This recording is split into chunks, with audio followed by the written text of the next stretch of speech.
Alright. Alright, hold on. Destin audio. 1 2 1 2. Chelsea, I see you in the chat. Can you hear me? Can you hear me, Chelsea?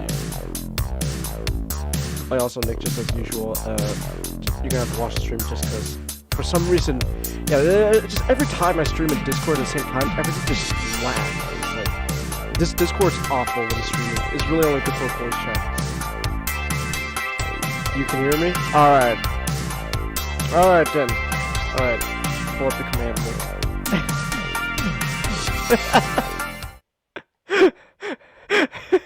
There we go. Oh wait, hold on, I gotta unmute you. There we go. Megatron, we're gonna be late for our own Valentine's Day dinner. Aren't you dressed yet?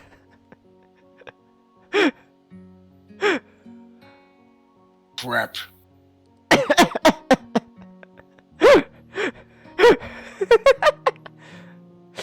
Oh, correct.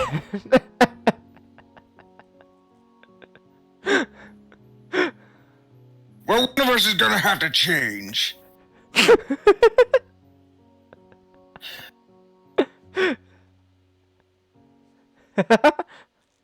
like how you gave Thunderblast just this look of exhaustion, just...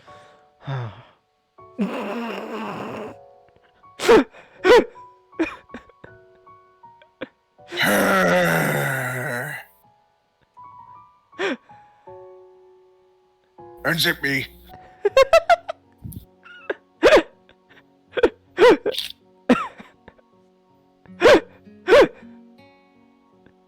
Alright.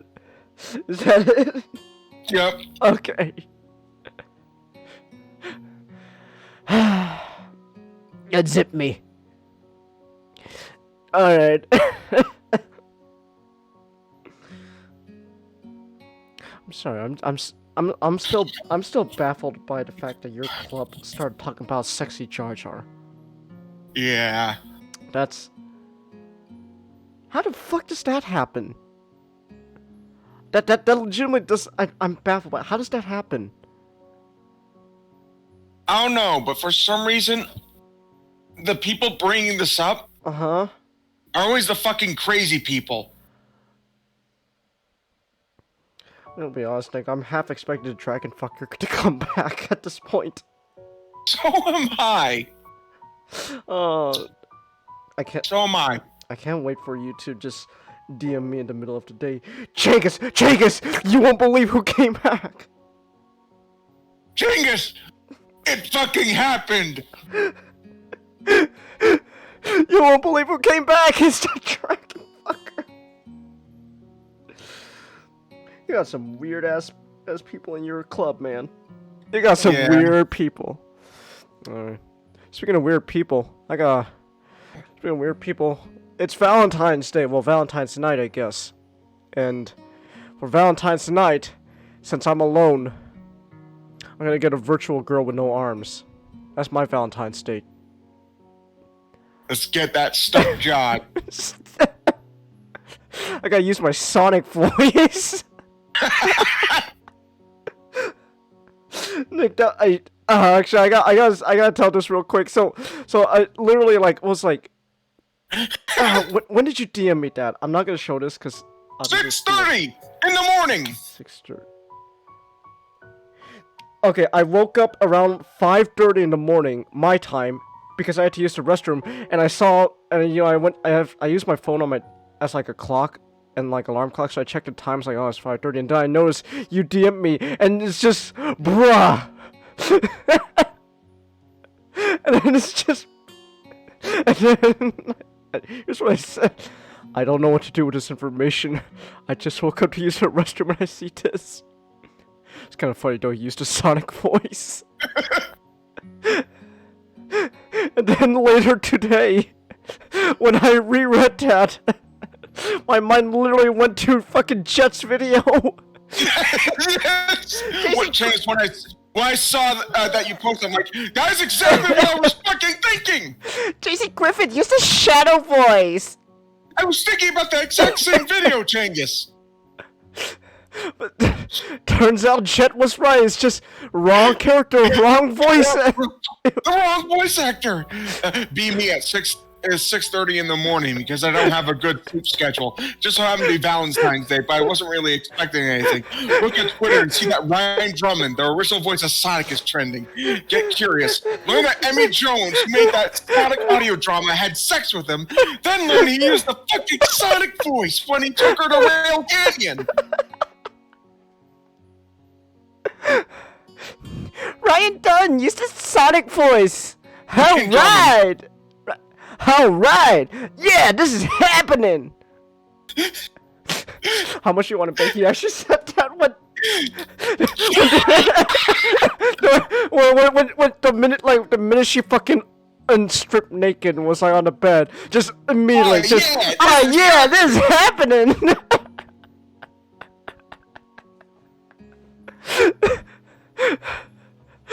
Oh, it's fucking wild, man. When Ryan Drum puts it in. Oh no! The plane's going down! Ah!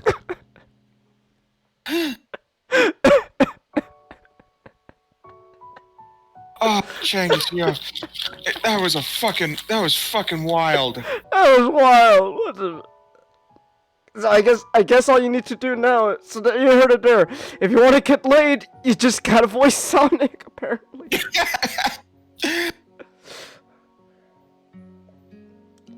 How old is Ryan, anyways?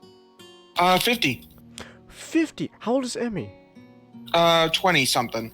20? Really? Yeah. So that's like a 20 to 30 year age gap there. Huh. Good for him. Hey, you know what? At least they're legal.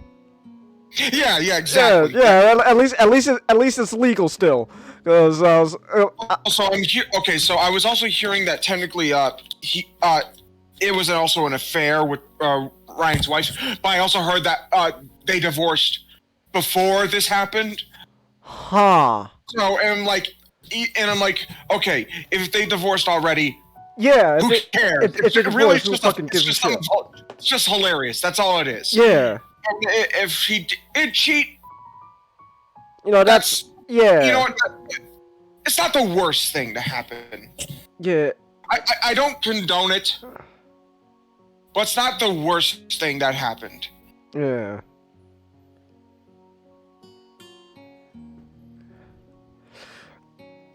Oh yeah, I'm looking up right now. Ryan's 50. Oh. Ryan Drummond used a Sonic voice.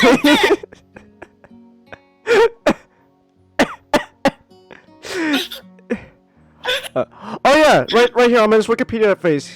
He divorced in 2019. Yeah. Yeah, so it's fine. Fucking divorced. They're not together anymore. Who gives a shit? If he wants to get on with Emmy Jones, then there we go. Hey, good for him, I guess. So that's the key to getting this armless girl. I gotta use the Sonic voice.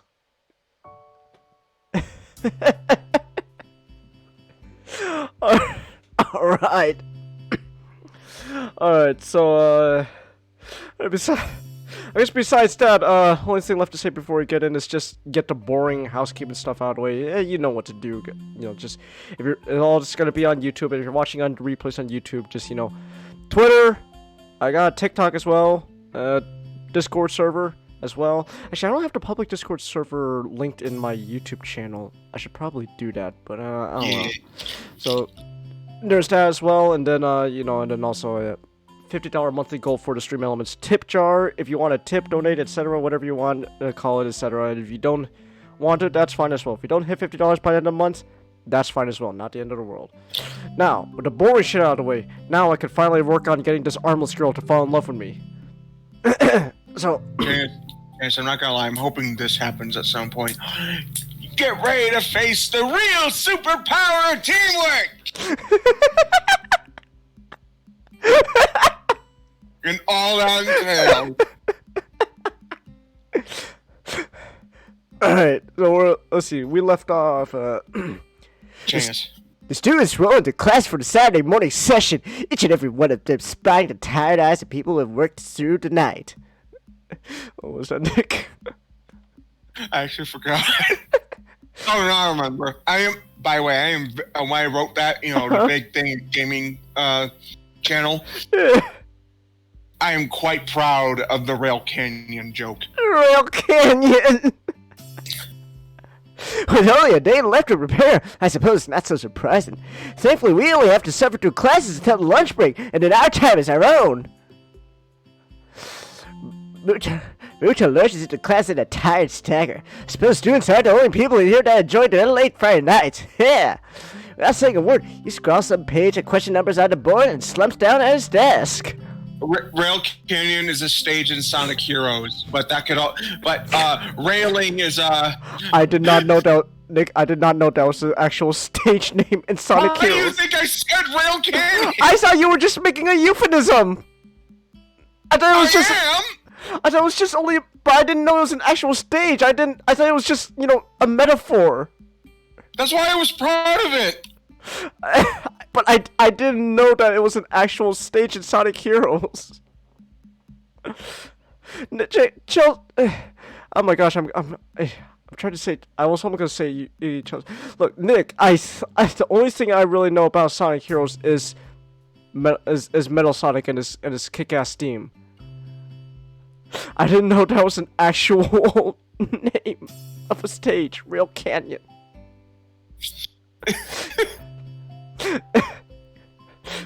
Oh man, I'm about to rail grind that canyon, if you know what I mean. That stage has a lot of rail grinding.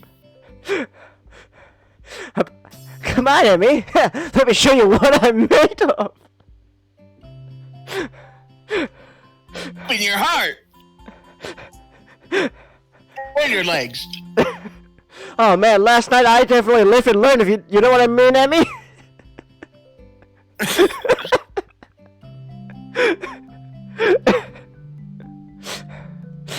It's completely atypical behavior for him, but it appears that no one in the class is going to call him out on it.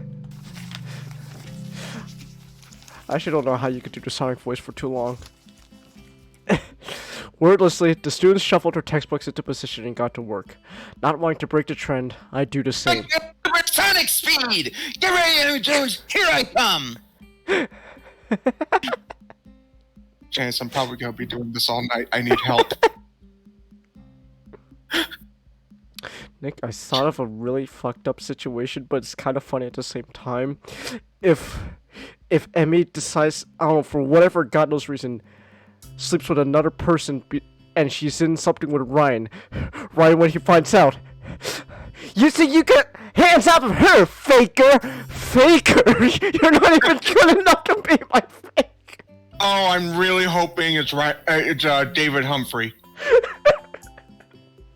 Or would it be David Humpy?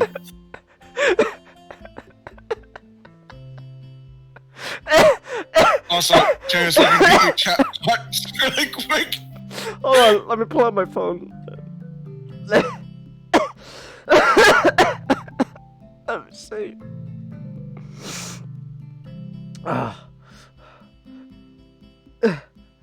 Ryan Strum is posting that clarity after finishing. Hold on, I gotta open this on my phone.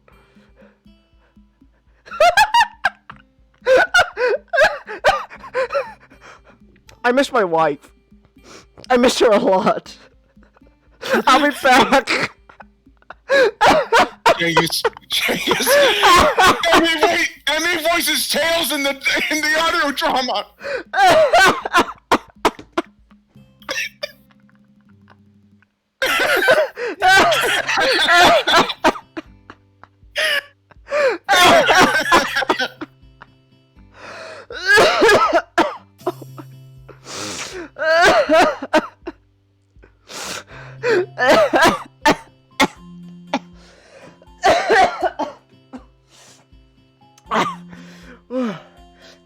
Fatigue has made the class antisocial. Not a peep is heard among the ruffling papers. I can partly be attributed to the two empty seats beside me. For some reason, Misha and Shusune aren't present. Probably doing council work for the festival. It's very quiet without Misha present. I wonder if she was born as rowdy as she is, or if she is making up for Shusune's lack of voice. Nikai, can I speak to you for a moment? I'm so engrossed in thinking about Misha that I don't notice Muto approaching my desk. Sure, what's this about? It's probably better if we speak outside the classroom. Something about this doesn't sound too good, but I stand up and follow him out onto the hallway. Muto stands in the hallway, scratching his head as he works out what he's trying to say. Not knowing what is going on, I wait silently. So tell me, how are things? Things? I expected Muto to be a little fake, but this is pushing the limits. You know, things. You've had a week to settle in now, so, you know, how are things? Fine, I guess. I see. And how's your condition? The pause before condition seemed a little unnecessary. Haven't had any problems so far. A brief shimmer of relief passes across Muto's face. Good, that's good. The school's nurse was a little concerned that you might have been pushing yourself a bit too hard. He asked me to keep an eye on you when you couldn't. That makes sense. I'd ask that you don't blow us off so freely. As much as we try to give you the level of education that you would normally get at school, you have to realize that you have limits. Our goal is just to make sure that you know where those limits are and how to maximize your potential with them. You follow me? I guess. I mean, I don't plan on doing anything, stupid. Well, that's a start, I guess. So now to my next question. How are you finding your studies? I understand you were laid up for a while. We're not too far ahead, are we? I don't really think so. I tried to keep up when I was in the hospital, so it hasn't been too hard. Muto taps his chin, raises an eyebrow as he absorbs this information. Is that so? I suppose there are still students out there who realize the importance of learning. I wouldn't go that far, but I only tried to keep myself occupied in my life support prison. Oh yeah, you gotta keep up with these things, right? That's exactly it. One wrong move in this world and you're left behind, right? Right, I wouldn't want that to happen. Chance, I fucking hope that the guy who voiced me would talk dirty with his wife at some point. I'm not kidding. You're like this me.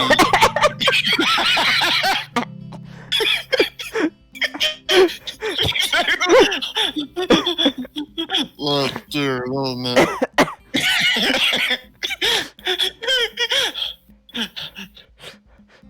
Return of a deadly ass face. Oh my gosh, I'm throwing mayo.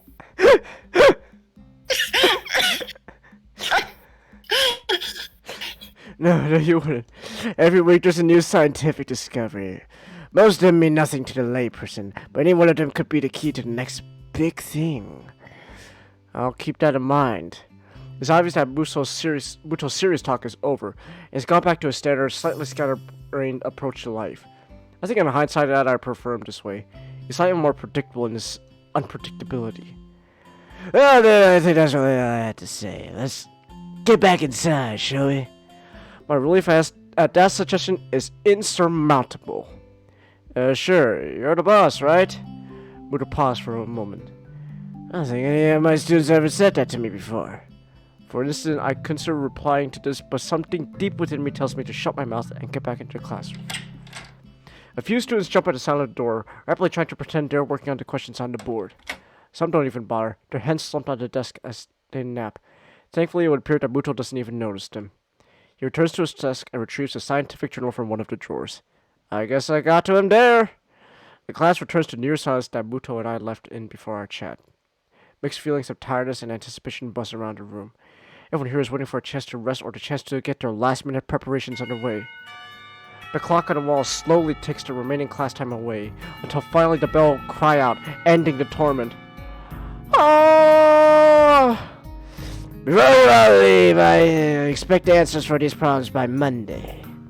The class sighs as one, instantly regretting slacking off, but still acutely aware of the more pressing issues at hand. Class empties in a blink as everyone rushes to the last-minute festival preparations. I stay behind and try to quickly finish the question so I don't have to bother with it over the rest of the weekend, with the festival and all tomorrow. Apart from me, Hanako is the only one left, obviously waiting for Lily. weird that Lily comes all the way into our classroom to pick her up. I expect that moving around is at least normally harder for her than it is for Hanako. Well, it's none of my business, and I actually don't ask about it from Hanako. Despite the relative proximity of our seats, neither tries to strike up a conversation about that or anything else, so the oppressive silence falls upon the classroom. Time passes in silence. It's probably just 15 minutes or so, but it feels longer. I turn pages of my notebook. Hanako turns pages of the novel she's reading. My pencil lets splinters against the paper just as I was about to finish a paragraph. Ah, shit! The sounds of my irritated sigh and subsequent fumbling for a sharpener feel like they're breaking the mood in the classroom. Hanako keeps her eyes firmly away from my direction. Before long, Lily's tall figure appears in the doorway. Hanako? Her name is all it takes to make Hanako jump out of her desk and run to Lily. They talk quietly for a moment, but it isn't long before Lily leaves down the hall, and Hanako idles back into the classroom, taking her seat once again. I watch Hanako out of the corner of my eye out of sheer curiosity at the idea that the two would be separated. For a couple of minutes, she does nothing but sit with her chin at her hand, staring at the desk dejectedly. The boredom evidently becomes too much for her, though, her slender frame reaching into her back and pulling out a small book. Come to think of it, that isn't the one I saw her reading at the library. She must be quite a fast reader to get through them at this rate. Ha! She goes through them fast, am I right? You gotta go fast!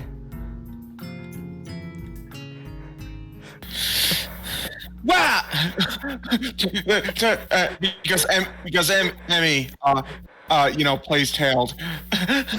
Oh, wow, that changed. Gee, did you see that? I still hope that Ryan fucking said, "Oh yeah, this is happening." It's happening.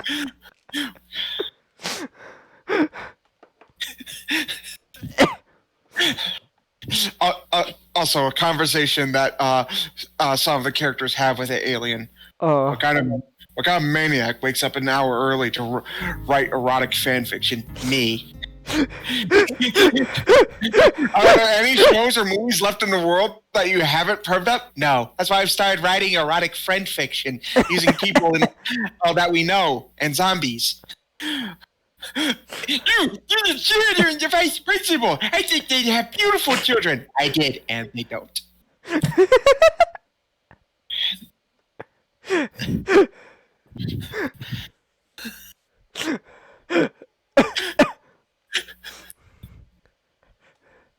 About 10 minutes of restlessly shuffling into her seat and trying to read, Hanako closes her book and leaves too. As should I, since the assignment is all but finished and there's nothing else to do in the classroom. Not that I have anything else to do anywhere else either. School is a beehive of activity, but nobody pays me any heed. I saunter past classrooms filled with students frantically doing this and that, buzzing around like little worker bees. You wouldn't guess the school day is over. It's a bit quieter outside, but not by much. Oh yeah!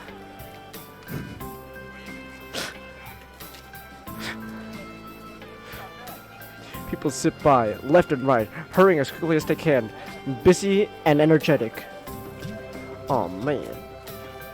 I feel the opposite. The midday sun seems to be draining all the spirit out of my body, making it feel limp all over.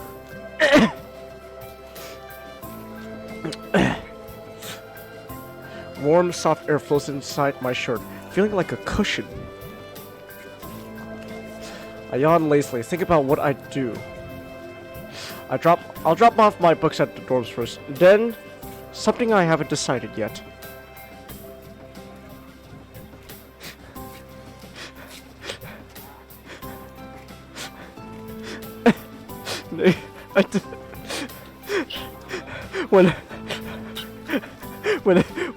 When Emmy asked Ryan to go a bit faster, ready? Go, speed! Ready? Go! This is just gonna be the whole fucking episode. not done complaining. When Ryan sees I forgot the character who named Emmy as well.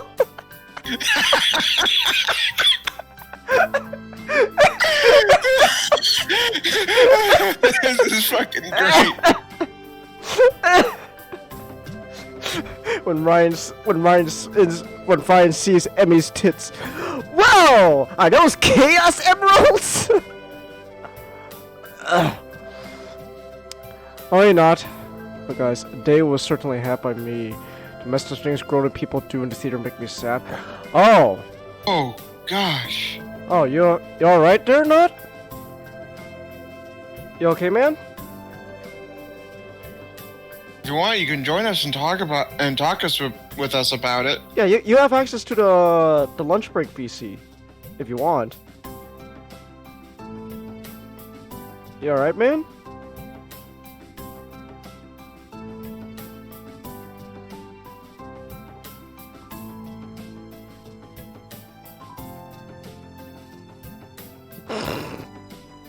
Sorry, okay, I am concerned about Not, but I also look into Discord to see like if you posted anything in venting. I saw what you posted in gaming. Hey, Not. Hey, Not. Hey. Why did Oh shit! You still Professor Snape. Really? Yeah, you're still Professor Snape. Okay. Here, let me try moving you, so that way you're not covering up the dialogue. Alright.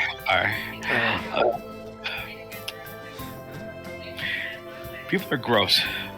Oh, what happened? Another.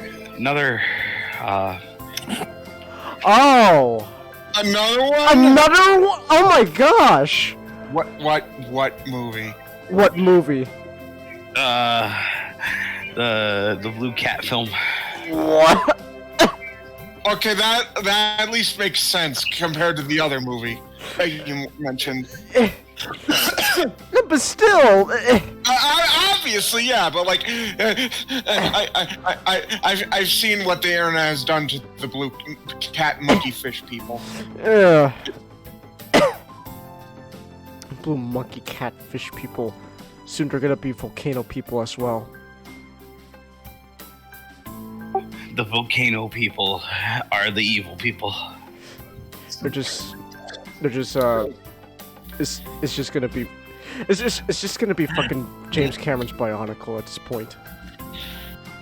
I don't want that, Changus. I'm sorry. He's gonna fuck it up, I know it. I know.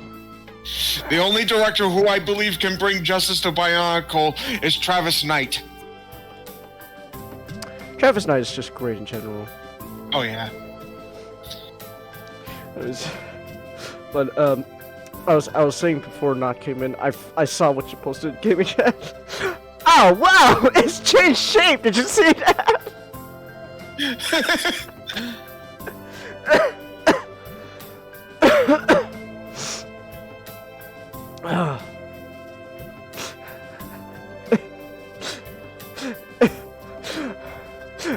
Ah, yeah.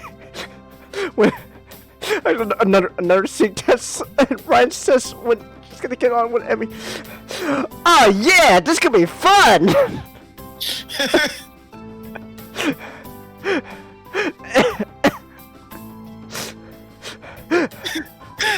What? Tails! Watch out! You're gonna crash! Ah!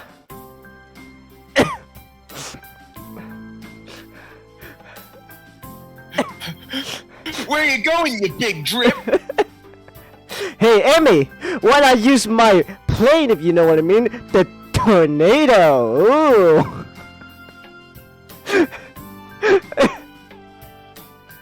Whoa! Chaos Emeralds!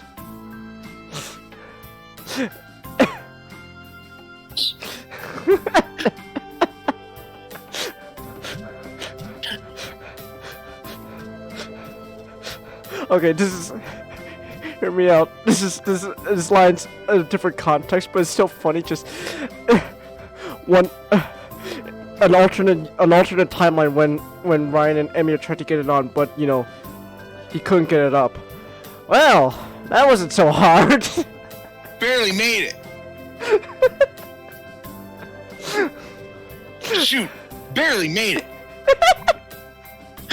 Shoot, barely made it.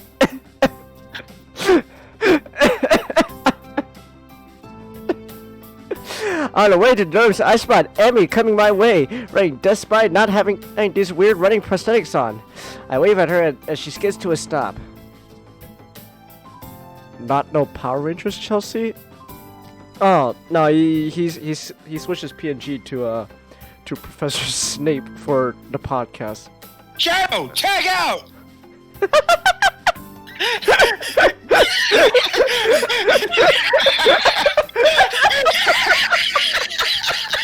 Our pizza's ready. Our pizza's ready.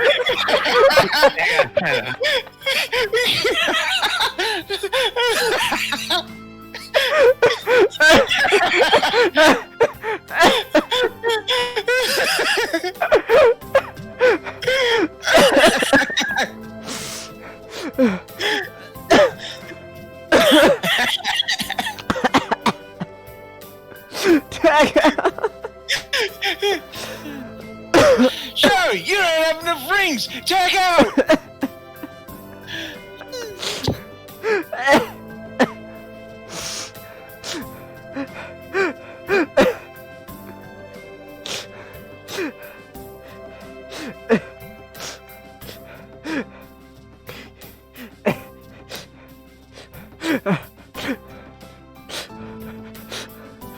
You're gonna hear me out. This alternate future where Emmy cheats on Ryan and Ryan fucking like just goes on a fucking like angry just like an anger or rampage. Just the guy who she cheated on. Just you thought you could beat me, huh?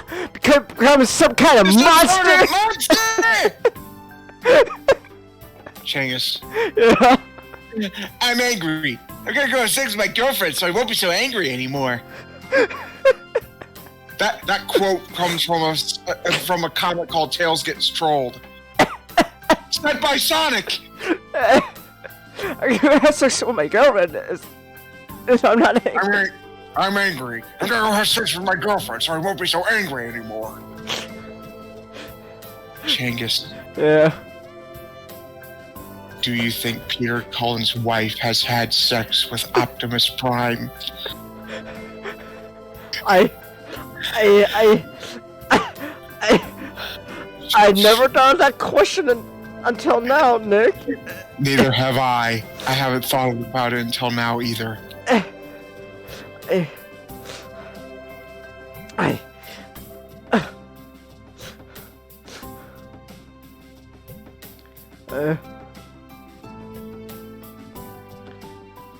Actually, real quick, I just looked up.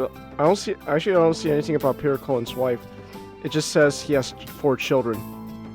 So I'm willing to bet that at some point he used the voice. Anyway, Chelsea got Leo Prime today. Oh hey, neat! Neato! Leo Prime's cool. Except that cat face. That lion face isn't so great. Yeah.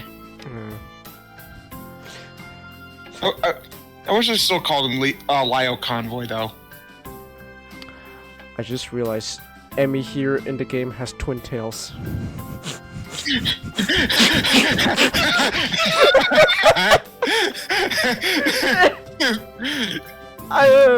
This is great. Everything's a Sonic reference now.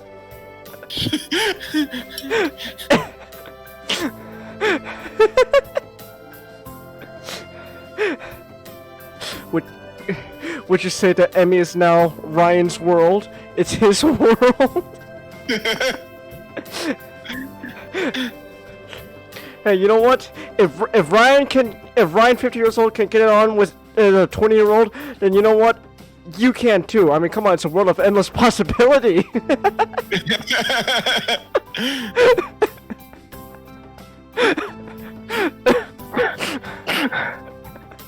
Why not? Let's reach for those damn stars.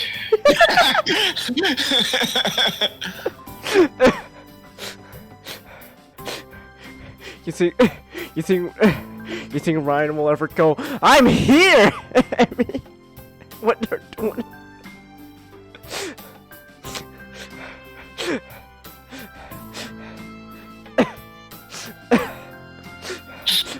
You could say that. You could say that Hold on. Ryan vandalized Emmy's heart. Changis, Yeah. the song has new meaning now. Look out down below, Sonic is on the go. No. Let's start this party till we save the world. This time we're not alone. We got some friends along, and as a team we can become even stronger.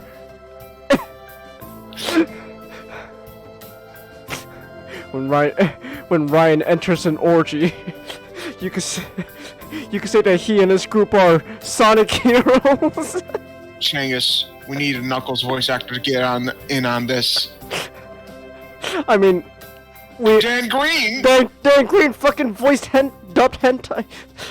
I can't take it seriously though, because every time I listen to that line, it's so big. You damn right it is. You're damn right it is. Which head is your favorite? I remember why I told you that.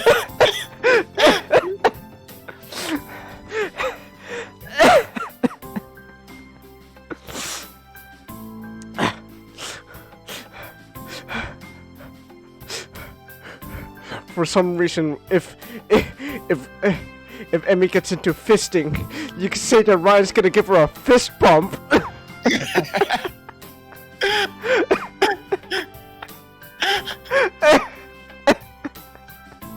Who leaked my nudes onto Twitter.com?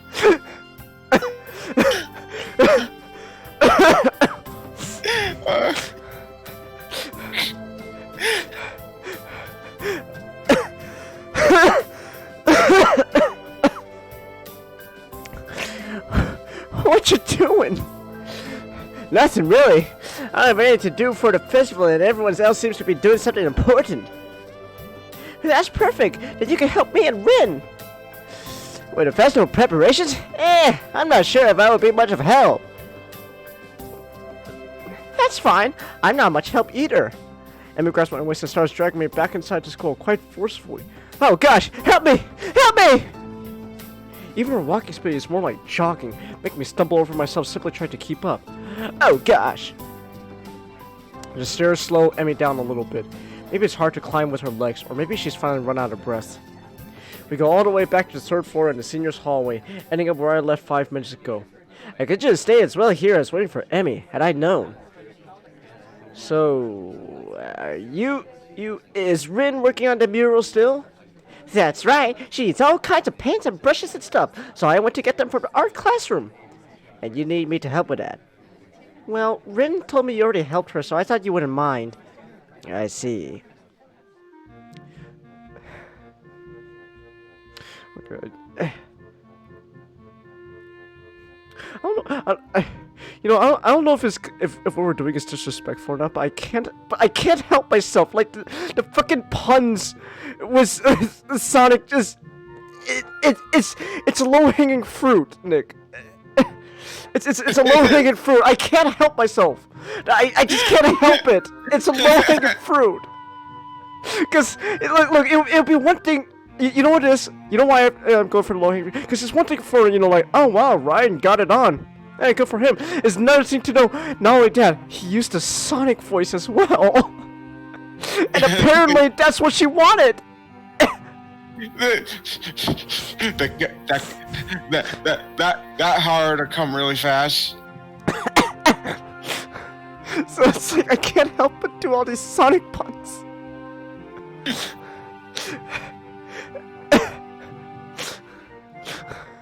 It doesn't matter.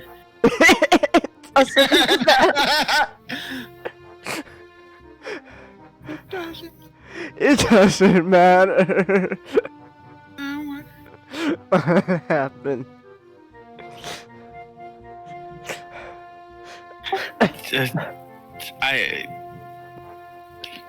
The way I heard that, it doesn't matter. I kind of heard that as like The Rock doing a promo. It doesn't matter what your fetish is. Also, Chelsea, I thought it was Prime Turn to a Lion is sequel to Beast Wars. Okay, so Lyle Convoy isn't Optimus, nor is he Optimus Primal. He's actually someone else who just happens to also look like Optimus because in Japan, that's kind of like how all because in Japan, Optimus was called Convoy, so all convoys had to look pretty much the same, even though they could be separate characters. And he is from a show called Beast Wars 2, which is a Japanese anime. He's a faker? No, he's just a separate character. They're separate characters. He just looks like Optimus. Wait, you're doing a Studio Series Scorponok for Rise of the Beast? For what? For Rise of the Beast. I just checked Twitter real quick. They're doing For Rise of the Beast. They're doing Scorponok. But we've had no indication of the Predacons whatsoever in this movie. What the fuck is happening? Okay, hold on, I gotta go on this. I gotta go on a rant here real quick. Do it. Do it. Okay, well, here's the thing. So it's not so much the movie. Like, at this point, I've honestly kind of made up my mind about the movie. Like, I don't think it's gonna be that great. I don't think it's gonna be as awful as the Bayformers films, but I don't think it's gonna be that great. I've kind of come to that conclusion already. I'm still willing to be surprised, but I don't know. Everything about the movie so far, I don't know about it. But what's really baffling to me is just fucking advertising this movie, the toy line for it. What is happening with the toy line? You're getting a studio series. You're getting a mainline series as well. And also studio series in general. What is going on with studio series? What is studio series anymore, Nick? Because I don't know. Because studio series was originally just going to be, okay, this is the movies for, this is the toys for all the, the movie Transformers. But then all of a sudden, and then, it was one thing, and then all of a sudden, you're like, okay, now we're doing Studio Series 86. Okay, that technically counts. It's still technically a movie, even though it's just, using, like, your usual, like, Kingdom Legacy sort of engineering and stuff with the G1. We'll allow it. We'll allow it. And then we're getting War for Cybertron. It's like, on one hand, that's very fucking cool. We're gonna get War for Cybertron toys. But at the same time, what does War for Cybertron have anything to do with Studio Series? What does it have to do with Studio Series? I don't get it. And now we're getting... And then, now, get this, Nick. So apparently, like, according to leaks, we're getting a Studio Series Bumblebee movie, Megatron. We're gonna see Megatron as a toy before he ever appeared on screen in this new continuity. I have no idea what's going on anymore. I think to give the to play devil's advocate, because apparently I like doing it. I think it's they're going to use the toys, the toy of Megatron, conceptually back when they wanted him in the film before Which I think is what's going on, because I think because they did want him in the film and they already did the design. It's just I don't think surreal. I don't think so. Those designs you see are mostly fan made though, like because originally conceptually it was gonna be a prequel to the first 5 movies. So Megatron was gonna be. They did make a design for him. They did. They did? Yeah. Chingus, you want to know my proof? Hold on, I'm looking. They made a tiny turbo changer off of the design. Okay, hold on. I'm looking this up right now. Because I am so. Like, I have no idea what's going on with the marketing for the toy lines anymore. Don't you get me fucking started on Buzzworthy Bumblebee. Oh yeah. What is even Buzzworthy Bumblebee anymore? How is, like, cool, we're getting a Cybertronian Jazz from the G1 cartoon. Okay, what does it have to do with Bumblebee though?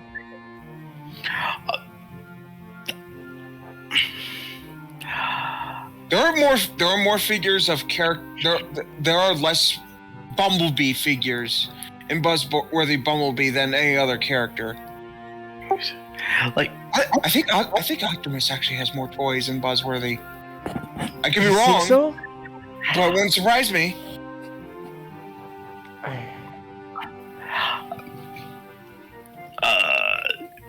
This really seems like, to me, like Hasbro doesn't know how to reprint their figures in a way that makes sense. So instead of just releasing another batch of the same toy for the same line, they treat lesser lines as a dumping ground. Huh. So like Buzzworthy Bumblebee, it's kind of what is it still like a Target exclusive? I guess, yeah, it's still Target exclusive. So it's just like, okay, we still have a surplus of like this Optimus Prime toy in the in the factory. Huh. We don't want to, we don't want to label it with the current line, the legacy line, because someone's going to call us out on that and going to say that, oh, we're oversaturating the line with reprints. Huh. So let's just put it on the lesser line, which is Buzzworthy Bumblebee. I imagine it was just a line that was started to sell some Bumblebee figures, but you can't really sell an entire line on a single character. Huh. So it's just like it became their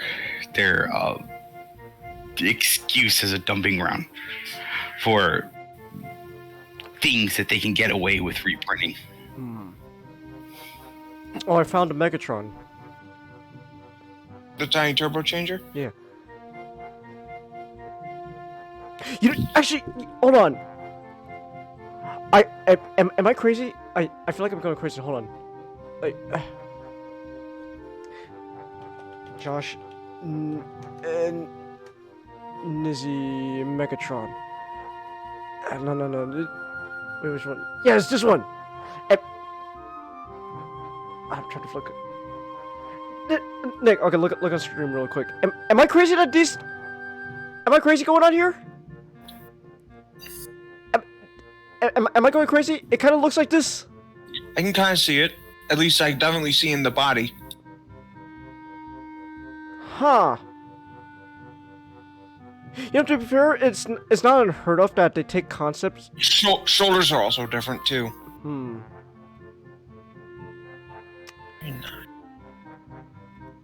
I don't know. It looks somewhat. I do see similarities.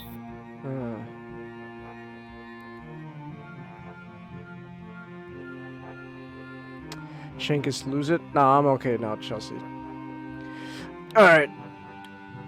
I just kind of had to go on that little thing there, because I don't know what's going on with Transformers toy line anymore. Alright. The room is empty apart from ourselves, and the lonely specks of dust floating in the air. Emmy skips straight away to the back wall, digging out a tiny crumpled piece of paper from her pocket.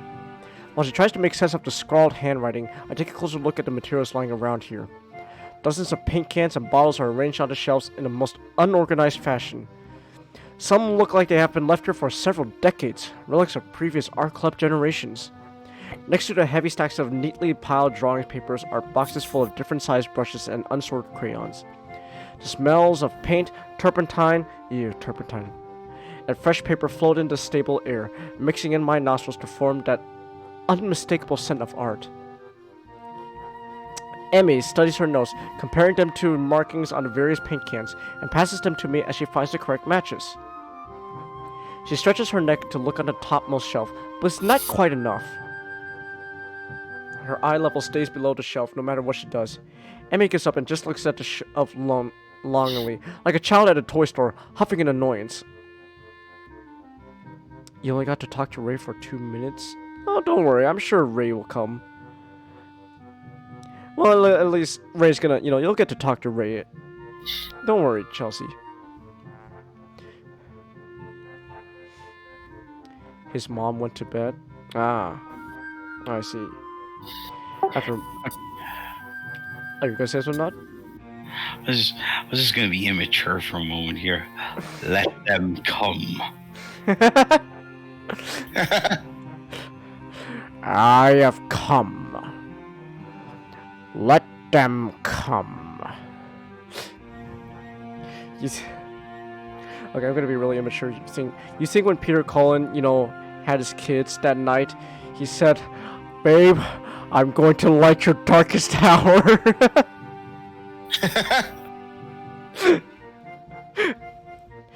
After a moment of building anger, she starts jumping up and down, apparently trying to speed read the labels during the fraction of a second she can see them, and catch what she can. It's no surprise that she fails miserably, and almost manages to bring the entire shelf crashing down. God damn it, Emmy! Now I see why letting me a hand here would be useful. Come on, let me do that. You can't jump high enough. I don't want you to hurt yourself trying. Also, I'm like twice your height. You are not. She turns around, flaring scorn, flushed cheeks and all. Just kidding, just kidding. Anyway, I'll look up there, alright? She glares at me one more time, but can't come up with a retort. With a grudging, turns her back to me. She's kinda cute. So I began scrounging around the top shelf for paint while below. Emmy crouches to scavenge what she can from the cupboards. I shake my head a little, after double-checking to ensure she can't see me do so. Emmy having a complex about her height was a surprise. I would have just joked about it otherwise. She's easy going, but I guess not everyone has their weak spots. Only after we have almost all items collected and spread out on the desk, like a treasure hunter's spoils, do I realize that it wasn't necessarily the height jab that got her riled up. She might not like being to be told that she can't do something, like jump. But Emmy seems to have forgotten all about it already. Quick to anger, quick to forgive. She that type of person?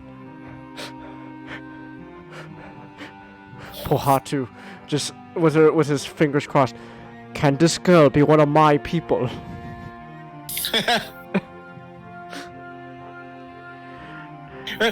Pohatu would very much be the kind of person.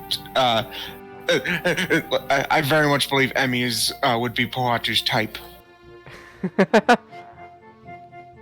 At least she doesn't have anything to seems to have taken anything to heart as she chatters away happily while we pick up the rest of the items and then make our way back to Rin. Not gonna lie, I think the fact that she actually doesn't have legs might actually make her appeal to him even more. Huh. The fact that she, despite, the disability, she still does what she does.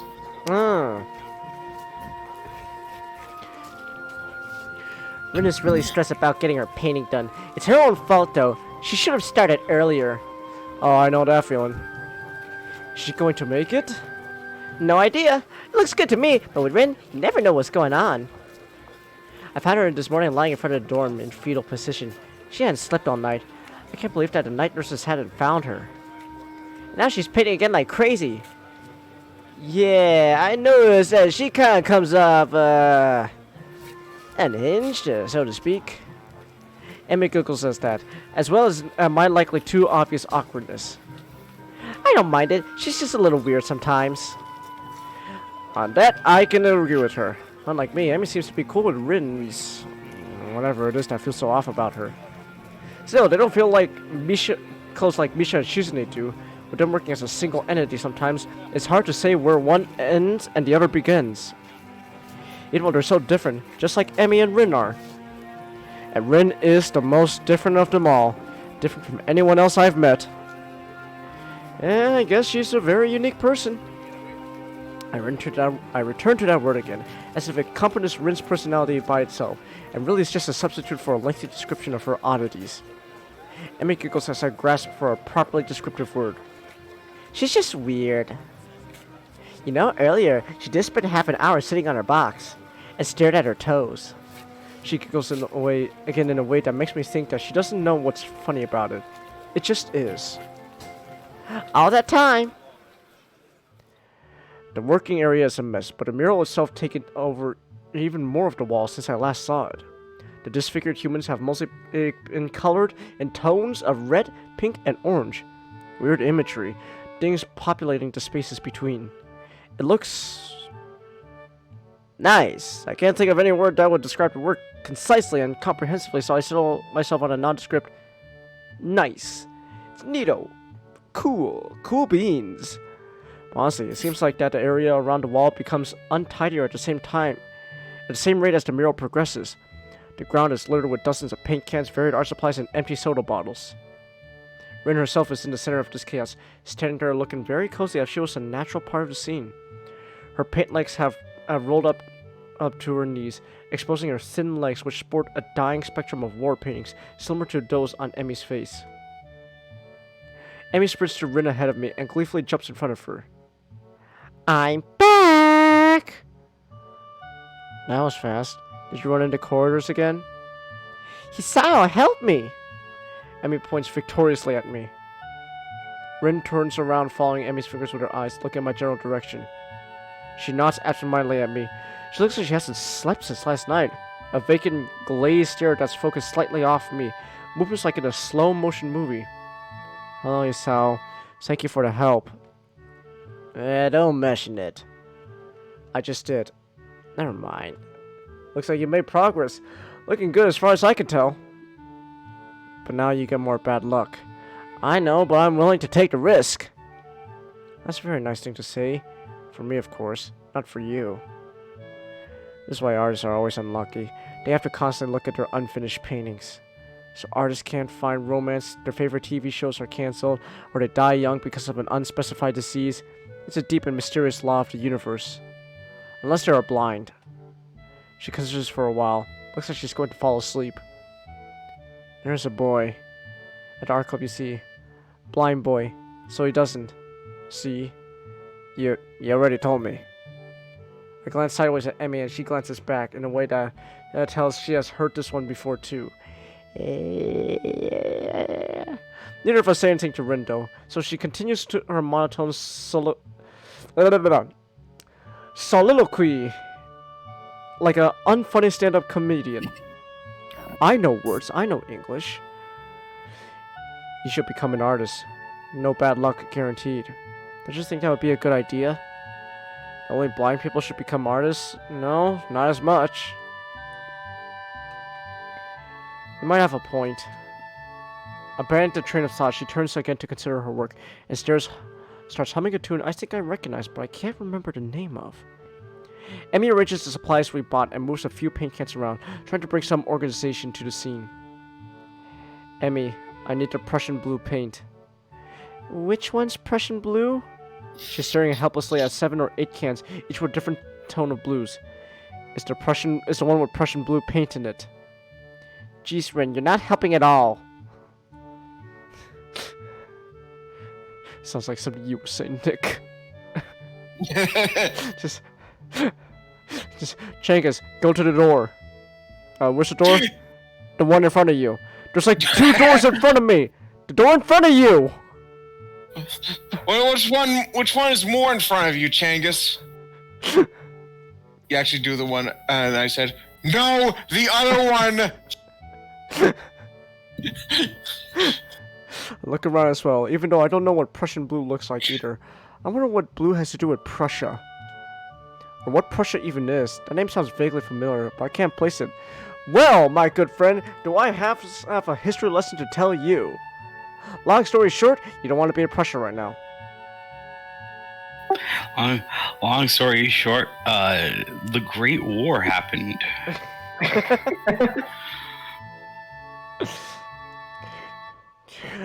She says Prussia was an old German state. And there you go. I still stand by saying you don't want to be in. You still don't want to be in Germany. Germany sucks. Europe sucks. I don't understand why people still want to go to France. France is legitimately disgusting.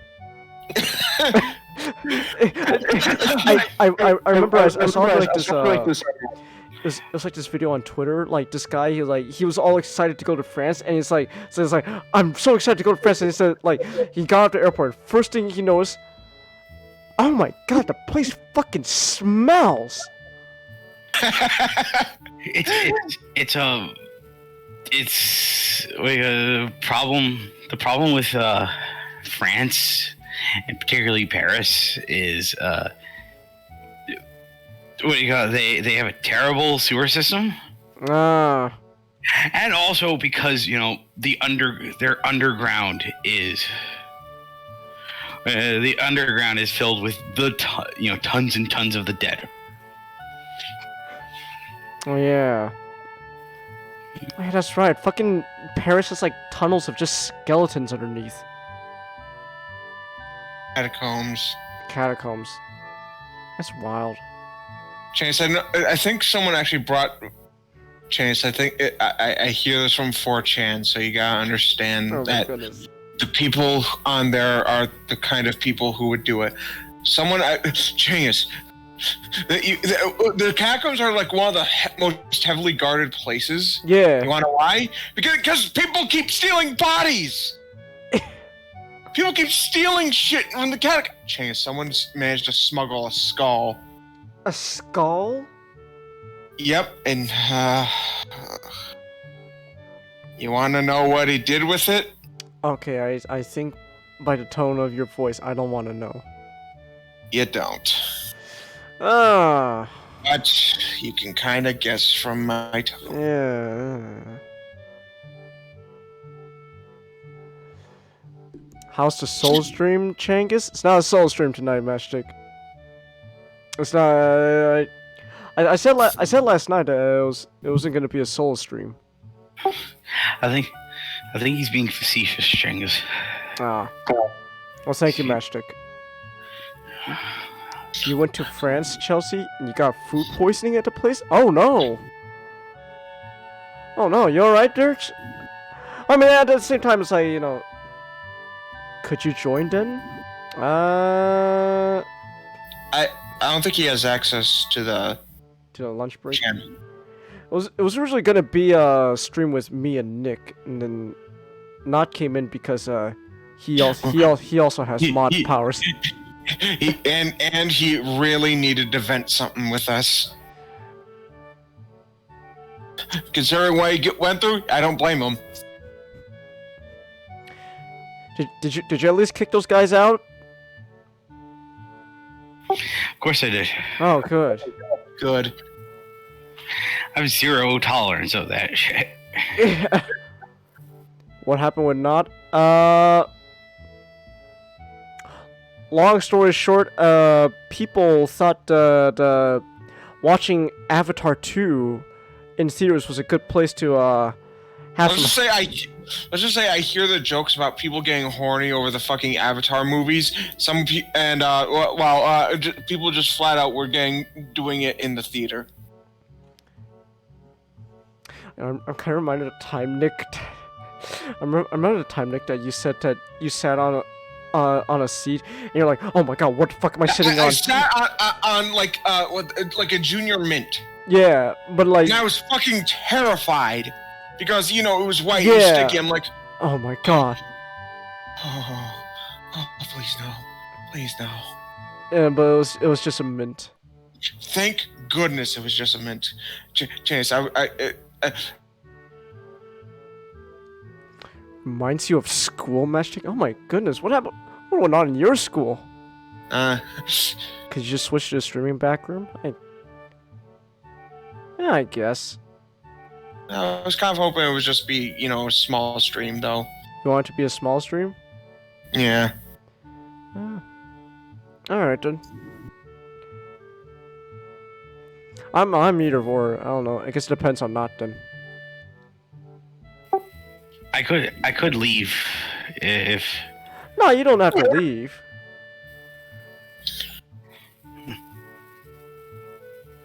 You like to be included though? Yeah, I guess why not? I guess why not? Alright.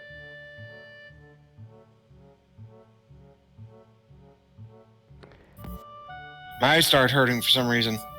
Oh, you alright? Yeah, I think I'll be fine. Alright. Sorry, Nick. Yeah, it's fine. Alright. I guess I have to go back and get some. I promised to help with our class project though, so I'll be back a bit later. Can you imagine without me for a few hours? I think I just need more caffeine. Ah. Good thing I have Mountain Dew. I cannot drink caffeine anymore. I had bad experience with it. caffeine. I always drink caffeine in the morning or whenever I go out. Don't really drink it anytime else. So hold on, Changers. When you do you not do sodas at all? No, I do soda. I don't drink caffeinated soda.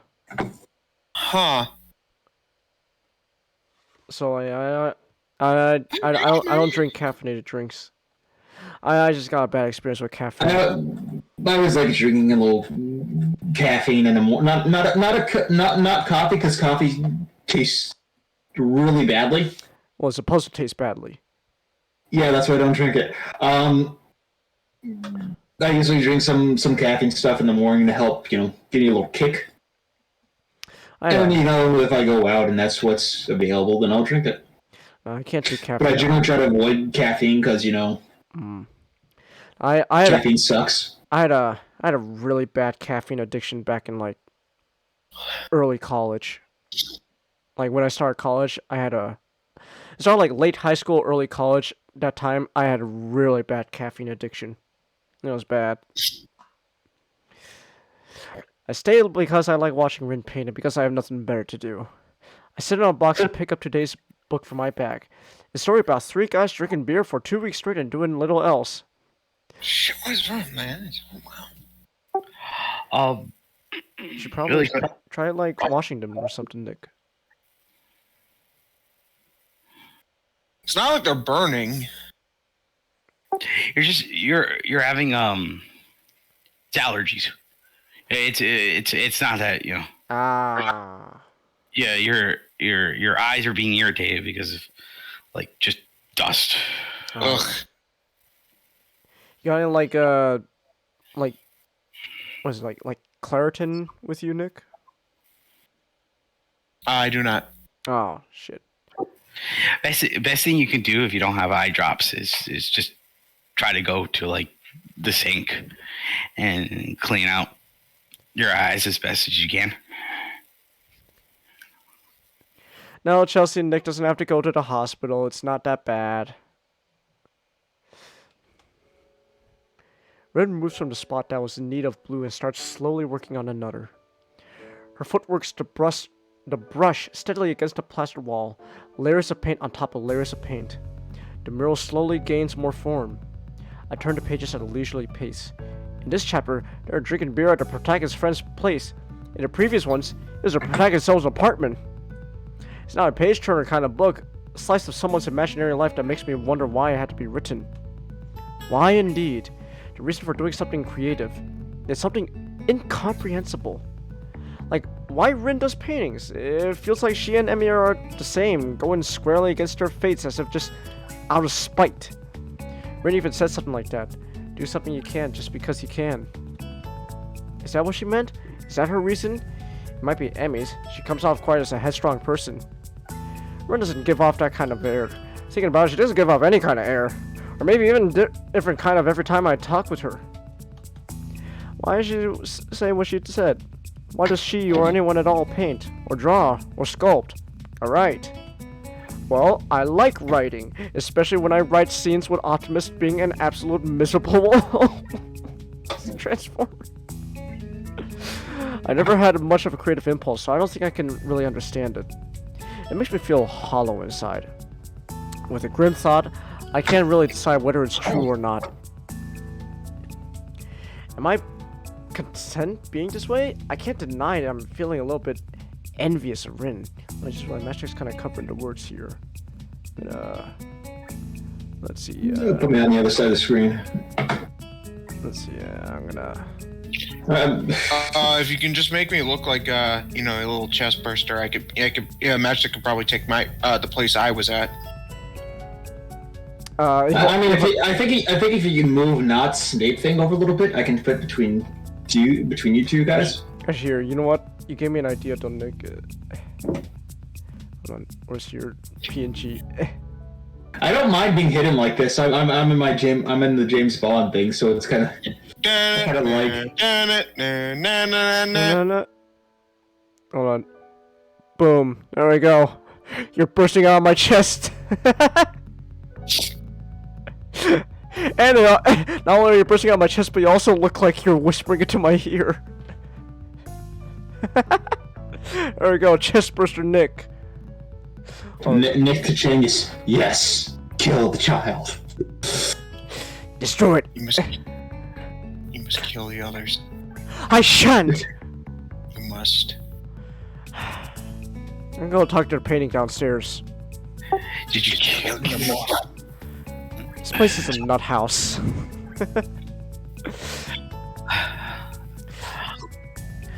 I'm never gonna dance again.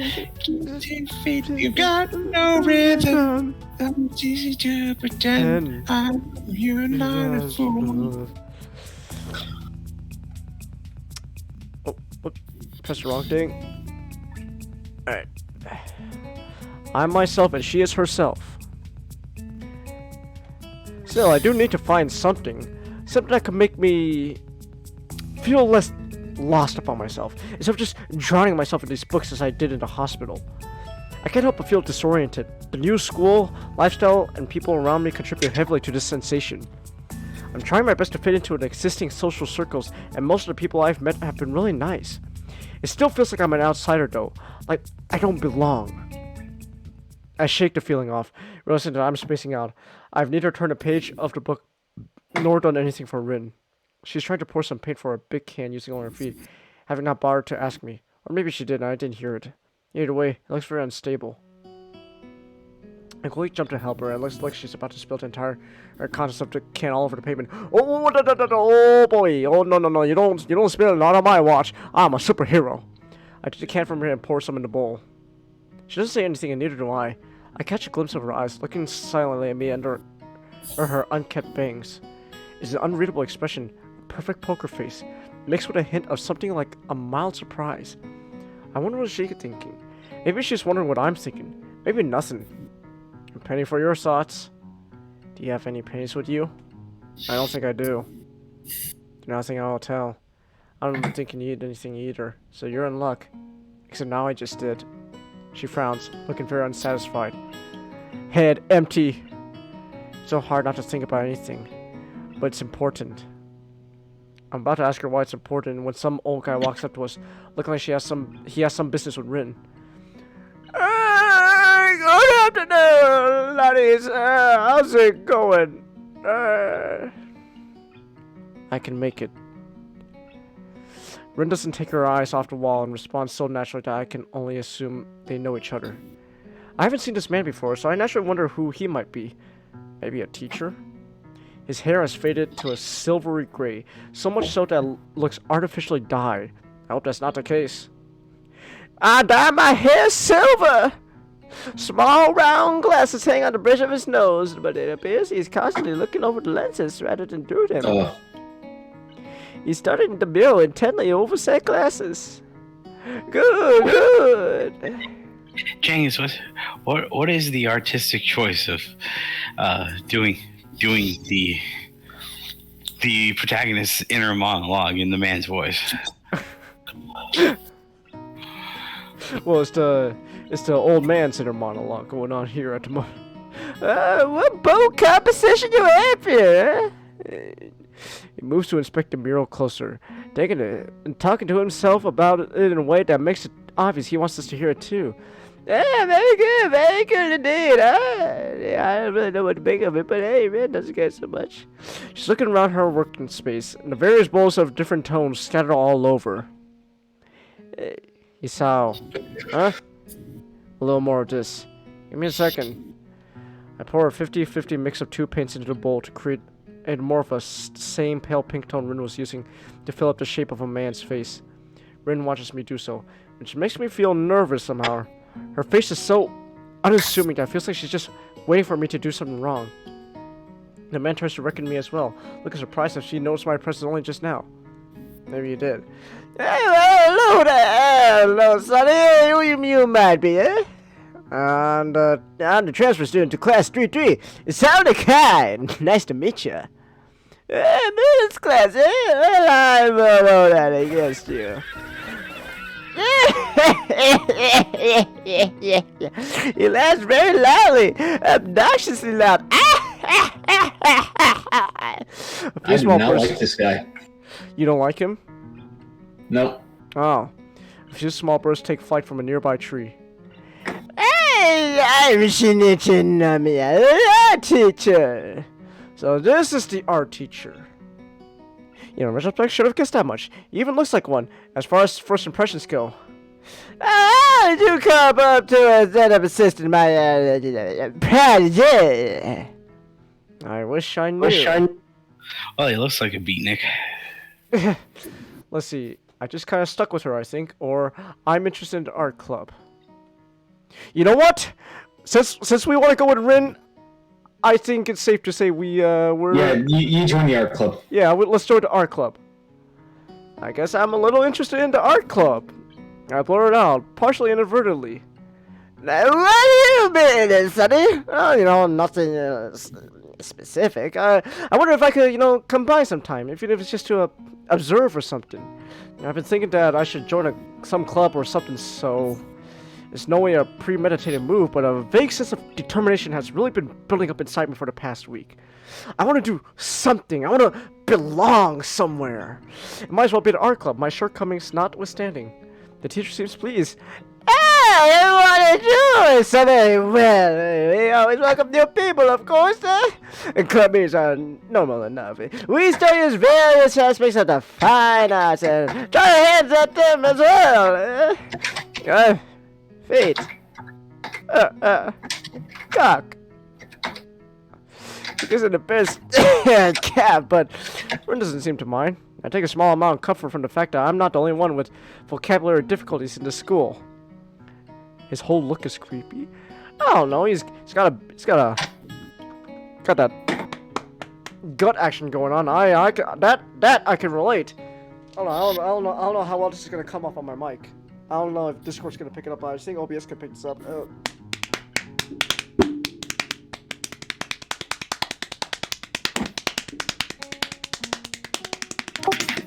Ham boning. Ham boning. Ham boning. Ham boning. Yeah. Check out history. Okay. Give me a second. I put a little meme. Nobody. Montgomery and Patton went in the same room. There were two generals, American and British.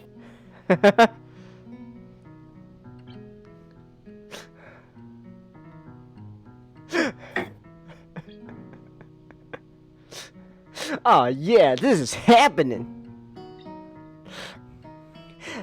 Tails, check it out, I'm ham boning.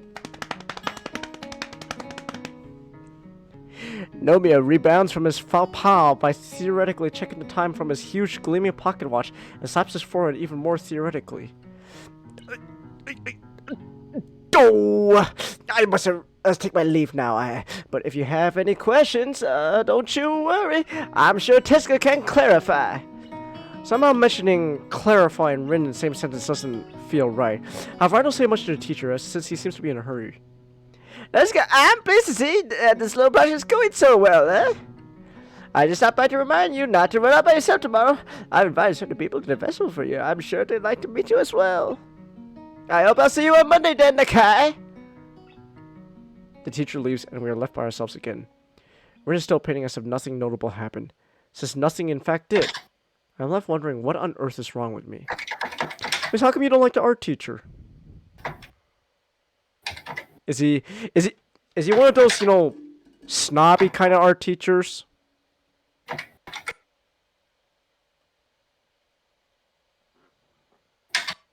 I don't think Masha can hear me. Alright, didn't. Oh, what? I was asking how come you don't like the art teacher? Is he one of those, snobby kind of art teachers?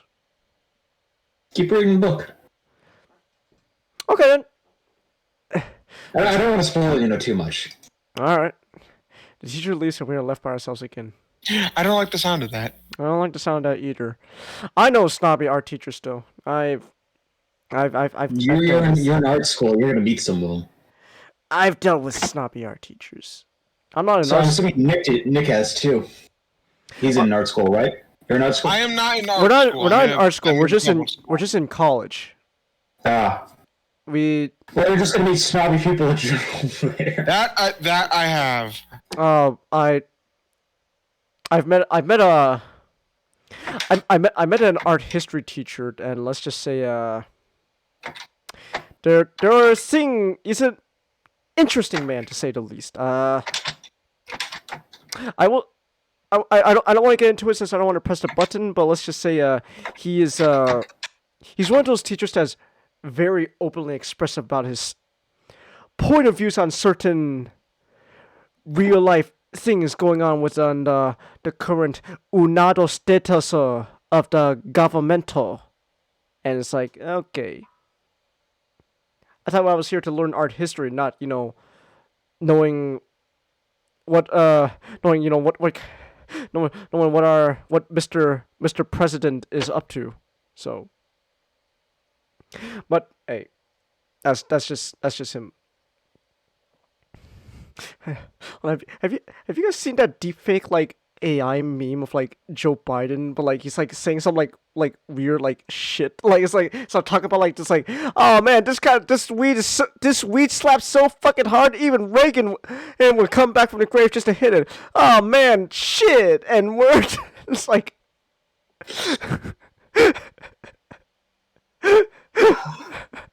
Actually, hold on. He has to be careful.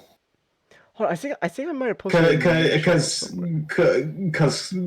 the corn pop might ban it. Oh, I found it. I posted it in meme channels. Nuclear levels of sour. I gotta show this. Smoking on Bhutanese Shadow Garden grown dark evil pack. They Is it on the N-word? blood of 36 dragons. Shit so purple it should be asking me where's Ronald. Nigga. This shit Yeah, he says N-word pacemaker off. Nuclear levels of sour, lung slaughtering, necromancy. Shit got diamonds on it, so you know that THC to CBD ratio is fucking swag, nigga. Enough for this shit? Yeah, this that nefarious evil sorcerer moongrass. This shit straight out of K-Lid. This shit is what shot Tupac. Rip my nigga for rip off. I'm smoking on Bhutanese.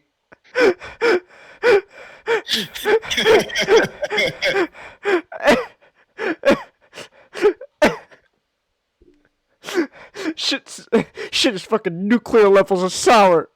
Make Ronald jealous. Now I have to censor the stream and post. No, see, Chelsea, it's really only if I think it's a case where it's really only I have to censor it if I say the N-word. Are you sure? Will Twitch agree? I don't know. We'll see. I'm gonna try to keep it up a little bit, but I think it's really just if I just say the N-word. A teacher. Besides, it's also it's a meme. It's a fucking like AI shit. It's not real. So. It's fucking AI. Teacher leaves and we are left by ourselves again. Rin is still painting as if nothing happened. Oh wait, we read this already. Art and I haven't worked well together in the past, at least judging from the grades I used to have in middle school. Maybe a club will be different than an obligatory class. Who knows? I should come up with something meaningful to ask about it, but to no avail. Now just remember, Nakai, if you go to an art club or any like art class, remember, you start drawing that Japanese shit anime, oh god forbid. They're gonna have a fucking shitstorm coming upon you from the teacher.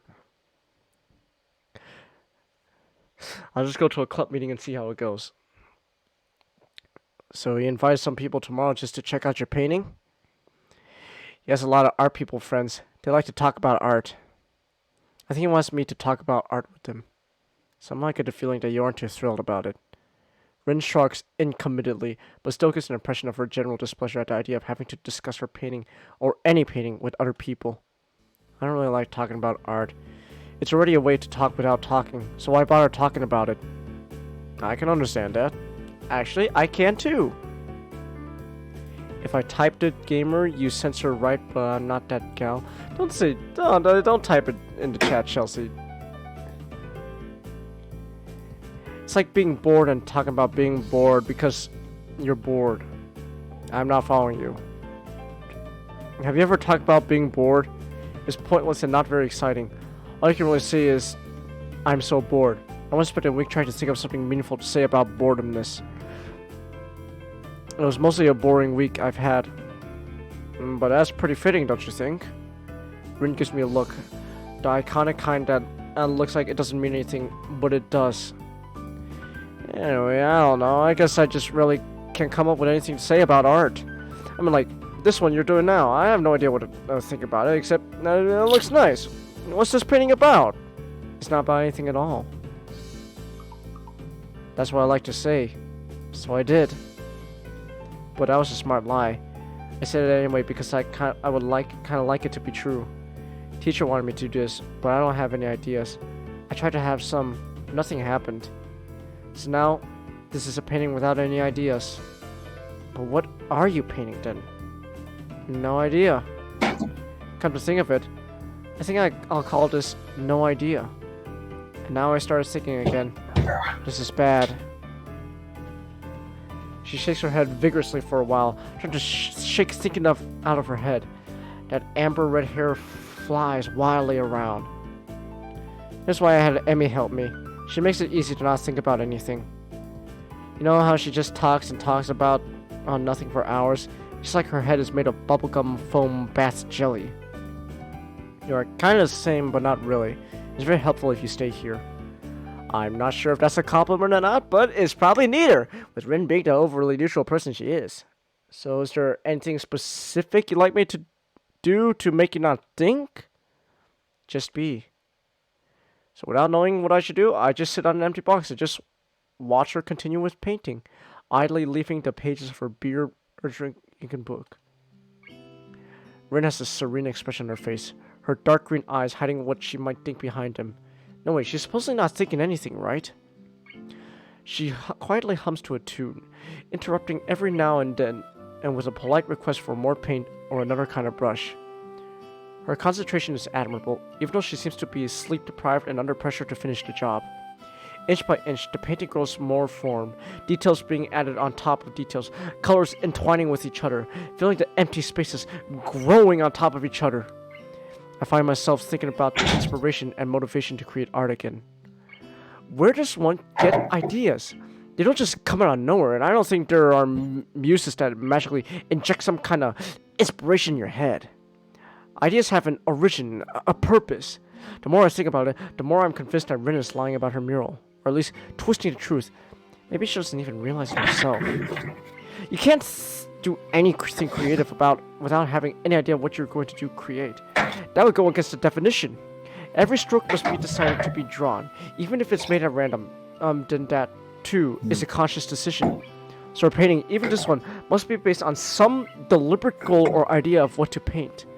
If Rin's idea is to have no idea, as she said, does that count as having an idea? Oh man, we going all existential crisis here. Oh gosh! A logical paradox! Oh, that seems to be Rin's modus operandi for the most normal interaction, so it wouldn't surprise me if she hadn't noticed this herself. Cock.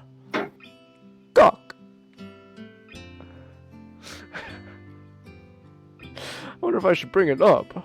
I'm not sure if I want to engage in any argument about logic with this girl. Those would probably end up short-circuiting fairly quickly, so I discarded the thought. Rin is squirming, shuffling restlessly. Even her usual blank visage breaks occasionally into a pretty difficult-looking expression, the kind that doesn't just go out accidentally. Everything all right. I just realized I just turned to Patrick Warburton. Hey, Peter! Hey, Peter! Peter! Alright, let's do it! Bring it on! Go ahead. Take it from me. Give up the poop sack! Get naked, you stupid whore! Ah! Why would you do this to me? Why are we here? I checked it myself and it doesn't really make sense. That's one. I still think one of my favorite underrated Patrick Warburton jokes is from Seinfeld when Eileen's asking her, wait, shit, I can't, you know who I'm talking about, it's like she's asking, Elaine. Elaine, she's asking Patrick, like, wait, so you believe in God? Yeah, I believe in God. Oh. So it doesn't bother me that I don't believe in God? No. Why should... It's like... I mean, how come? Well, I'm not the one going to hell.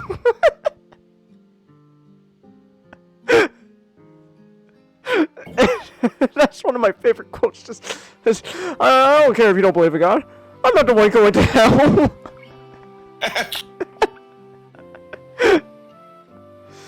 Yes. Wait, should I skip a conversation real quick? Let me see. Everything alright? Yes. No. My back started hurting again. This painting is too big after all. It's hard to paint in this position. I want to take a break? After I finish this part. Of course, she doesn't take a break, so I don't bring it up again, because that would be completely and utterly pointless. Ren continues her work, and I stay with her. I like to watch her paint. I'm going to be a member of the same club she's in now. When she declares the mural to be finished, it's already so dark that I have no idea how she can tell. There's no celebration, no general sense of job well done. Just a tired, laconic, I'm done. And then we both go to sleep. Peter! Oh, Peter, the day's done already! Oh, man! Do-do-do, do-do-do, do-do-do. Genghis. Remember when I showed you some art pieces by David Lynch? Yes. There's a favorite piece of mine that I didn't really show you. It's called Dead Fish Kit. Dead Fish Kit. It's literally like what do you call it? It's literally just a segments of a chopped up fish. Huh. That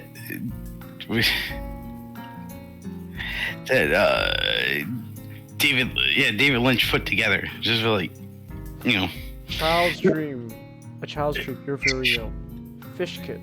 Parts are to be assembled. Can you swim like a fish? Can you smell like a fish? Wait, hold on. Can you swim like a fish? Can you smell like a fish? Will you earn a star? Part number 1. Part number 2. Part number 3. Place finished fish in water. Feed your fish. Watch your fish swim. It's basically, yeah, it's like the whole piece is just a huge joke of like, oh, what if a fish what if you could try to assemble a fish like it's a model airplane? Huh. Hey, what's that saying right there? Clean and... Oh, what's that word? Something your room. I don't know.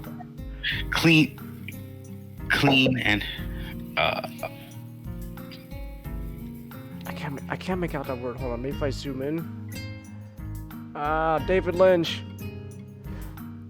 David Lynch, it doesn't make any sense. That's the point. I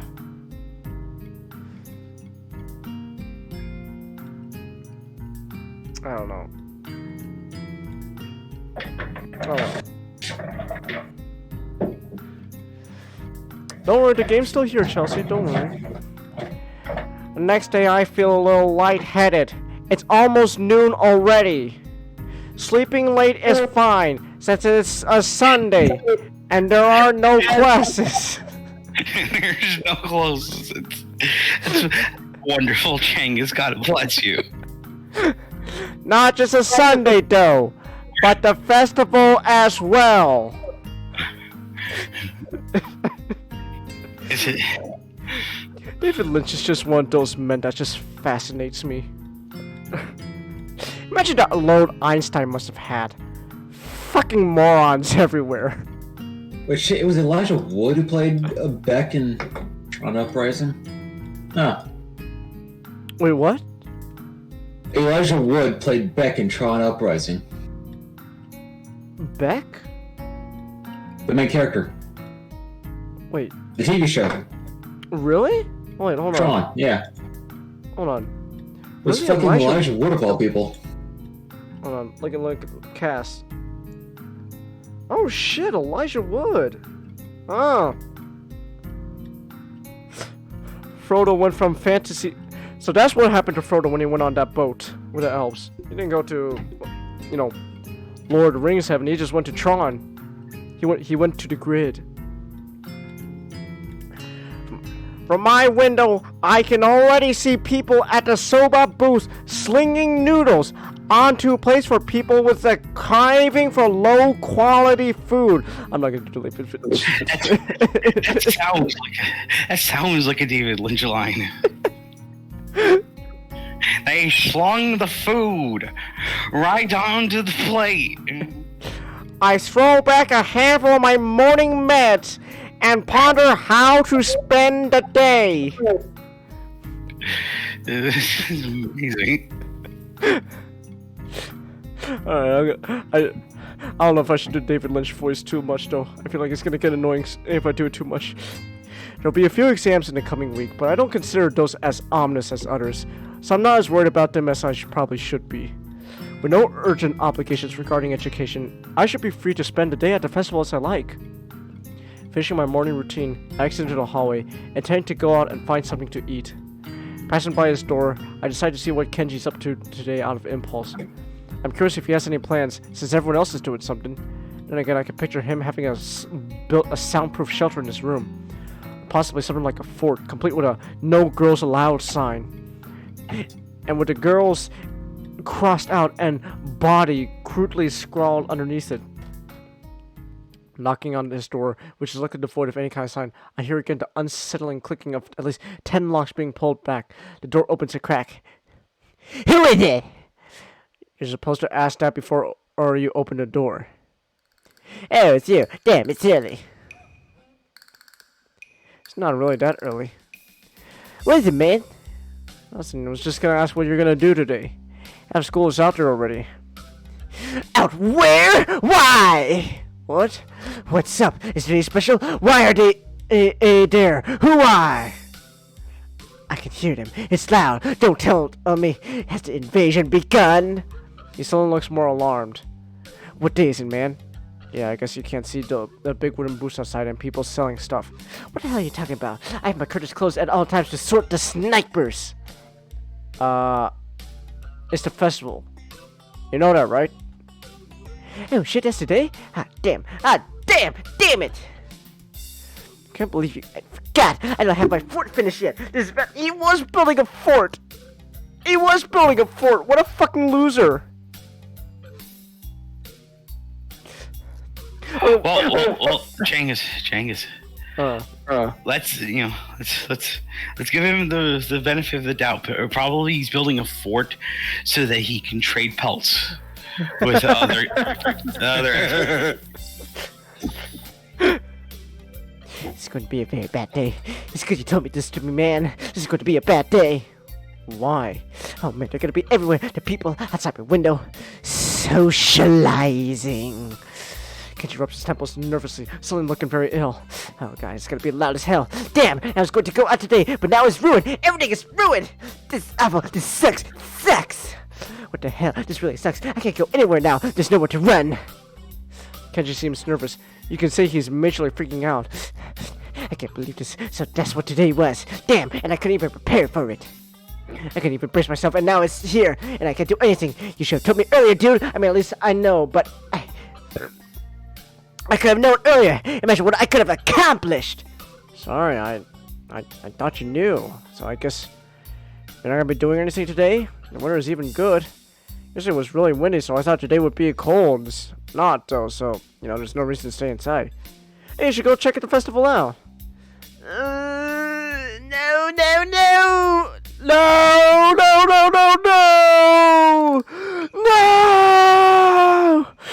I can't do it! Don't leave me out alive out there, man. I know it.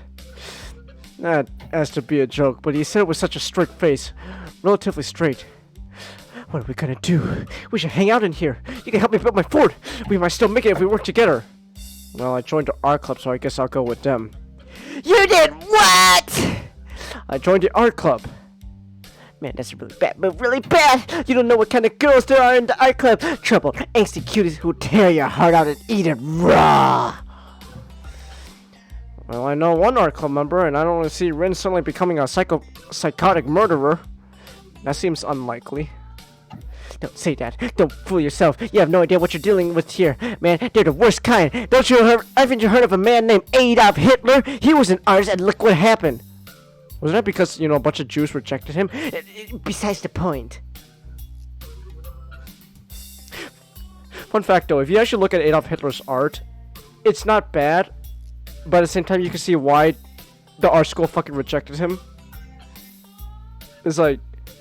I remember one night we actually did look up like some of his artwork. It's like, it's who? Wait, Hitler's? Yeah, Hitler's artwork. Hitler's artwork, like, he's okay at like inanimate stuff, but he can't draw people for shit. No, he can't draw people for shit. Well, it's not only that. Like, also like I also noticed like immediately like some of his like drawings, like paintings of buildings and stuff. Like the perspective is all like wonky. So it's like, it's like, it looks pretty, but at the same time, it doesn't look, professional enough. So like when you look at the art, you go, yeah, I see why the art school kicked him out, or at the very least, didn't accept him. I see why. And then Hitler fucking drew a hissy fit about it, and then history happens. Like, wow. Wow. Yee. Yeesh. The hissy fit isn't bad. It's the fact that he threw a hissy fit at the wrong place at the wrong time. Yeah. Like because in a strong economy, he wouldn't be like everyone would just ignore the rambling loser. Yeah, but then because Germany fucking lost the First World War, everything's to shit. So all of a sudden, people start going, "Oh, wait, hold on. Maybe this guy with the funny mustache may be onto something." And then next thing you know, thousands of people are dead. History is sure weird. Yeah, Chelsea, Hitler did art. But that's like one of the biggest reasons why Hitler fucking did the horrendous shit what he did, because he got fucking mad that he didn't get accepted to a Jewish art school. And it's like, is it really that I'm just not at a professional level of art yet, or is it the Jews' fault? It's the Jews' fault. Let's see what's what all this coke tells me. Wait, you did coke? Yeah. I did not know that Hitler did coke. Yes. Who didn't do coke? Oh, My dad did coke. He was the architect. He was the archetypal art student before his time. He made passable still life paintings and just did a bunch of drugs. Passables. I'm starting to wonder if a lot of his opinions on the Jews was because of all that cocaine he fucking snorted up. Doesn't help. He was a vegetarian though. They don't like smoking either. Doesn't help. Wow, oh man, he also didn't like animal abuse. That doesn't help. Oh wow, yeah. Hitler's like, you know what's funny? There's only one battle in history where the Germans and the U.S. Teamed up. It was a bunch of German. It was like after Hitler died, between Hitler dying and the Germans surrendering. And the Americans ended up teaming up with a German unit that switched sides, and they ended up in a siege in a castle. And that castle was used as it was in Austria. And it was a propaganda station for Hitler's anti-smoking ads. They were sieged by the SS. Sabaton has a song about it. Really? Huh. Here, So. it's like you read this story and you wonder like this is like made for movies, like the American, actually the German American commander, one of them dies. Huh. Yeah, heroically. The castle was also filled with a bunch of hostages. Like there's a bunch of French ones. A tennis player was up there. The tennis player ended up jumping over the castle and then running off to go get help. Whoa! What a fucking Chad! Fucking jumped off a castle, lived, and ran off to get help. Shout out to that tennis player. Damn. Put it in Sideways music channel. All right. Like it is legitimately like this is like a script. This is a plot of a movie right here. Ah. 16 Americans, 11 Wehrmacht, and one Wolfen SS. 16 Americans, 11 Wehrmacht, one Wolfen SS officer, some French prisoners, and one medium tank versus an elite SS unit of 200 men. Wow. And a castle. The Americans and Germans are French. Something you would see in like Inglourious Bastards. During the battle, the defender's tank was destroyed and 4 were wounded. There was only one fatality. The leader of the leader of the Germans, who died protecting the former French prime minister. Really? Like, this is a fucking movie, right? It's just a straight movie. Yeah. Wow. Okay. After the battle, Harding said, when referring to the prisoners Gangel and Lee had saved, if the SS had managed to get into the castle and kill the French VIPs, the history of post-war France would have been radically different. These people formulated the policies that carried France into the 21st century. Had they died, who knows what they would happen. Huh. You even got really big stakes. I mean, like, this sounds like a movie. This does sound like a movie. Robert Eggers, get on this fucking movie. You make historical stuff and stuff. Get on it. Get on it, Robert Eggers. I mean, it feels like you got like a little bit of it feels like it'd be like a fun World War II movie, like a little bit of comedy in there. You know, one of the good guys dies. You know, they save the day, beat the SS. And then it turns out, oh man, France wouldn't be what it is without them living. It's like, oh. Wow. All right, let's get to the Kenji. Ah, Kenji. Ah, not Kenji. They drag you in all this fancy pantsy shit, and when you least expect it, BAM! Bam what? Kenji seems slightly phased out by skepticism, but not any less loony. It doesn't matter. Oh, excuse me. Tread carefully, man. Tread carefully. He fingers his scarf nervously, faster and faster, like he's trying to start a fire. Then slowly begins to calm down once the panic attack finishes running its course. I have to find some place to hide in, a safe haven, and then knock the lights out myself, so that way I don't have to experience this horrible day.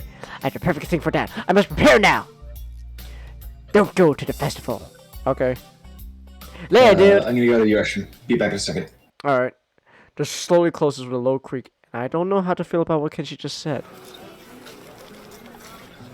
A happy hubbub of the crowd greets me, and I push myself through the main door and step outside. The school grounds were transformed to festival grounds over yesterday and this morning. Colorful stands line at the main walkways from the main entrance to the school building.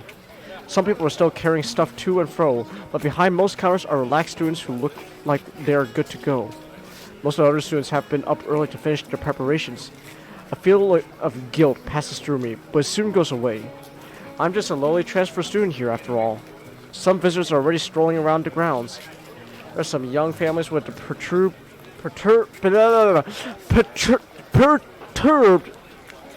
parents trying to keep up with their over-enthusiastic offspring. A few students of our own accompanied by their parents. Oh, I can read. And a lot of old and young people who are here for no reason, I can imagine. The Carolyn bursts into life, and the principal's squeaky voice announces the opening of the festival over the PA system. Everyone applauds politely, if a bit enthusiastic. Yay! A school festival. We didn't really have festivals in my old high school.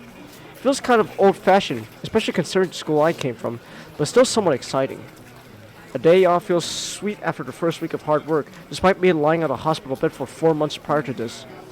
I recall even wishing that I could go to math lessons during my stint at the hospital.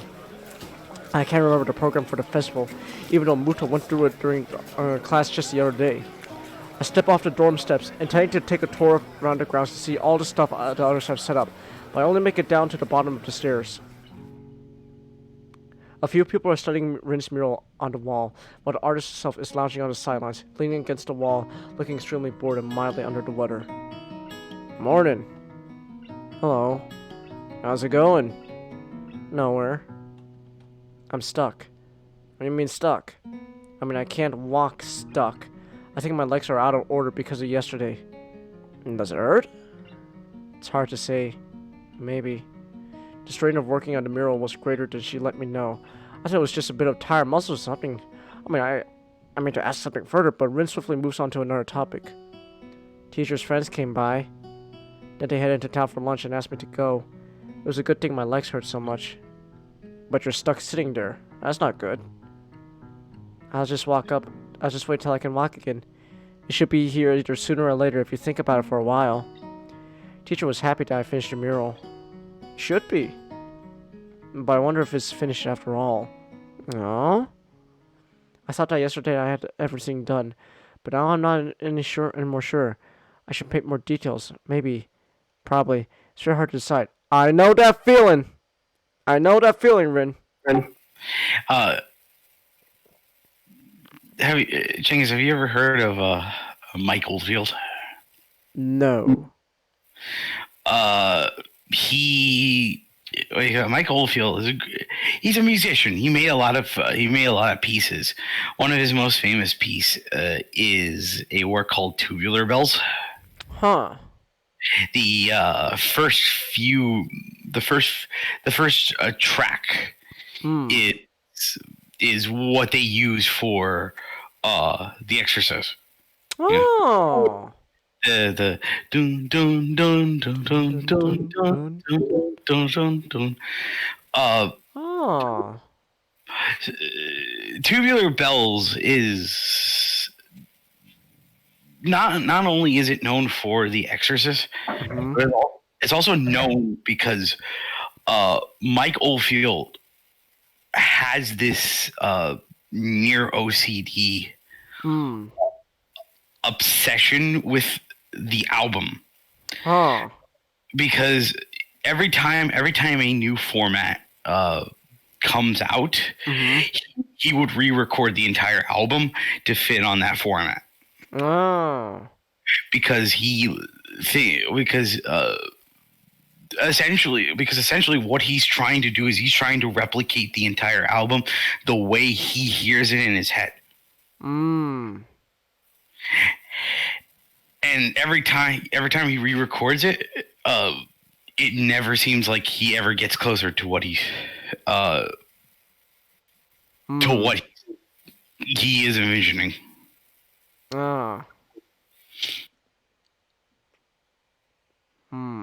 Okay. Oh, someone tagged me. I'm just gonna look this on my phone real quick. What someone tagged me for? I was referring to one already among us. Thank you. Thank you, Optimus Prime, for that Amogus joke.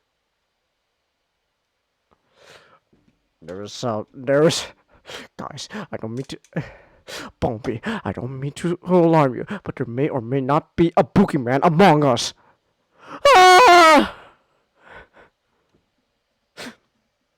Finished or not, the mural looks great in broad daylight. various human body parts, repeated over and over in widely mutating, mostly disfigured variety, are the main element.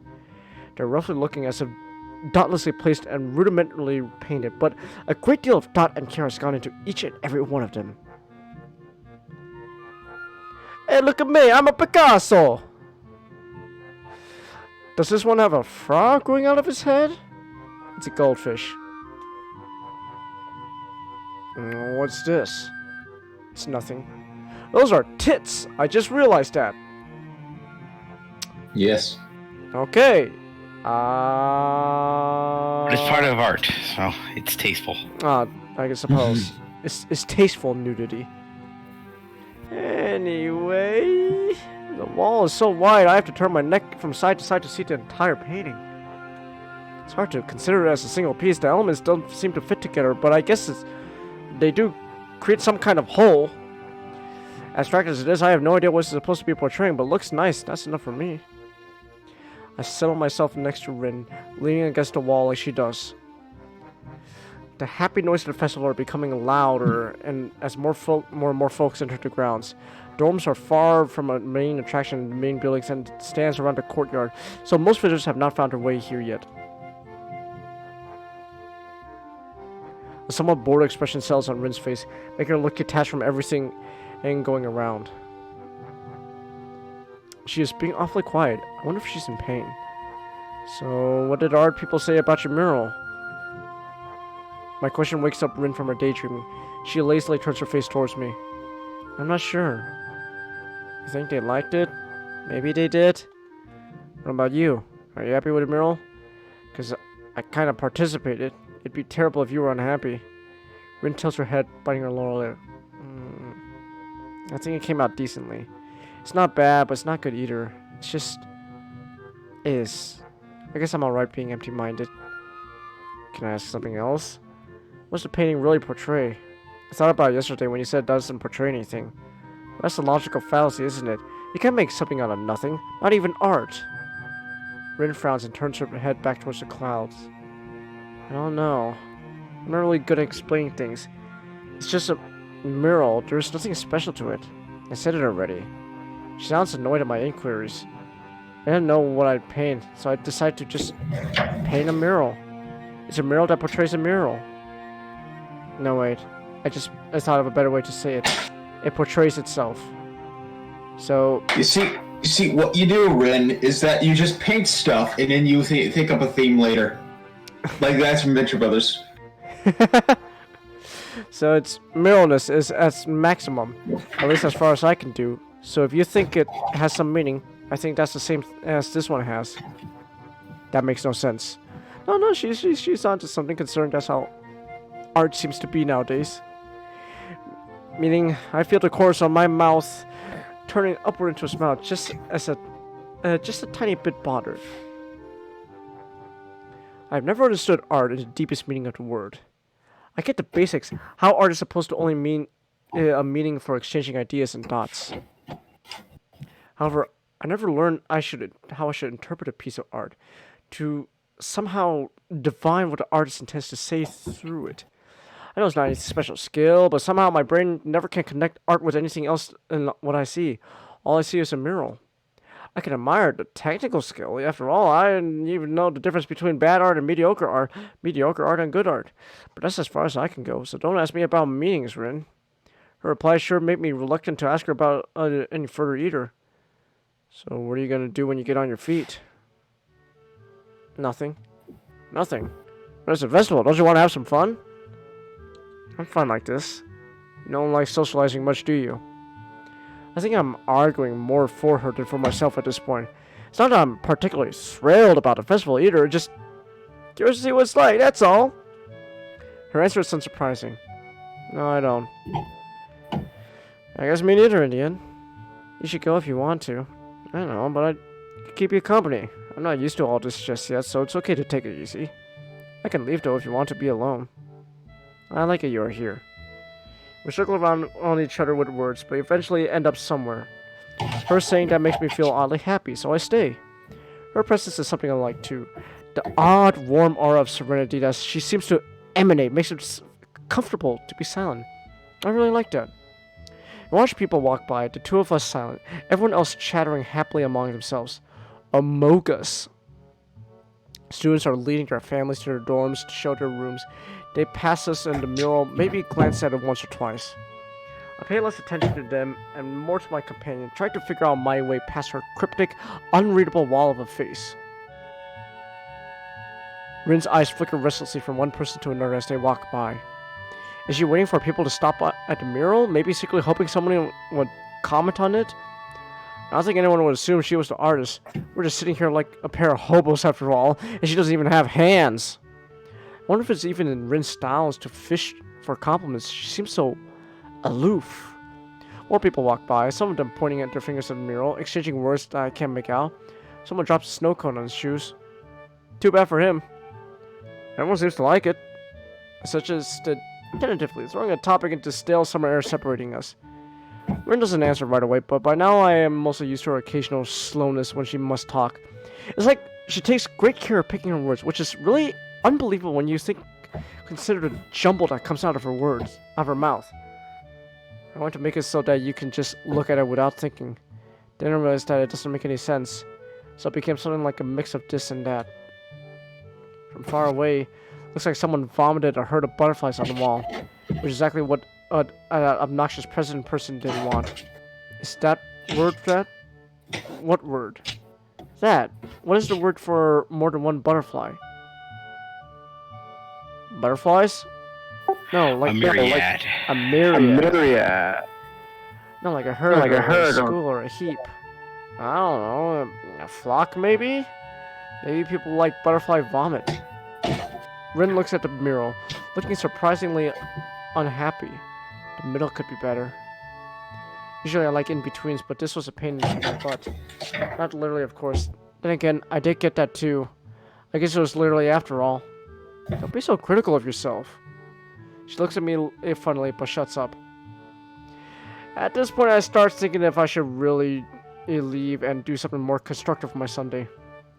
This is the pinnacle of social failure. A whole free day, a festival right outside my doorstep, and what do?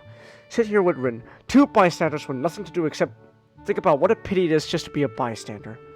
Even realizing how pitiful it is, I don't do anything. I don't stand up and take off or, have a day of fun.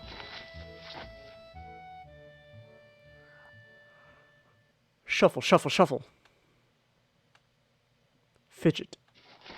Shuffle. Rin is shuffling about relentlessly, constantly swinging one leg over the other knee and then back again. She has a very irritated look on her face. Is something wrong? Yes. No. Yes. She suddenly hops on her feet. Surprisingly. I thought she was still rendered immobile, but apparently that's not the case. I have to go find Emmy or someone. I need some help with something. I can help you. No, it's okay. One of us needs to stay here in case something happens. Not really ridiculous. Nothing even remotely interesting has happened since I came here except that one guy who dropped a snow cone on his foot. Let me help you since I'm bored. So what is it? Rin slipped flattened tightly against each other, almost into a perfectly horizontal line. She closes her eyes and draws in a deep breath. When she opens her eyelids, the frighteningly stern look in her dark eyes takes me aback. Hisao, you might not want to hear this, or maybe you do. I don't know, but it doesn't matter even if it did. You are not leaving me any choice. I'm having my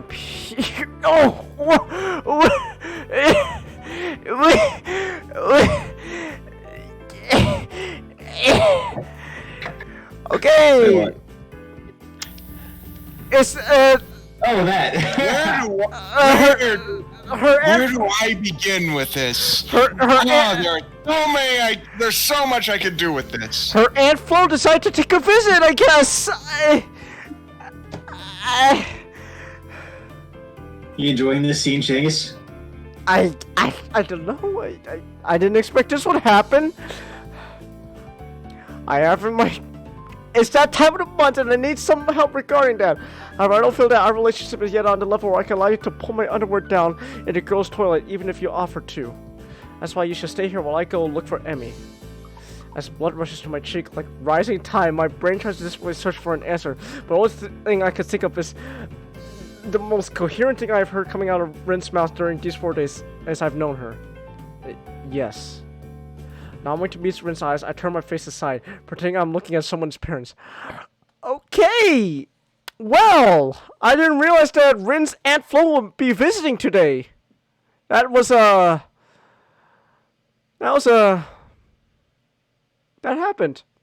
That happened. That happened. From the corner of my eye, I see Rin turning over her heel and walking off without further ado. I feel like she's going to hide under some rock. I wonder how long Rin will be gone, or if she will return at all. She does eventually return, apparently seemingly out of nowhere, and sitting back to wherever she was next to my place. I'm back. She says it flatly, like my blunder never happened. I prefer to forget the whole matter as well, so I keep quiet. Oh gosh, she's gotta stand! Time passes in standstill. The sun gleams from high above the main building. It hits me directly in the eyes, but I just squint instead of moving. In a bit, it becomes painful to keep my eyes open just a little, and my temples start aching. My head hurts. I think this day gave me a headache. Can you believe it? Are you hungry? How's that related to a headache? It's not. That's because I am. Ugh. Her oblivious seriousness melts my irritation with its ridiculousness, and I find the corners of my mouth turning slightly upwards again. So am I. I'll go get some food. What do you want? My treat. Doesn't matter. I'm starting to get a little hungry myself. I might get some snack. Returning with the food, I give one portion to Rin, take the other for myself, and we dig in without a word. Rin looks upwards, fork hanging out of the corner of her mouth. What are clouds? I always thought they were spots of the sky or something like that, because you can't touch them. You thought like that when you were a kid? No, last week. Maybe because sometimes my thoughts feel like clouds, fluffy, white, and slow. Like the sky was in my mind, like my mind was the sky. The sky, your mind? Close your eyes and think of the sky. You wouldn't be able to think of anything else until you stop. I try. It works! Magic! Opening my eyes, I see Rin studying me with her eyes. It feels uncomfortable because she doesn't say anything. I turn away. Clouds are water. Evaporated water. You know, to say that almost all of the water in the world will at some point of its existence be a part of a cloud. Every drop of tears and blood and sweat that comes out of you, it'll be a cloud. All the water inside your body too. It goes up sometime after you die. It might take a while though. The explanation is better than any of mine. Oh, because it's true. It must be it. I carry on eating food before it gets cold. The wall offers a bit of a blessed shade as the sun revolves around the dome of the sky.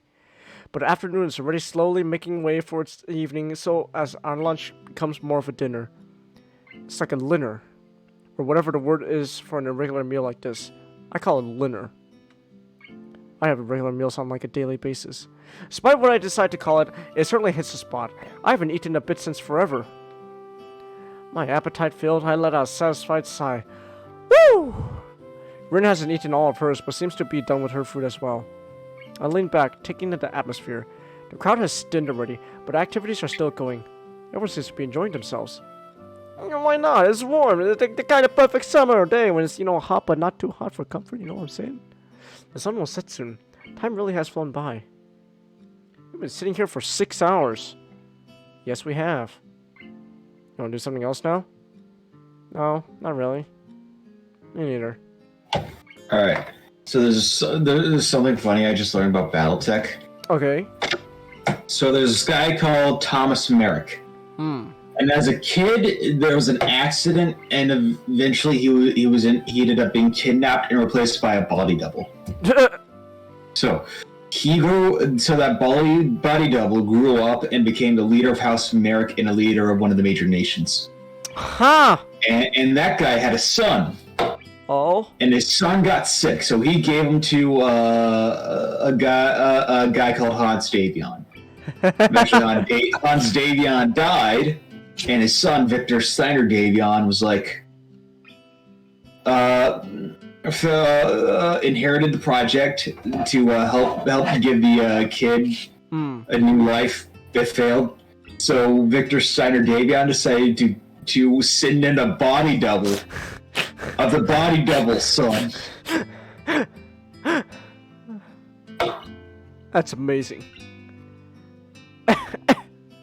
That's just a little something I found out. No, it's cool. That's amazing to hear. She adjusts her position and leans against the wall. I follow her lead, relaxing my own body. For minutes on end, we sit there without saying a word. I'm trying to feel Rin's mood from her demeanor, the tension of her muscles, the tiny expressions fleeting on her face. It's no use! She's unreadable as always. The crowd swells to and fro, people happily chattering with each other. Very few people pay real attention to the mural, even less to us. I fiddle with a few odd pebbles absentmindedly. The act of doing something just for the sake of doing something. The pinnacle of idleness. Inch by inch, the sun creeps lower and lower towards the tree line, changing the color of the sky close to the horizon from a golden yellow to orange and red as the moment of sunset draws near. I feel like my stomach is filled with lead after eating so heavily, but the brick wall feels surprisingly comfortable against my back. I try to fight against the drowsy feeling that is overwhelming me to no avail. Oh god, I'm falling asleep, boy.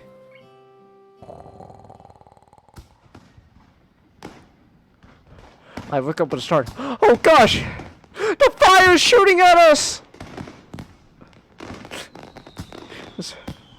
I love saying that line whenever fireworks happen. Just, the fire is shooting at us! A low boom reverberates through the school grounds. After images of bright sparks flash through my vision like stars. Sudden rise towards the sky from the direction of the sports field. A trail of fire behind it until a burst of red and yellow flames light the sky high above the school with another loud boom. Fireworks. Woo! Oh gosh, the flashing lights! Ah! The sudden flash of light against the canvas of the night sky awakens me to realize that it's actually day already. Oh jeez, I didn't know there was going to be an epilepsy warning. Oh jeez. How long did I sleep? I feel groggy and can't feel my right arm. As I attempt to flex it, I realize why. Rin is leaning heavily against my shoulder, almost falling onto my lap. Oh my gosh, a girl is falling asleep into my arms! Oh my gosh, I'm so... What do I do? What do I do? Oh gosh. Okay, whatever you do, don't shit your pants. Damn it, I shit my pants! Fuck! She's fast asleep, and not even fazed by the fireworks. Her mouth is slightly open and her eyes peacefully closed. A sleeping childlike face of the innocent. I shake Rin gently with my free arm, trying to wake her, or failing that, move her so that my other arm is liberated from its pinch. Rin's face twitches and her eyelids shut tighter, as it resists against waking up. She gradually opens her eyes, but keeps them half closed, letting the light from the fireworks sneak past just her eyebrows so that her green irises mirror the bright flashes of the explosion, then looks up at me and frowns. Just a little longer, okay? Rin's voice is drowsy and slow, leaving her almost unintelligibly muttered words hanging lazily in the air. It seems she's not entirely aware of the situation. Rin's head drops back on my shoulder as she leans against me with all her weight. She snuggles against my side, trying to make herself comfortable, but making me feel very uncomfortable at the same time. I become intensely, almost painfully aware of Rin's warm body and the deep, peaceful movement of her chest against my arm. Her breathing soon returned to even rhythm. I can't help but admiring her gift for sleeping, or the ease of mind of hers to use someone she has known for less than a week as a pillow. The rockets rise up to the sky one at a time, breaking into flowers of red, green, and gold, accompanied by the ooh, and then ahs of the audience. I try to push Rin's disconcerting proximity out of mind, but what can I do about it? I just hope for a short while really it is that.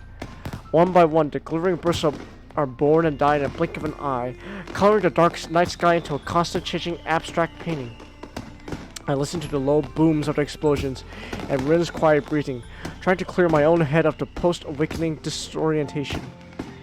Thankfully, just a little while longer really proves to be just a while, as Rin stirs from her slumber and wakes up again before the fireworks are over. I fell asleep. She finally opens her eyes completely and blinks a few times. You fell asleep on top of me. Twice. You didn't like it?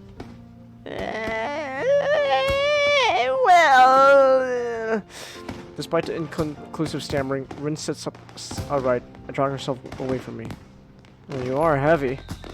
It's a lie. She weighs next to nothing, but I have to get the jab back at her, even if it's under the belt. My mock protest fails to draw any reaction as Rin's attention is drawn upwards to the flashes of fireworks. She seems hypnotized by the colorful play of explosions.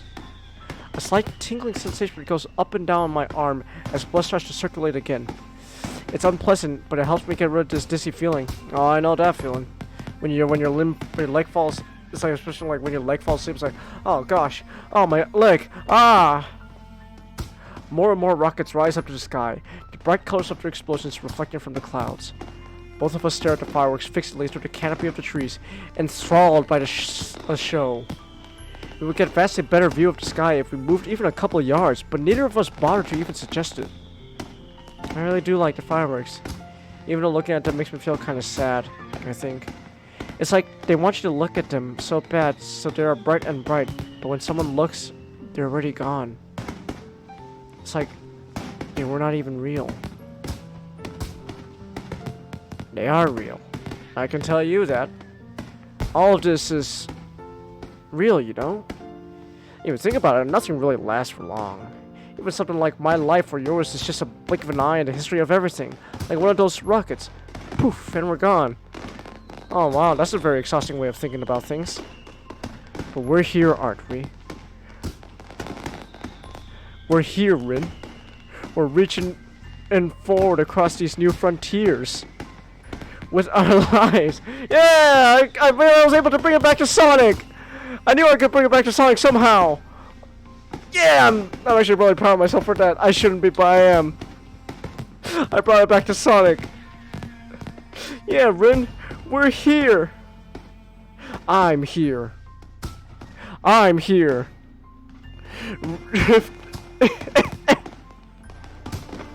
Don't you get it, Rin? I'm here.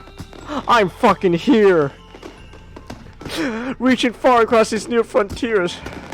With my life, I fight this fear.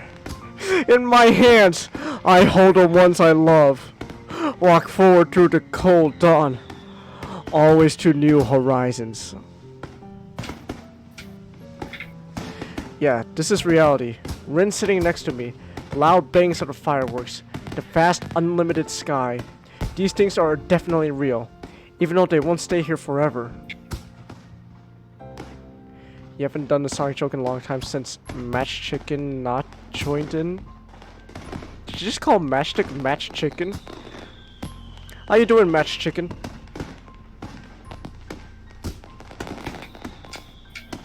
I don't think Match Chicken can hear Excuse me, I am a turkey. Ah, my bad. I feel warm inside. I wonder if it's because Rin is so close to me, or just the feeling of being alive. And I'm a monkey. Am I doing this right? I thought you were a xenomorph. I don't know anymore. I don't really know what I should say next. It's alright. Maybe I'm just talking to myself.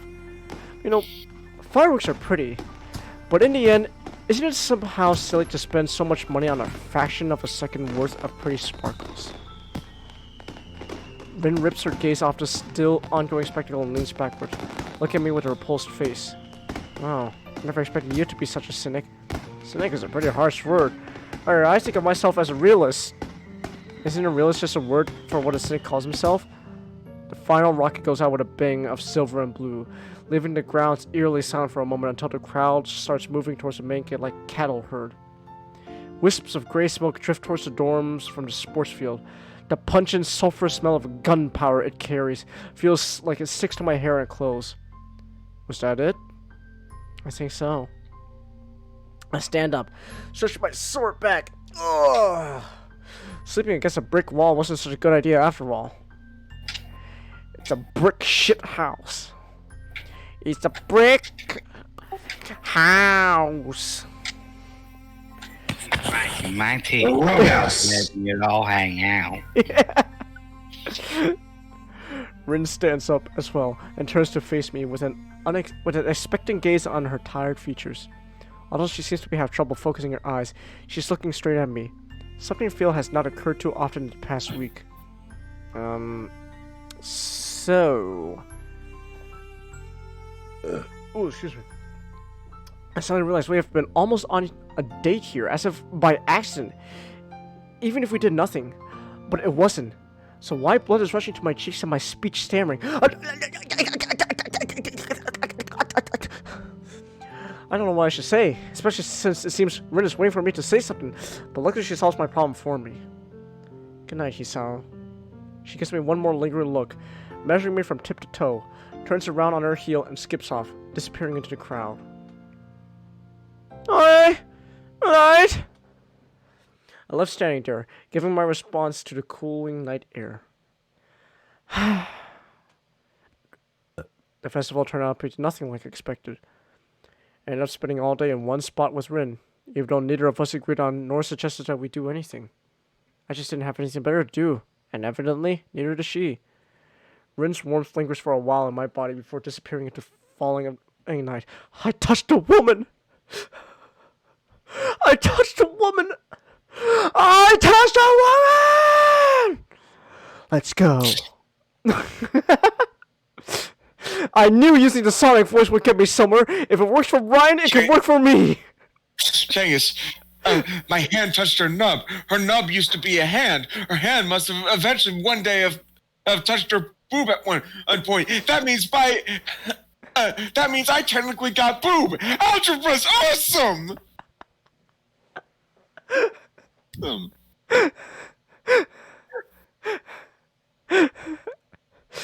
Hey. I think that's something like I'm so fucking baffled by that fucking Sonic voice thing.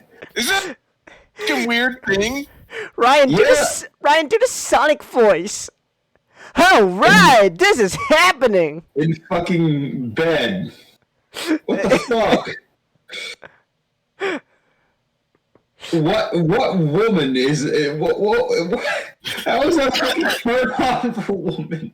Well, I don't know. Fucking Sonic fans are weird. I don't know. I guess Emmy just really liked the Sonic voice. I'm just... All right. If one person is into it, then that means there's more people. You know the phrase "we've had it good for too long."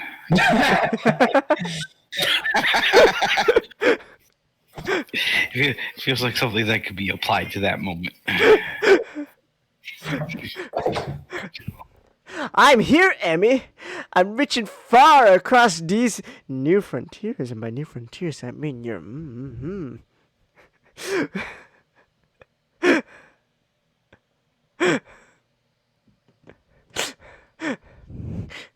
I tried to reach inside of Emmy.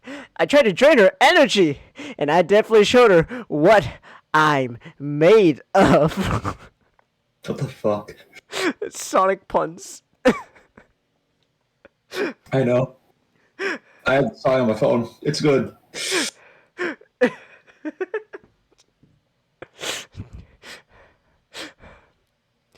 I'm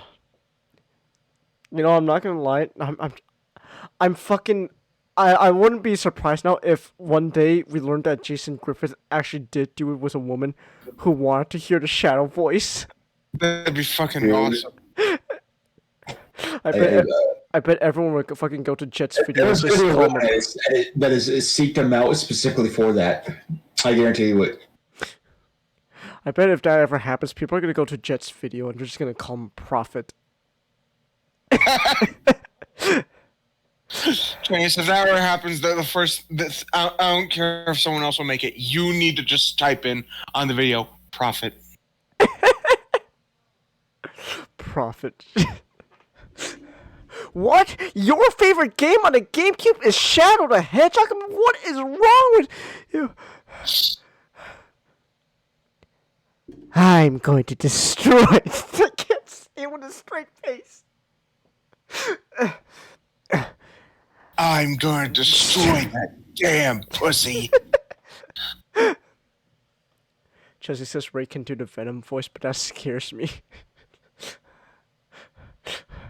Chelsea, My pronouns are they, them, but not because we're non-binary. Not Changus, Chelsea. It's the that's throwing me off. Chelsea, just have him do the Venom voice while you do it. You'd be too busy laughing to be scared of it. Our pronouns are they, them, Spider-Man. Not because we're non-binary, but because we're literally two N-words. That's one of my favorite shit posts with Venom. Oh god, bright flash of light. Oh! Oh, there's animation! Oh! I didn't know there was animation!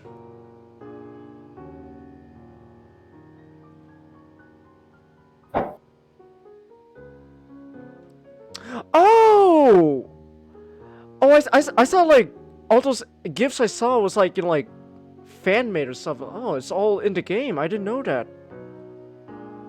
I didn't know the animation was in the game. I thought it was, like, fan-made.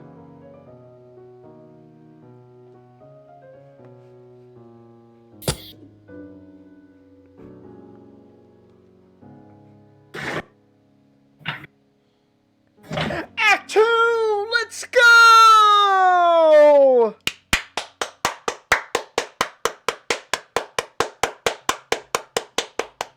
Alright, I'm gonna go use the restroom, and then, actually, I'm also gonna get some food as well. Alright. So, give me a second. Hold on. Alright. I'll be back. I'm just gonna use the bathroom and get some food as well. Act 2, baby! I'm here, reaching far across these new frontiers. With my life, I find this fear.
You guys there?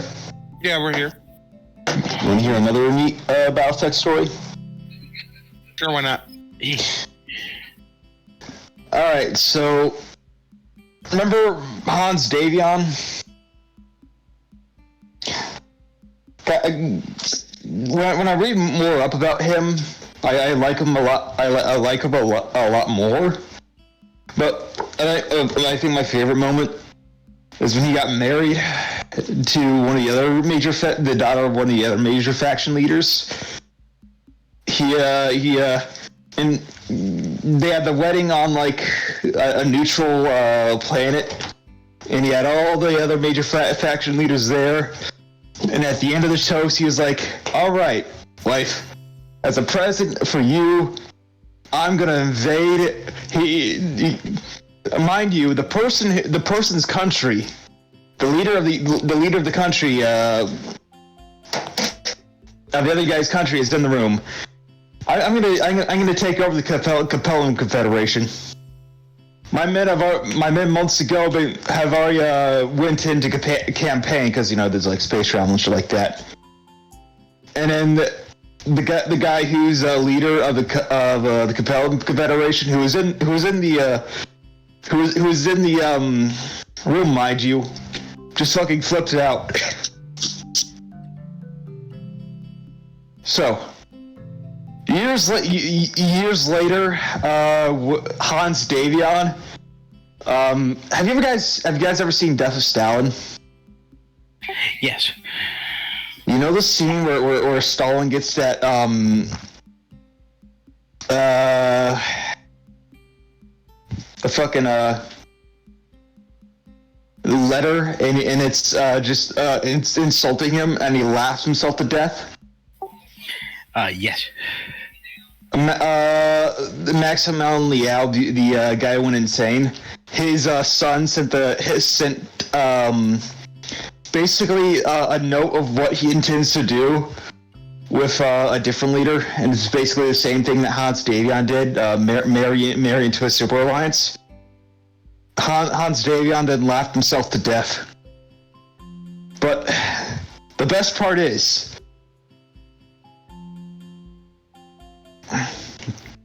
that Hans Davion's son ends up screwing the chick that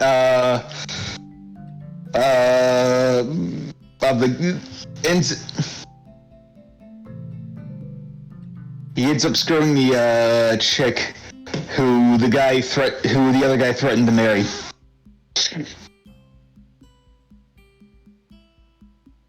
I probably explained that really poorly, but.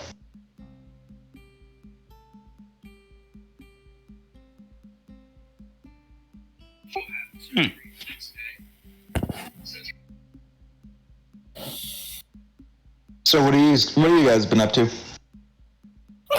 Not much really.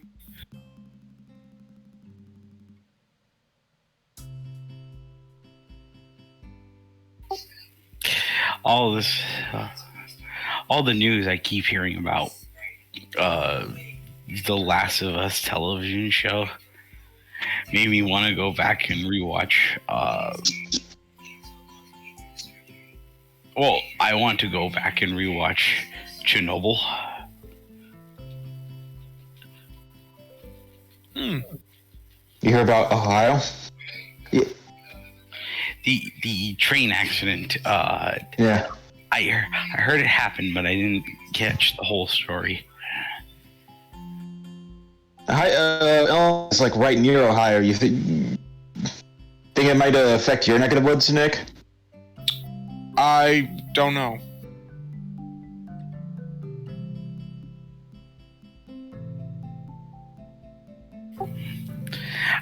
I do like the memes coming out about how Ohio is just the last level of life.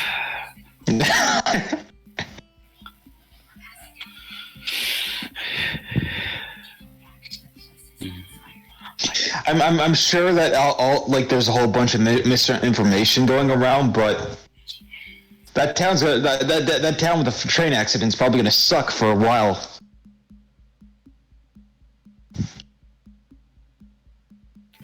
It always feels like the middlemost states suffer the most because there's not much of a kerfuffle that we place on them. I feel like it's really notable because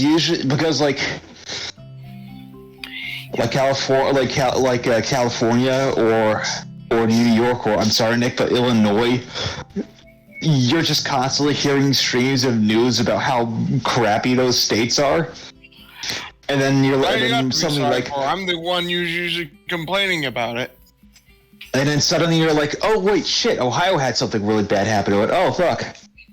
But I always feel like it always gets downplayed because people look at it and they're like, oh, it's Ohio. Who cares what happens in Ohio? And it's like, that's also the same thinking that causes the problem that happened in Ohio to not be, remedied quickly. Yeah, but now that it has all the attention, maybe it might have a little bit of attention more in the future. Because people are looking at this a lot, which is kind of tragic that it has to have something so horrible as this to happen to have a lot more attention placed onto it. But Oh, that's the tragic comedy of that's the comedy of a tragedy. It has to happen for anyone to realize that there's a problem. Yeah.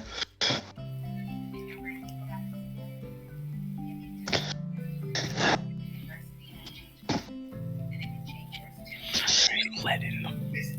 It'd be great though. What? I want the net. If Metal Gear Rising ever gets a sequel, I want it to end in Ohio. Because I'd just be in this exact scenario. Because that'd be really funny.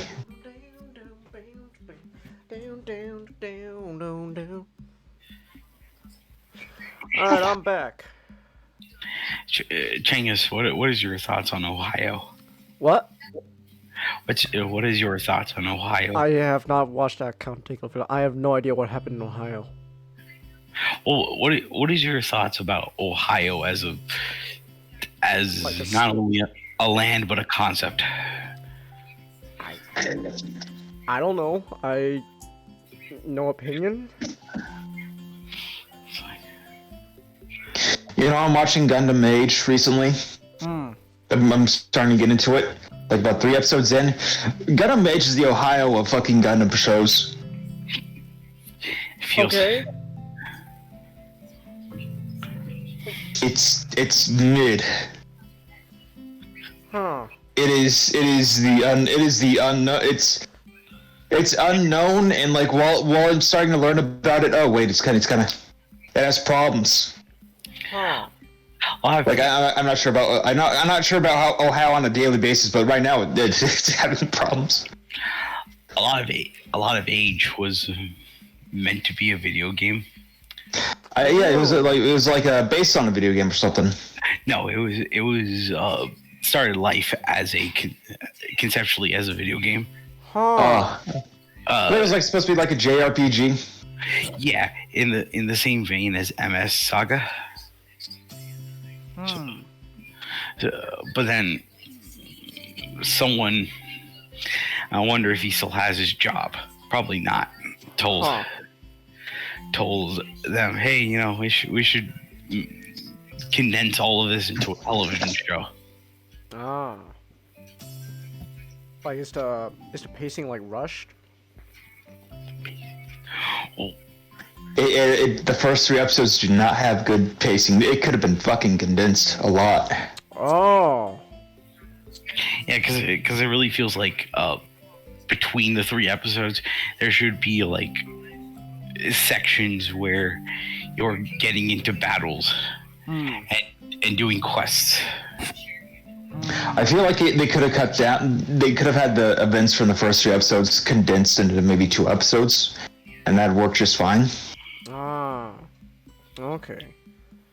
So it's And it's decompressed as fuck. Yeah. Ah. Okay. I'll continue on. I hear it gets better, but I'll get there when I get there. Reconquista G. The first 3 episodes.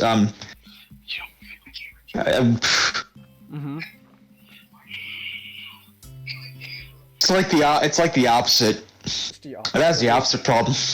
Oh. So everything happens so fast. Got so much to do. Come on, let's go. It's starting to slow down now, but I enjoy it more though. Reconquista. I think I want to watch the show first before I watch the movies of G-Reco. I heard like their G-Reco movies, like they're adding extra scenes, like I guess like help out the story that like they didn't put in the show. There we go.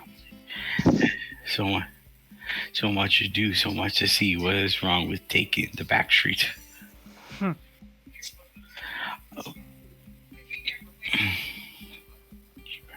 G-Reco is a very divisive show because you will generally find people who say it's nonsense, and you will generally find people who say that, you know, they can't decipher it, but that's what makes it so good. Huh. So that's it. So it's just a better way of saying it's nonsense, but I'm still enjoying it. Yeah, because it really does feel like Tomino setting up this new world, and then someone came up to him and tell him, hey, you know what? Hey, you know, Tomino, you can make this, part of Gundam.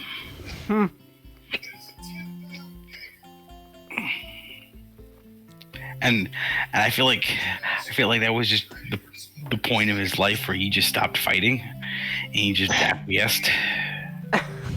Hey, Tomino, make it Gundam. Okay. Okay. Acquiesced.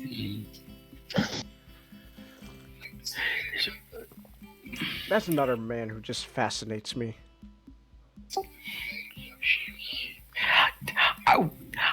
I kind of enjoy listening to the life stories of Japanese creators, because there's an like I feel like you could split up you could split up like the industry, the whole otaku industry as a before and after. Where before you would have like people like Osamu Tezuka. It's me. I was wondering why everything went quiet. So I said a bunch of stuff, funny stuff, but no one heard me. Made me feel bad. You feel bad. Like you would have like the Osamu Tezukas and the Hayao Miyazakis and the Yoshiyuki Tominos, who there was no precedent for anything that they did, so they essentially just created out of this sense of wanting to create something. And then later on you would get like the otakus with like Ano and I always keep forgetting his name.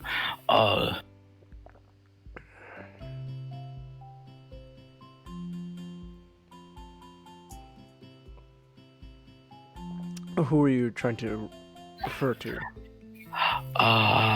Hiroyuki Iyamashi. What did he do? He did Lagan, Kill la Kill. Gurren Lagann. Yeah, Kill la Kill. Yeah, a lot of Gainax trigger stuff. Yeah, I get it. Like, it always seemed like they are a product of what came before. And that also made one of my favorite kind of Kamen Rider shows. Unless I'm thinking the wrong guy. There's a lot of guys in I know there was like one trigger Gainax guy who went to write Fours yet? I can look this up actually. Kamen Rider Forze. Ba ba ba ba ba ba ba Rose ba ba ba ba ba Rose. Wait, hold on. Written by Kazuki Nakashima. Check out Streaming Backroom. What you put there?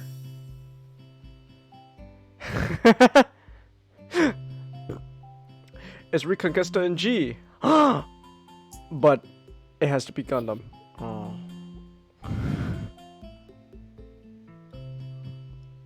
Alright. This probably is an accurate showing of Tawa's face expression. Probably is. Alright. Because usually what I always enjoy about the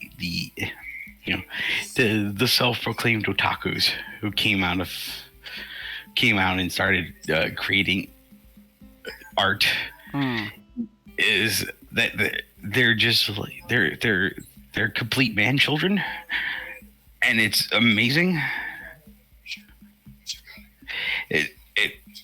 It's like genuinely that video of Ano doing Kamen Rider and Ultraman poses on the kids playset is one of the most heartwarming things I've ever seen. I'm just imagining old man Ano with like a bunch of other otaku creators, and they're all, and they're like, it'd be like, next week we get images of Ano and a whole bunch of other old men doing Kamen Rider poses on the playground right now, not like 40 years ago. Just not in their prime, just when they're 60s.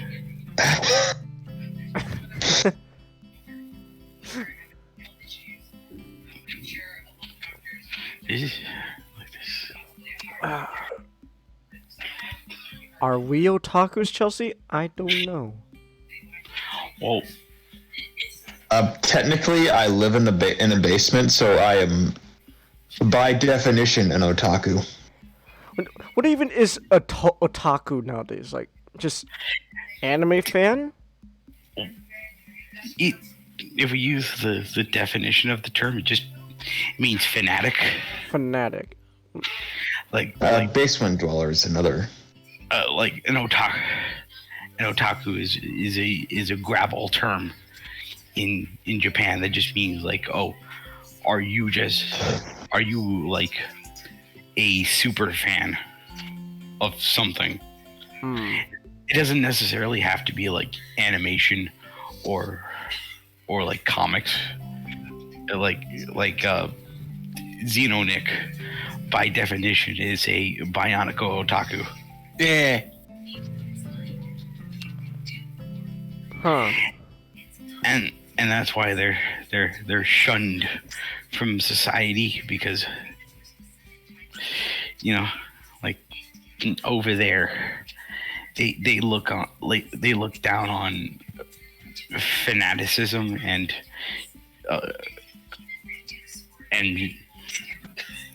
general just like enthusiasm for something that is in their eyes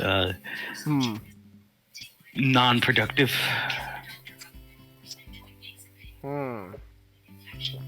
Okay.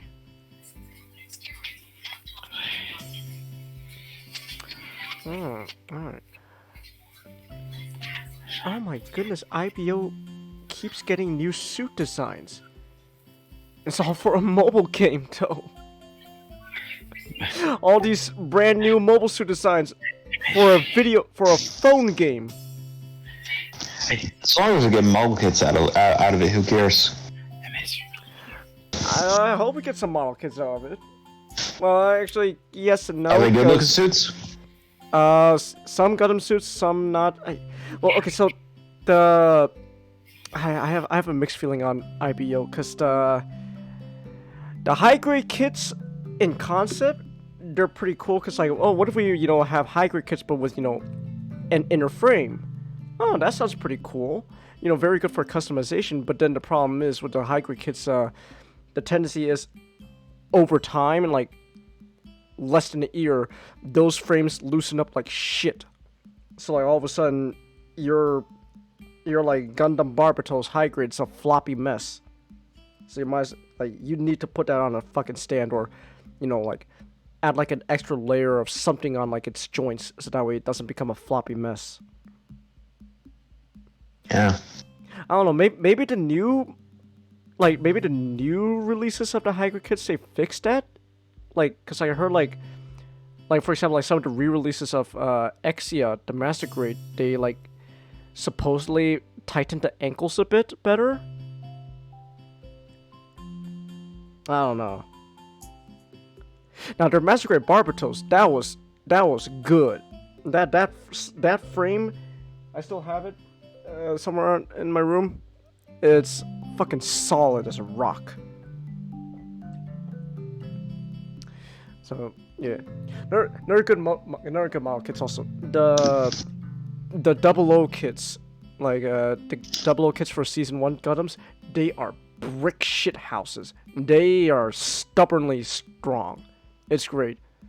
I have Dynamis on like the corner of a shelf. He's dropped like several times, no damage.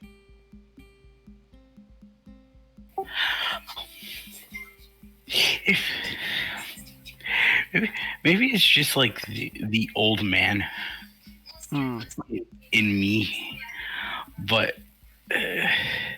it's weird giving the newer shows MSVs.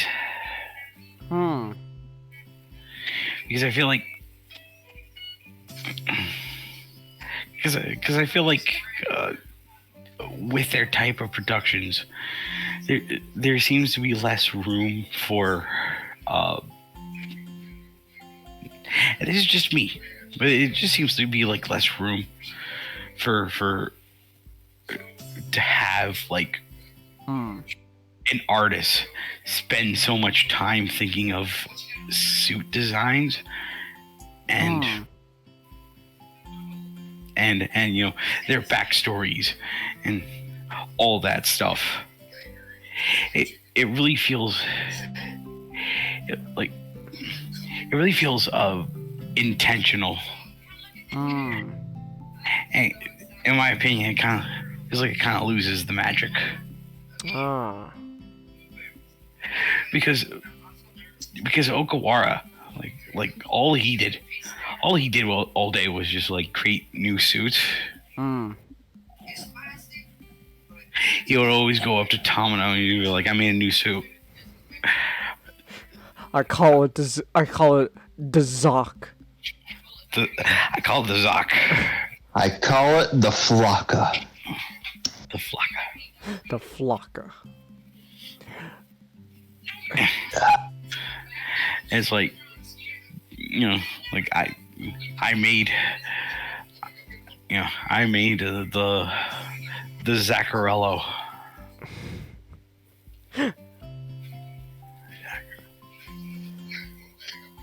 And like there was always a chance where it'll never make it into the series. But every design that like Okawara made was considered canon. Really? Yeah, because inherently his mobile suit variation existed in this way where even though they haven't shown up in on screen like imagine if you were imagine Changus if Hasbro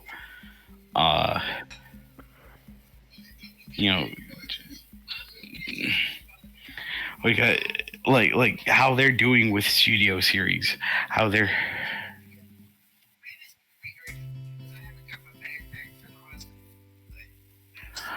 sorry, that's my mom. No, it's fine. imagine like what Hasbro is doing with like Studio Series. How they're just like giving, printing, making toys out of conceptual designs. Like that. What do you call it? Like imagine if like it was canon, their design of Megatron from Bumblebee. Like it's never been shown in Bumblebee. For some reason or another. But it still kind of exists in canon that Megatron has a role in that world. That was the thinking of the Mobile Suit variation.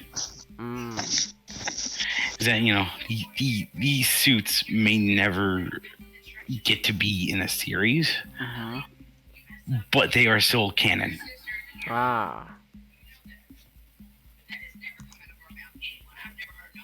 Okay. Like a Psycho Zaku. Like this. Well, Psycho Zaku is like it is part of the it is part of Thunderbolt. Thunderbolt's weird. Yeah, and apparently in the manga that like some parts in Thunderbolt take place like it's just like between like 0080 and 0083, and already we're getting Zeta Gundam. Yeah, like oh wow, that was fast. Damn, I didn't know we were getting Zeta that fast. Like, man, this is like it feels like someone made an entire story based around their Gear and Greed campaign. They keep making anachronistic suits. We're never going to see Ren. No, we're gonna continue the game, Chelsea. Don't worry. It's just I'm really engrossed in this conversation now.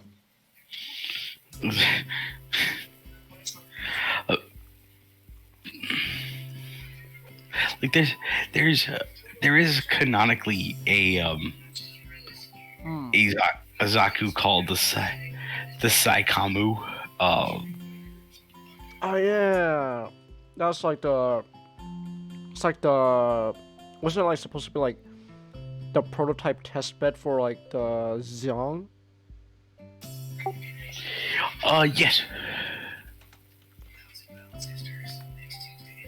Yeah. Oh, this guy. Oh, this guy here. Oh, come on. Saikamu, high test high mobility type Saku. What a chunky boy.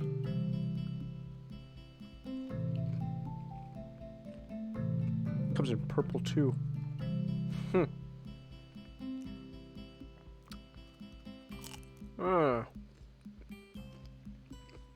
That's supposed to be like the test bed for the Xiong. It never got to see combat, but canonically existed.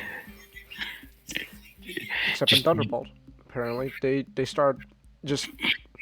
Oh yeah, like I remember, like I remember now. There was this one scene in Thunderbolt where like they're mass producing Xiangs. Like I feel like how we always make a joke about how the war would completely change if they did mass produce the Big Zam. Like I feel like that's the same thing with like the Xiong. It's conceptually a mobile suit that it's like its existence is a miracle. Its existence is a miracle.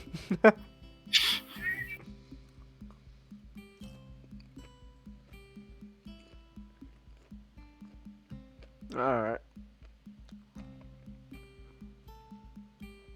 Because imagine.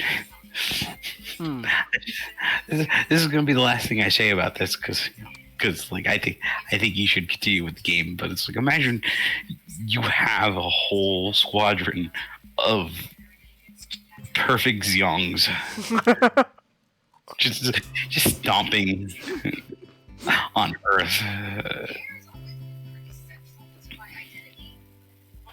I can't wait for Thunderbolt to show Dave, like, by the time of, like, let's say, like, Double Zeta, they've already mass produced the fucking Neo Xiang. That shit from Unicorn. It was a big rocket thruster for legs.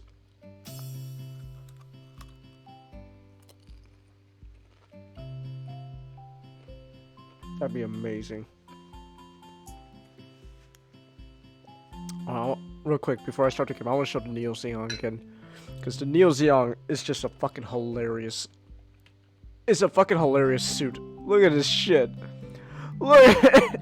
It's got no legs. It's just these big pods. It's just pods. Imagine those big pods walking, and it's sort of like a waddling.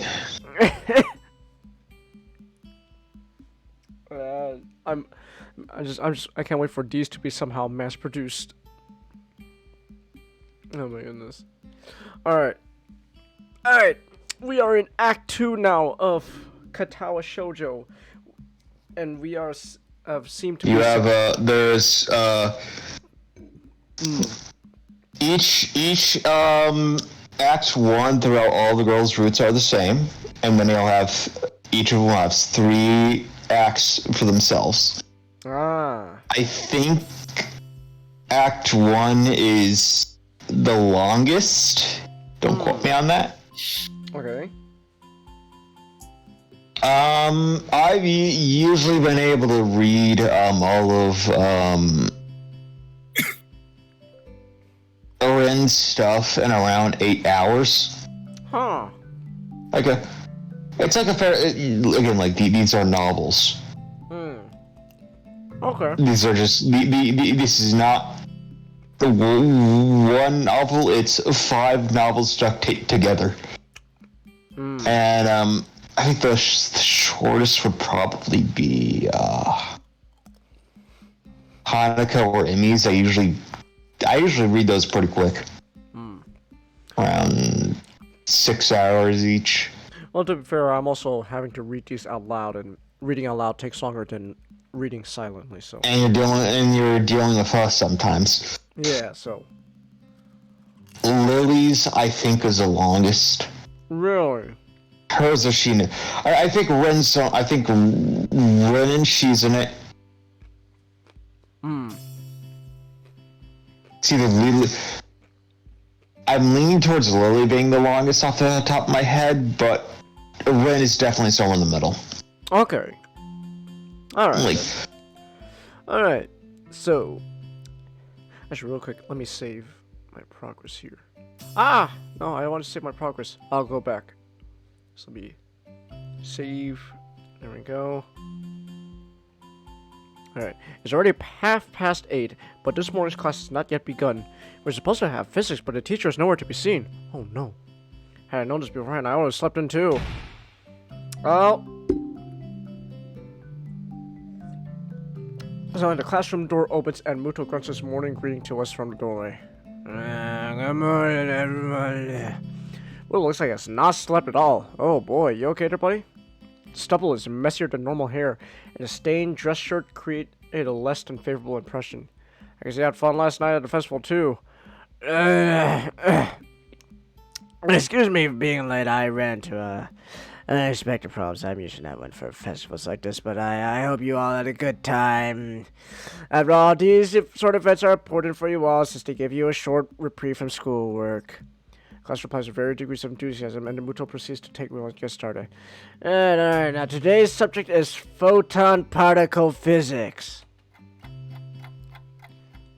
Before long, I have descended into a comfortable coma-like state along with the rest of the class, letting Muto's rambling speeches pass through one ear and accept the other without leaving a trace.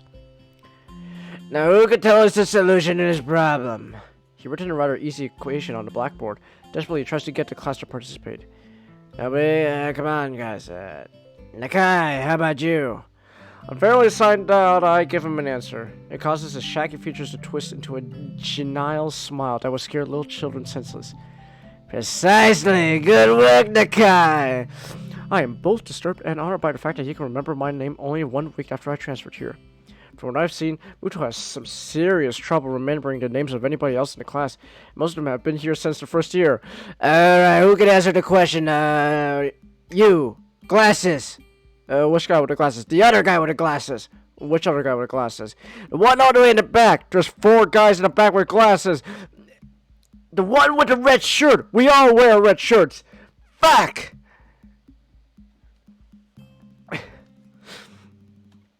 The room settles into a dreary mood, and students and teachers alike try to get back on track after the festival. I figure last week must have been frantic for everyone. But not a minute too soon, the lunch bell rings. Woo! Make way, important business! I turn just in time to see other people scatter out of the way as someone charges from the far end of the corridor towards the stairwell. It's too late before I'm standing in the middle of the corridor, directly in the way of oncoming human projectile. I skip towards the doorway. Unfortunately, the person running towards me dodges in the same direction. In the following fraction of a second, several things come to mind in sequence, and yet almost simultaneously. First, I recognize that the girl on the collision course with me is Emmy. Second, I realize that it feels somehow natural to be tackled by Emmy once again. I can feel almost comfortable, if not for the reflexive panic and terror. Third, Emmy seems to be carrying a foot-tall stack of paper while running in the hallway. She crashes into me, but at least the impact was grazing one on my arm this time. Owie! Why does this always happen to me? I don't know. Could it possibly have anything to do with you running through the corridor like you were on fire? She whimpers regretfully, looking like a hurt puppy. This sight makes me regret my snappish comment the very instant it emerged from my lips. I was in a hurry! I can tell. Sorry. Don't worry about it. Amy wails weakly one last time and rubs her forehead as if to expel the ache while her gaze sweeps over the hallway floor. She notices her neat stack of papers spread all over the floor. One big miss. She lets out a horrified yelp. The printouts! Oh no, what am I going to do? Teacher will give me hell if they get dirty. They're probably fine. Let's gather them back up. It won't be a problem. We quickly round up the papers. Emmy tries to sort the scattered pile in her hands back into the orderly stack it was. Where are you going? Nowhere in particular, I guess. Do you want to be left alone with Muto in the classroom? I think he has a hangover. Have you eaten lunch? Not yet. I'm not feeling very hungry anyway. She looks at me incredulously, as if doubting my sanity for letting such a thing out of my mouth. You should go to the roof. I promised Rin I would eat lunch with her. I bet she'd like company. Uh-oh. My lunches with Rin have been remarkably unsuccessful. I don't know where this conversation is going. It's hard to not get drawn along, so I have a little choice but to play ball. Okay, I'll go pick up some bread or something first. Emmy smiles brightly before I say anything further. No. I'll go and deliver these super quick and then go buy a lunch for us. And Rin too, of course. What kind of bread do you like? Yeah, it's fine. You don't really need to. Don't worry, it's alright. Consider it an apology. I'll be back before you know it. That's what I'm worried about. Don't get into another accident. Amy starts walking down the hall, but since she's talking to me, she isn't watching where she's going. I won't! Famous last words. She's already jogging down the stairs as she shouts down, not so reassuring promise back to me.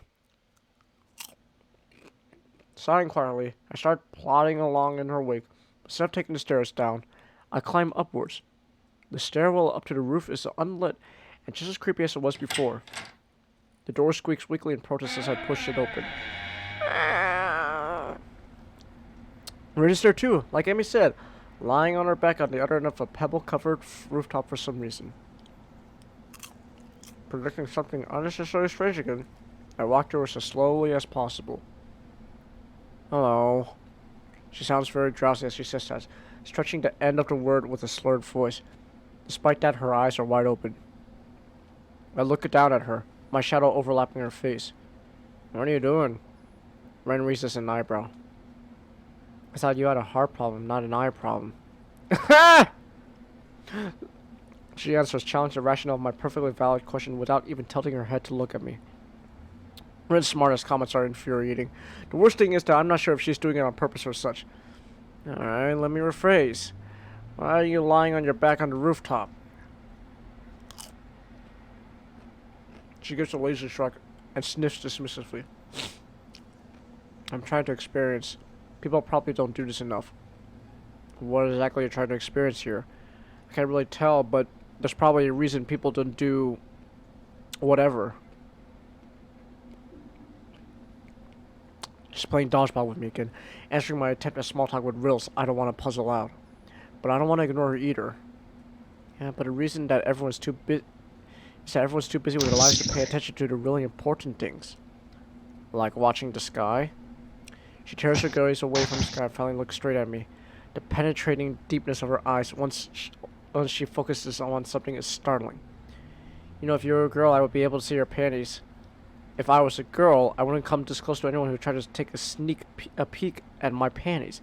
I have that much common sense. I was, but sometimes it can't be avoided. Like now, for example. To tell you the truth, I don't really want to peek at your panties, though. Underpants are the soul of a girl. You shouldn't peek at someone else's soul, even if you're not a girl. As a guy, I guess I can understand that. To us, there's some sort of half mythical object that we can't quite comprehend. Half mythical. That's what she said last night. She's like, "Whoa, is that a chaos emerald? Damn right it is."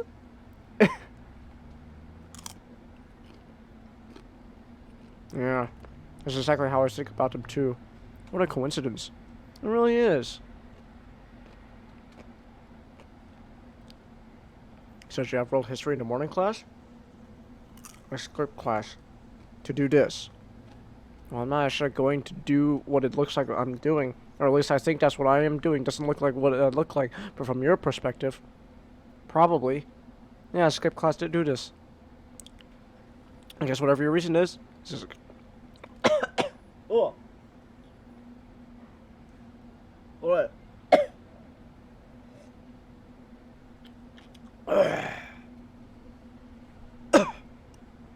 Oh. I should give me a second. I'll be back. Give me a second.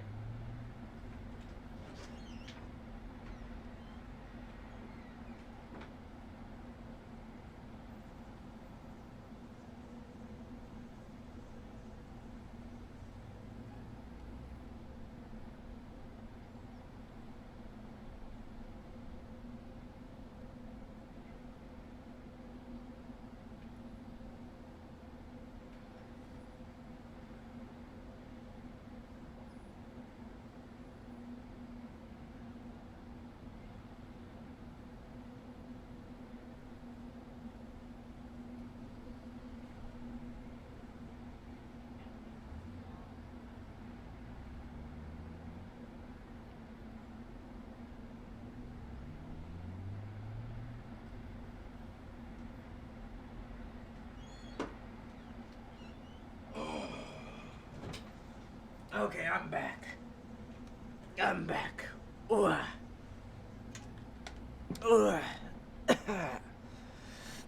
No, I don't got a hairball. I'm eating some popcorn, and one of the, like the kernel flakes went down the wrong pipe. Oof. It's a terrible feeling. Oh, excuse me. Giving in to the tired feelings on my legs, I sit down on the roof next to Rin. The pebbles are not the most comfortable bed in the world, but if she can stand it, then I should be able to as well. What are you waiting for? Huh? Try it. I bend my neck backwards to take a look at where she's looking. The silvery blue sky, dotted by herds of cloud sheep, fills up my field of vision entirely. While it's pretty, the view is nothing special even though the weather is fair. I give a shrug, trying my best to imitate the nonchalant manner which Rin seems to have evolved to perfection, and lie down on my back. The stones poke at my back, through my thin shirt wherever I shift my weight, even a little, forcing me to keep as still as possible. I try to ignore the discomfort in myself, instead concentrating on the vastness over us.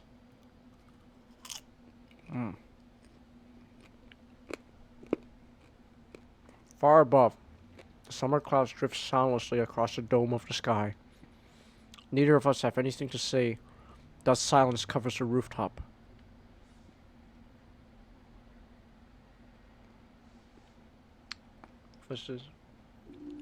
This important reminder that it's considered rude or self-promoting to talk about your stream in another streamer's chat unless the streamer brings it up.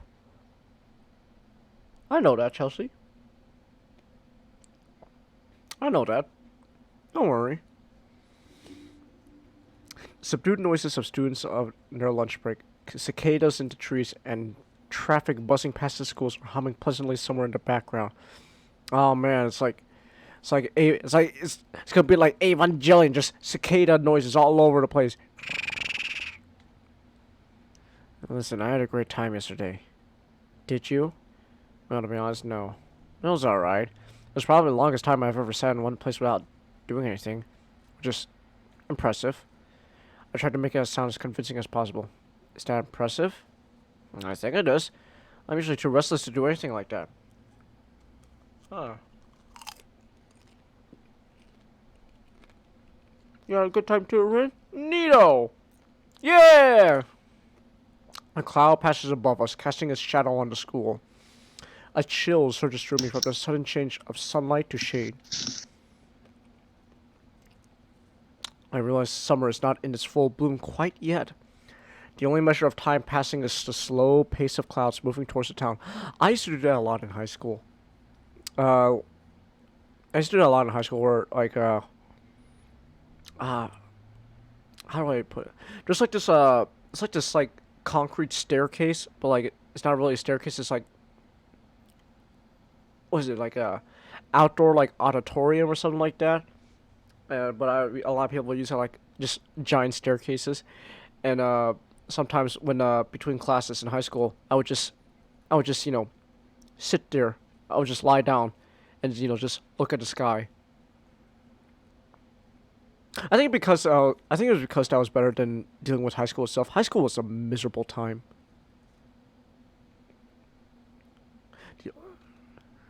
Is it homemade or microwave popcorn? It's microwave.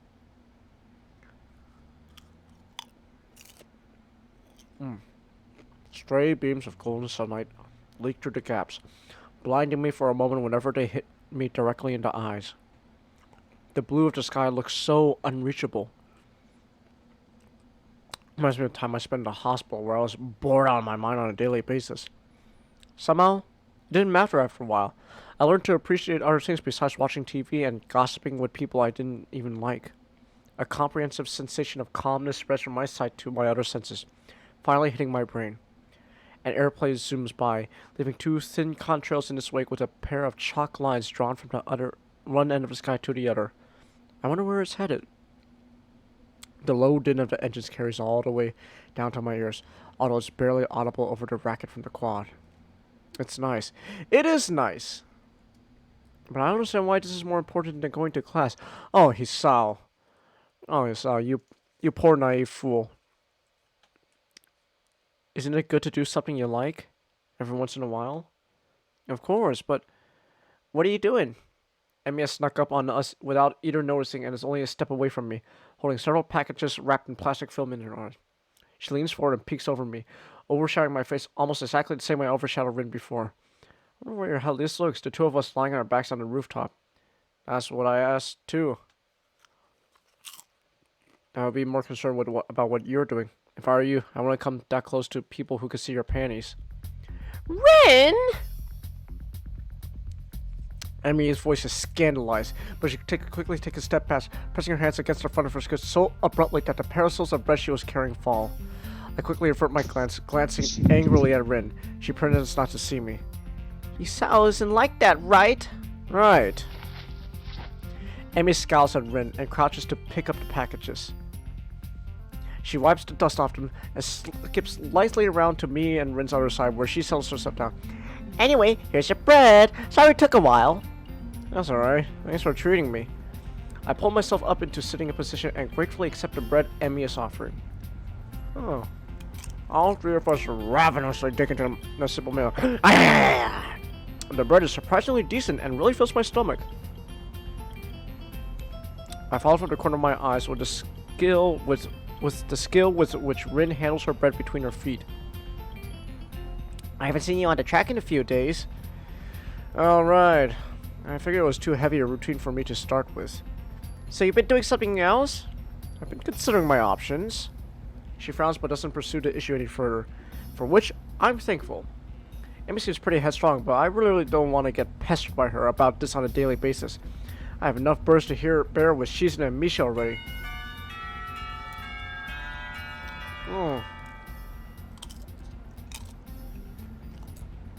We barely finished our lunch before the bell rings, calling us back to our classrooms.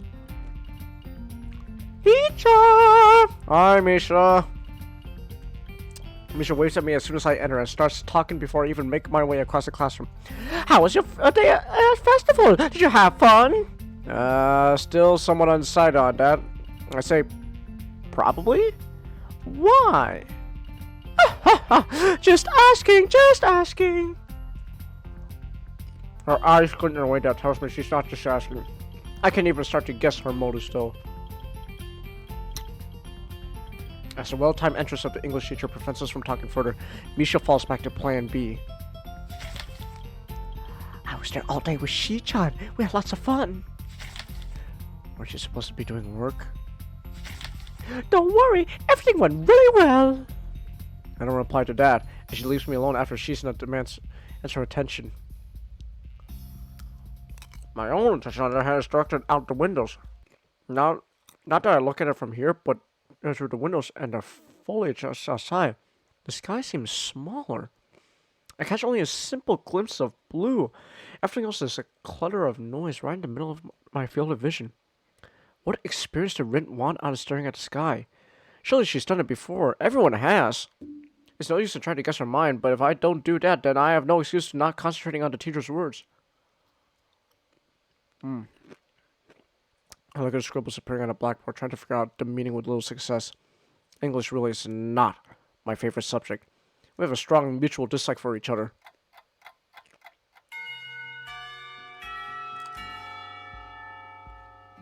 Thick, hot afternoon light invades the corridor, making the air feel heavy and lazy. My body feels weighed down by it, as I drag its 2 doors down the hallway to the art classroom. Maybe this is part of the reason why I didn't join any clubs before. Afternoons just aren't suited for activity. I am an afternoon person. I work the best late. I knock on the door of the art room and opened it. A girl who was possibly doing something important with the scroll of paper she's carrying turns to reckon me and smiles in a bit confused manner. Hello? This is the art club, right? Yep. You interested in joining? Yeah, and in fact, I may have already done so, but we'll see. I give her a weak smile, and her own widens a notch, making me feel a little less nervous. Great! Have a seat. We'll start when the teacher gets here. Without even scouting the room for a good spot, I walk quickly to the back of the room, settle myself on a free seat apart from everyone else. A few other members are lounging in their seats waiting for the teacher. Rin sits alone in a window seat, looking outside. She's the only person here that I know. Although Guy never really gotten along with my own classes here too. Nobody else comes to greet me. Maybe his introductions are left for later, so I just settle for silent observation as well. One boy has sunglasses on, and outside indoors, we're not at Yamaku. I'll bet he's the blind student Rin was talking about. The wait proves to be extremely short.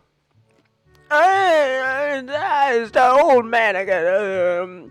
Nomia walks over to stand beside his desk. 3 long strides, then gives a smile and a flamboyant greeting.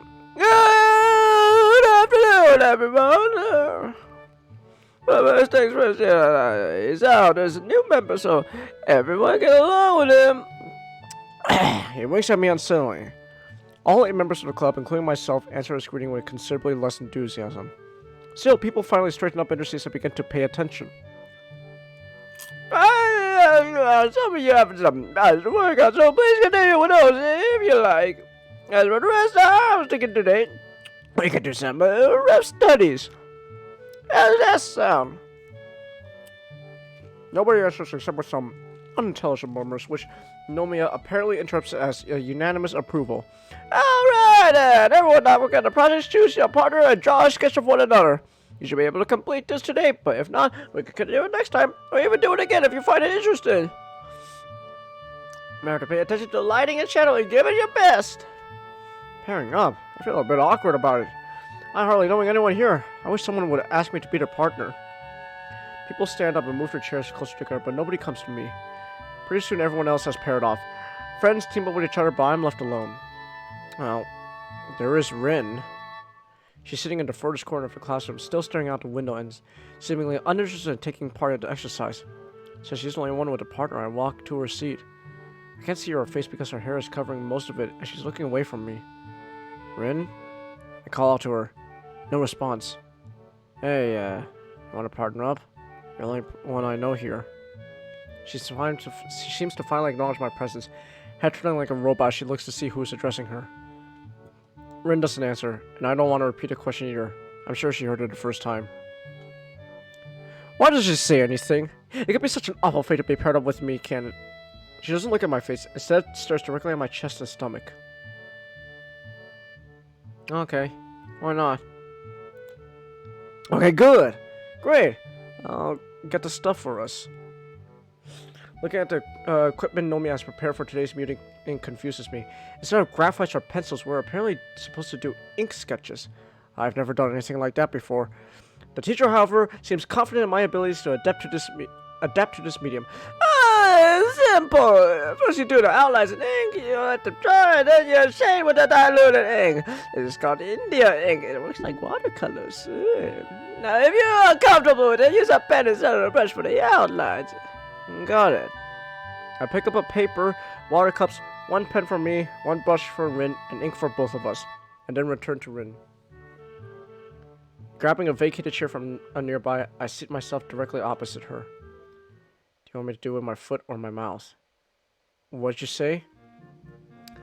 She tilts her head, her brows forming and questioning arches as she doesn't understand that I didn't understand the question. I don't mind drawing either way. You look better if I do it with my foot though. Or your foot then, if it's all the same to you. Nodding in answer, Rin gets up from her seat and kicks off her sandals. In two fluid motions, she picks up the paper sheet and drops it on the floor, then snatches the brush between her toes before sitting on the floor in a weird, half-cross-legged position. Although I've seen her do everything with her feet already, from eating to painting, the display of dexterity is so prodigious that I just stare at her, stunned. Rin contemplates her blank paper intently. The sharp tip of her brush hovers over the paper in anticipation. When she raises her head to see if I'm ready, I quickly turn my face away. I'll go first. Make a pose. And what kind of pose? Doesn't matter. That's the point. You have to make the sketch of the impression you get, not decide beforehand. I end up here sitting in my chair, my hands hanging limply between my knees. I look at her and she looks at me for a moment before beginning. Rin's stare is piercing, but impassive, as if she were trying to absorb a part of me into her own self. I feel like physically shrinking under the pressure of her gaze.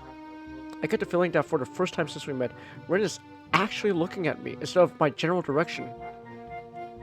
She sketches with confident, bold sweeps of delicate brush, not caring about the potentially destructive consequences of an accidentally misplaced stroke.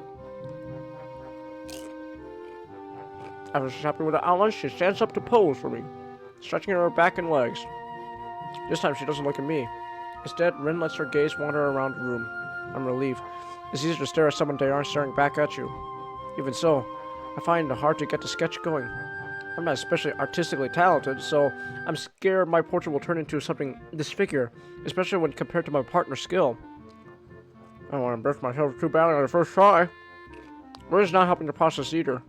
She doesn't stand still for even 10 seconds, tilting her head from side to side to judge her drawing, biting her lower lip, looking unsatisfied, constantly shuffling around like she was on hot coals. I managed to make some headway on the sketch. With my outlines done, we both started inking it into shadow and light. Nomiya passes by and remarks at the beginnings of our sketches. Very good! Standing figure is easier for a beginner to get a grasp of. But I didn't choose to pose. I looked at him and then at Rin at confusion, but he's already moving on to the next pair, and Rin seems unresponsive. And this right there, Just like when she was painting the mural, Rin has become so engrossed with her work that she has shut me, the classroom, and the entire world itself out from her own little sphere of existence. Every now and then she leans backwards, seeming to get some perspective. Sometimes she bends forward, leaning down until her nose almost touches the paper. This rocking back and forth looks silly. Suddenly, Rin proves she hasn't completely drifted off into a world of her own and then speaks. Are you having fun already? She doesn't raise her eyes from the drawing, which is a good thing. The breaking of the silence sends a jolt of surprise through me, as if I've been electrocuted. I don't know yet. It's hard to say. I can't hear how she replies to my answer because it seems she is suddenly having a private whispered conversation with her sketch. I don't understand how she can draw so well when she has the attention span of a butterfly. As if she seems to have lost her interest, I go back to work on my own drawing as well. Emma, head out for a bit. I'll be back. Alright. I tried to add texture to Rin's hair, to somehow grasp the way of the golden afternoon sun, lights a bright red tussle aflame, and transfer it into my paper in shades of black and gray. Somehow the pen and bottle of ink seems like such a lousy, inadequate tools for the task. Minutes pass, but the sketch doesn't magically look like any more like Rin than it did before. Her voice wakes me up from my despair. What about now? Excuse me? Are you having fun already? Why do you keep asking that? Because it's a club, right? Clubs are meant to be fun. You join to have fun. Are you having fun? Are you feeling it now, Mr. Krabs? Is it important I'm having fun? Yes. Okay, I'm having fun. Good. I wonder if I said that just to please her, if I really meant it. I can't really decide which it was. I don't hate this, though. I can honestly say that. It's good enough for now. As the allotted time to finish the studies quickly ticks away, I desperately try to improve my awful sketch, but it doesn't seem to get any better. I want to start again from scratch, but what's the point? There's no time for that either. Okay, everyone, that's it for today. Please turn in the drawings on my desk, and I'll see you next Monday. I glance at my portrait. It doesn't exactly look like Rin, I guess you could say it, but it portrays her, but it might be a bit generous. Hey, that's not too bad, Isao. That's actually not too bad. That's not too bad. You try to make an attempt. It's not so bad. For the first time, I kind of like it. Why am I speaking with an Italian accent? I don't know why I'm doing this all of a sudden. I like it.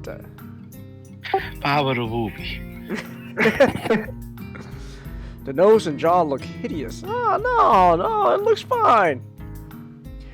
Granted, it's my first attempt at drawing with ink, but it's still pretty bad. That's not bad. Yeah, exactly.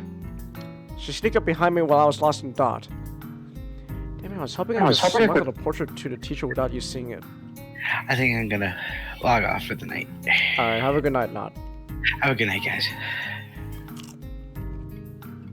Good night. I'm not really happy with it. I wish I could draw better. You just need some practice. Could you take my drawing to the teacher too? Curious about myself about how the sketch turned out, I peek at a picture. From the way Rin was drawing, it looked like she was really into it. It's excellent. Somehow the seemingly arbitrary strokes come together to form an image of my face. From the shape of my chin, to the messy hair, to the somewhat gloomy expression. Her sketch blows my mind. Oh. I wish I was good as you. You're amazing.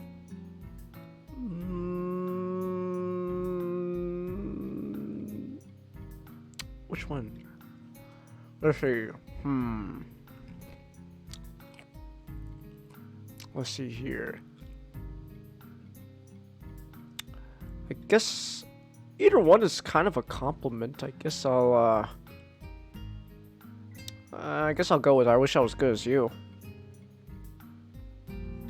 Wow, I wish I was that good.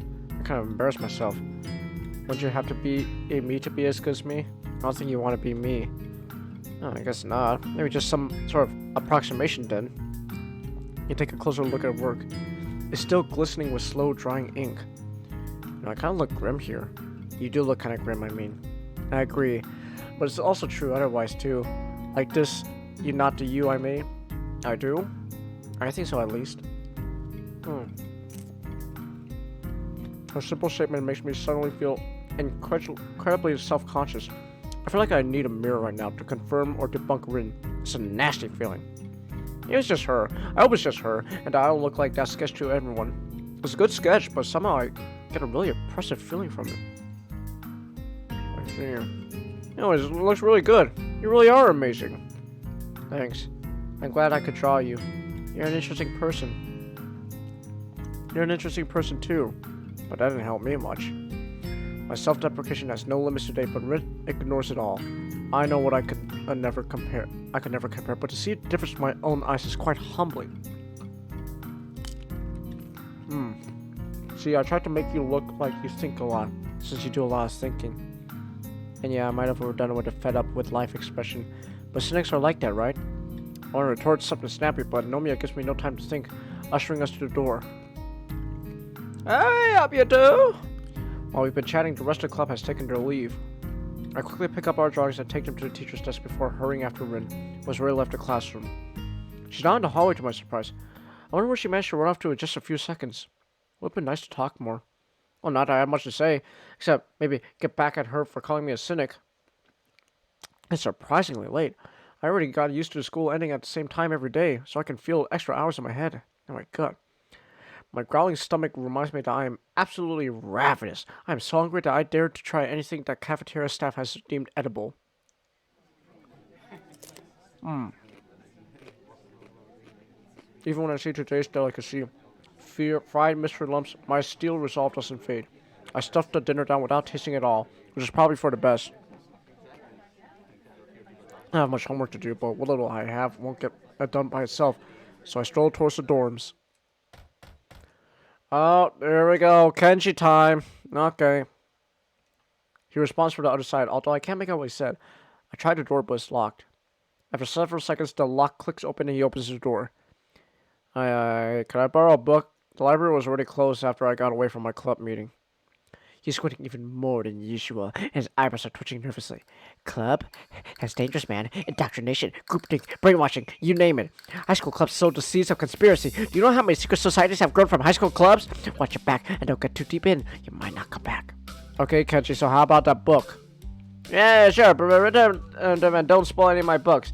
No drinks, no food stains, no bodily fluids, capiche? Sure, thanks. Still letting me in, he retreats from the door, closing it again. After a few seconds, he returns with a stack of 3 thick books and hands them over to me. Opening the topmost one, a familiar emblem stamped on the copyright page greets me. Your books? These are from the school library. They're now mine. You stole these? What are you talking about, man? I've been liberating these from the oppressive...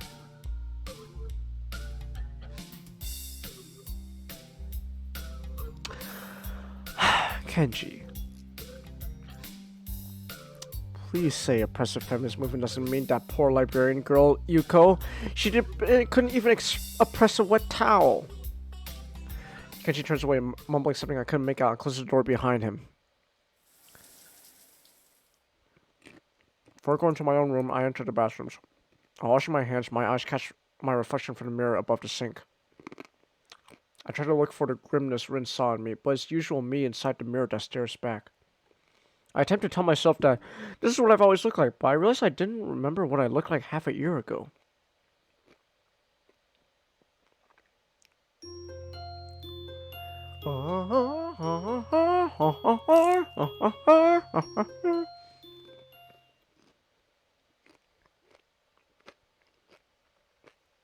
Yay! I wake up all sweaty as if I run a half marathon in my sleep. I don't recall sleeping badly. It sends a little pang of worry through me. I wouldn't want to have my heart aching up without being able to notice it. Still, apart from the odd exhaustion right after waking up, I'm feeling just fine.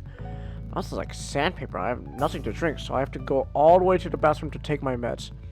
On impulse, I decide to take a shower while I'm at it.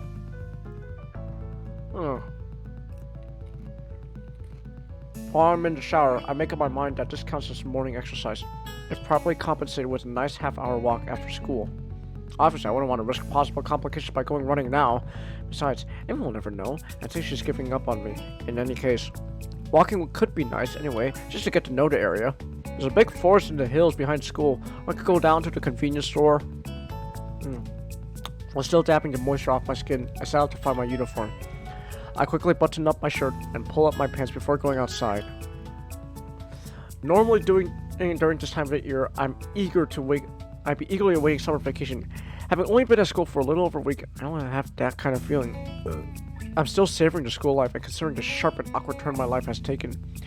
I haven't had the time to be preoccupied with getting free of it. Besides, once vacation's hit, it'll be a nice surprise for me if I'm not expecting it. Especially with the end of the term's exams looking ahead. At least I don't have catching up to do with my studies. My diligence has finally paid off.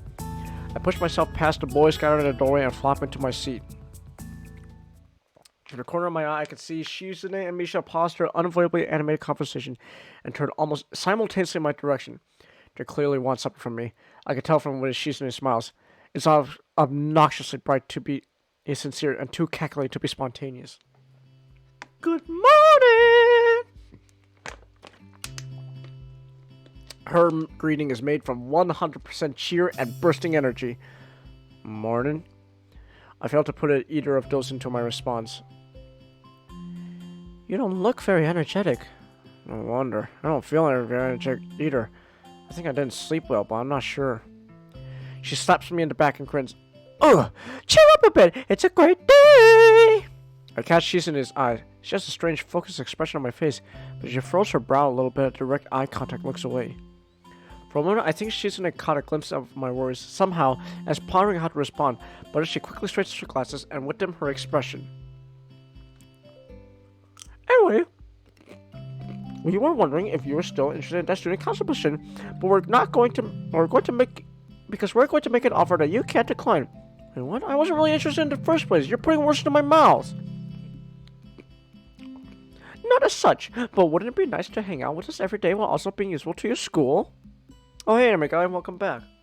I'll tell you the truth, I kind of joined a club, so it should be sort of hard for me to join the council, too. I mean, even if I wanted to, which I don't, I said that. Is that so? Which club is it, Hichan? The art club. Shizune's eyes glint in a sinister way as she scowls at me. With the way she looks, I'll be expecting the art club to lose its funding before lunch break or the art teacher to mysteriously disappear from the face of the earth. Before she manages to comment, the teacher finally enters the classroom, getting Shizune and Misha off my back and sending everyone rummaging in their bags for books and pens. I did join the art club, but the first meeting didn't boost my confidence. I'm not really sure what I'm doing it for. I wish I could draw like Rin, but I don't know what I could do if I could. To what end would I use that skill? Ignoring the teacher's sleeping-inducing voice, I open my textbook to an empty page and press the needle-sharp graphite tipped the pencil onto it. What to draw? I can't really think of anything good to draw. As I hesitate, I raise my hand. A measly black mark left on a previously blank paper seems aggravating. I can't seem to get at the straight line, let alone get started. It's almost a physical feeling of being held back. Annoyingly, it reminds me of my failed attempt at jogging with Emmy. I look out the window in desperation. Right then, a small bird takes flight from one of the cherry trees that grow everywhere in the school grounds. I can't really see it clearly, but it's not like I could tell one tiny bird from another. But I pick as my subject anyways.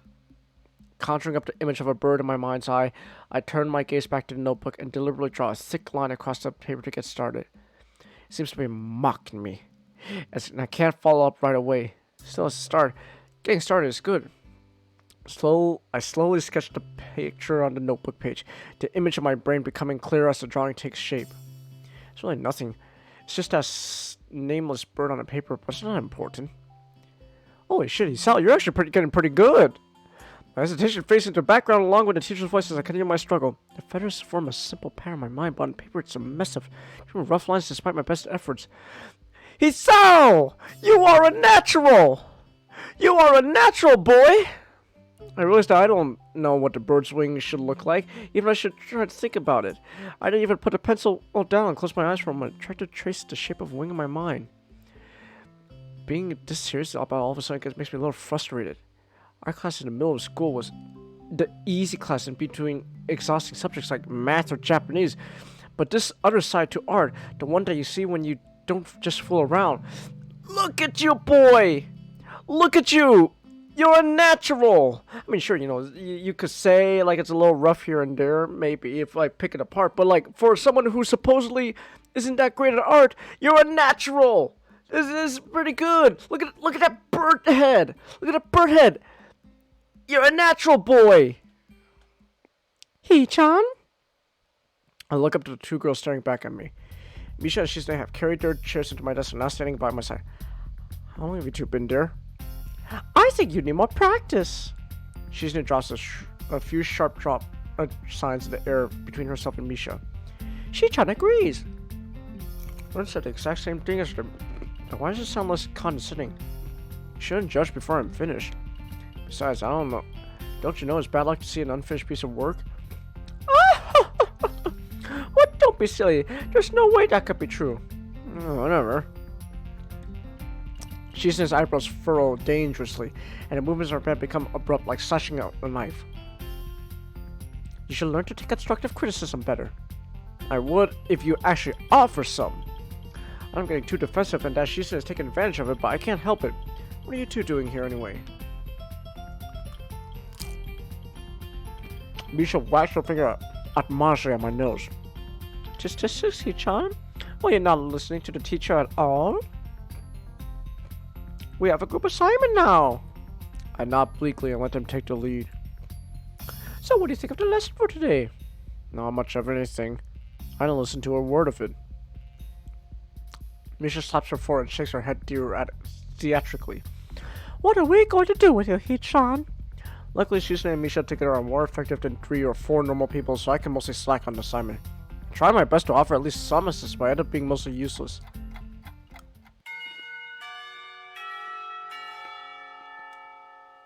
The teacher keeps us in class 5 minutes past the lunch bells, but eventually lets us off the hook. I quickly stuff my books into my bag while Shizune and Misha carry their chairs back into their own seats.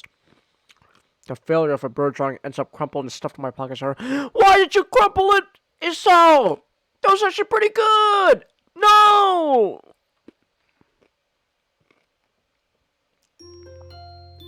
Isao, come on, boy. Come on, boy. It's getting pretty late. I'm gonna head out. Alright, have a good night, Have a Master. good night. Good night, Master.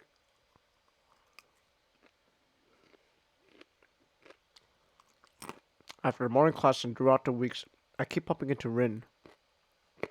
Hello. This is somewhat natural as our classrooms are adjacent, but rather than just cross and pass in hallways like people regularly do, we seem to pause at the sight of each other. We invariably end up talking a little bit, or just silently hang out together. I think I'm getting used to being quiet in Rin's company, as it doesn't feel as awkward anymore. I am by nature somewhat introverted like her, so we fit together well. Yay! Yeah! I think it's actually an anomaly for someone in this school to be so quiet. Most people just seem to love socializing. Misha! It's something that I've noticed already, even though I haven't really been very long. People here talk a lot. They talk all the time. It's a rare case when I see someone sitting alone, just spacing out or whatever. Obviously there are people like that here too. The Hanukkah girl and myself, just to name 2 from my own class, but overall they're a minority. At any rate, I wouldn't exactly call what Rin and I do socializing either, but it's something at least. These occurrences themselves don't bother me, but the fact that they happen at all does. I hesitate to say that we are drawn together by something, but we certainly act as if we were. However, the sense of budding friendship is completely wrecked every time Rin opens her mouth. Can I listen to your heartbeat? She says this or something else about as outrageous, and I have to fend off whatever nonsense her mind has cooked up during the preceding class of a subject that she is not interested in. It seems Rin has taken a shine to my heart condition as some kind of extension of her interest in other disabilities that people have here, and the consequences of said afflictions. Ooh, excuse me. Ooh. That's a popcorn birth. A popcorn burp. Did I say birth? A popcorn burp. As I stand in front of her for a second too long, looking as flummoxed as I am, she concludes it is necessary to further clarify her request. I know I can, but I mean, will you let me? Why? Do I need reasons? I'm usually bad with reasons. Not per se, but if you want to do it, you probably do have a reason. That's kind of clever. You're smarter than you look. I'd rather not. I think these things should be, private. Private. I get it. I can tell you something though if it amuses you, and I'm pretty sure it will. My heartbeat does sound very weird because of the, condition. I hear it all the time. So you're paranoid. It's not a question, it's a statement. No, I'm not paranoid. The doctor said that abnormal attention to heartbeat is a common symptom of my condition. So for you, it's normal to be paranoid. It's not a question either. One could also say that me being like this in the first place isn't normal either, but what the heck? Paranoia fits me fine. I don't think it's something that actually can fit anyone or anywhere. I ate an orange today for breakfast. How was it? I'm fairly proud of myself for managing to keep up with Rin's sudden change of topic. Excellent. I remember when I last ate an orange, but it's annoying to peel one. It's on the list of things I want to learn properly. How come you ate one then? Amy had some, so she peeled one for me. Oh, good for you! Rin stretches her back and yawns, and says nothing further. She throws me a glance from the corner of her eye, and while she still watches people pass by, but I couldn't say why. I realized, though, that this is the first time I've talked naturally about my condition with anyone, in any way. A group of boys walk past us to Rin's classroom, but she doesn't pay any mind. They pay none to her either. My mind wanders off, spurred by the silence. Maybe I should let her listen to my heart. It's like not like it matters. Nothing really matters that much at the end of the day. I start feeling depressed for no reason again. It's like a tidal wave out of nowhere rolling over my consciousness, submerging me underwater. I feel a sigh coming out of my mouth, and I turn away from Rin, pretending to read a poster on the wall. It's an advertisement for a school festival, promoting an event almost a week past. The difference between me and Rin is that I'll be more likely than not dead before turning 30, but she can't eat oranges without help. I can't decide which one of us is worse off. I try to grasp the passing of time, but it seems hard. I'm so used to the rhythm of the hospital, where trivialities such as the day of the week or time of day didn't really matter. Everything was the same no matter what. Rediscovering the significance of time is an oddly disorienting experience, and I find myself enjoying the fact that I can categorize in this fashion. The relevancy of the ticking clock is surprisingly delightful, and I decide to start wearing an analog wristwatch, something that I didn't used to do before. When I finally ask Rin on Thursday about something that's been bothering me for an entire week, it's already lunchtime. The time is somewhere between 11:06 and 11:07, as my watch doesn't even have a hand to show seconds. It's the old-fashioned kind of with a black leather strap and titanium casing. It doesn't look flashy, but a wristwatch doesn't need to be. Exactly. Hey, remember what that sketch you made of me? Is that look grim or gloomy or something? I'd like to know what you meant by that. She gives me a weird look and tilts her head a few degrees to the left, but doesn't say anything for a while.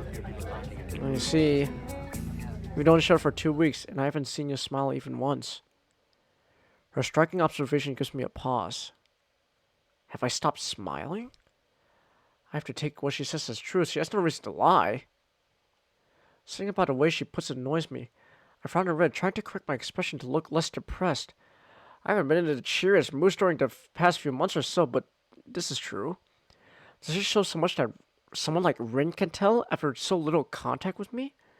Should I try to smile more at Rin? Maybe she could appreciate it, having such a neutral face herself almost all the time.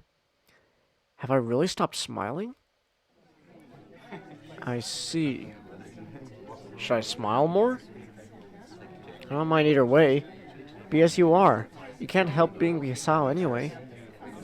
But it bothers you? I just noticed it. That's all. Amy skips. Hey, Amy!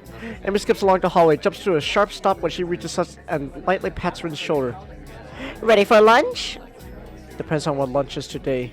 Remember that stew from March? Never again. That. Let's go anyway! I'm starving! As they're about to depart, Amy turns from her friend to me, seemingly as an afterthought, and smiles charmingly. By the way, Hisao.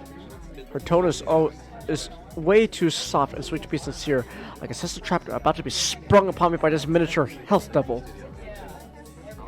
I know what she's about to say before she continues, because I've been trying to avoid her all week. I still haven't seen you at the track this entire week. Maybe I've been there when you haven't. That's impossible. I'm there all the time. But you sleep and go to class. I do this at the same time as you do. Yeah, I know. I just haven't been able to pick myself up. Don't rat me out to the nurse, okay? Running just isn't my thing, and I haven't come up with a good alternative. Why don't you come to the track meet this weekend? Maybe you'll get inspired. Track meet? Yeah, people from a few other schools come here for some friendly track and field action. It's on a Sunday afternoon. I can't think of any reason not to go.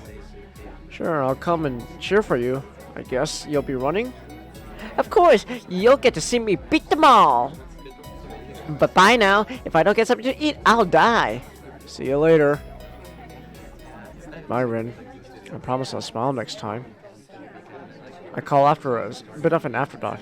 After I feel embarrassed about it and wonder why I said anything at all. That night, when I'm doubly certain that Kenji won't be barging into the bathroom, I look at the mirror and smile at my reflection. The mirror smiling at me in the bathroom looks awfully fake. My boy is depressed. Hisao has depression. I'm depressed, Alita.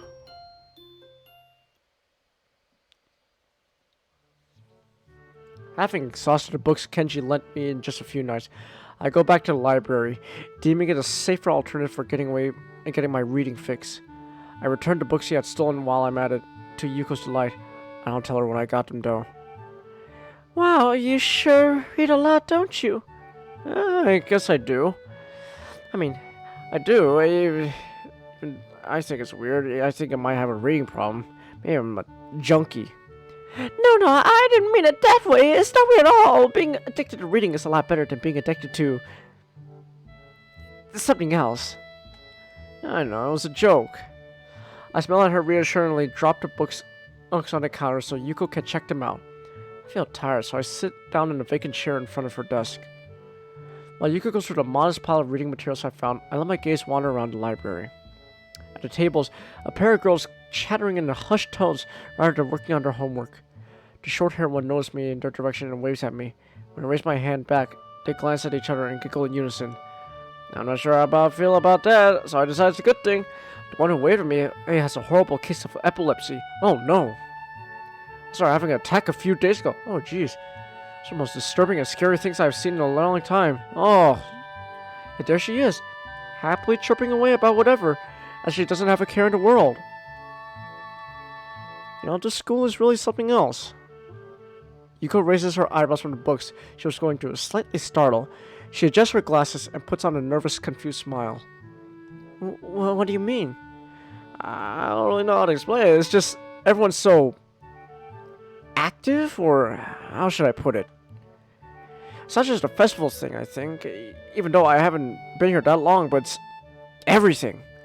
People talk more, work harder, just are more than in any school I've seen before. I'm struggling for words, but it feels like I'm speaking honestly. The school feels so alive. Let's be honest, we're kind of depressed, so I feel like I need to start moving in some direction too. That's how the school makes me feel. You don't think that's a bad thing? Yeah, me neither. So anyways, I've just been babbling my thoughts to Yuko out of the blue.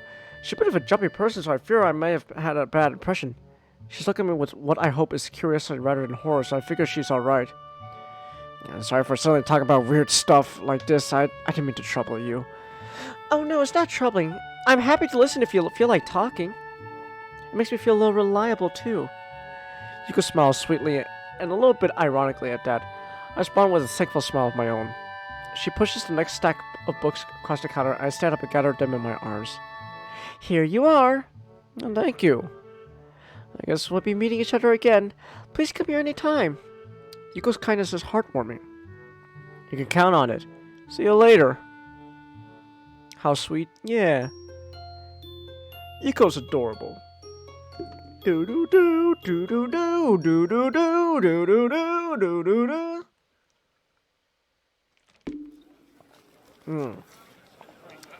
The morning of the track meet, it greets me with a brilliant sunshine from a crystal blue sky. Whoa.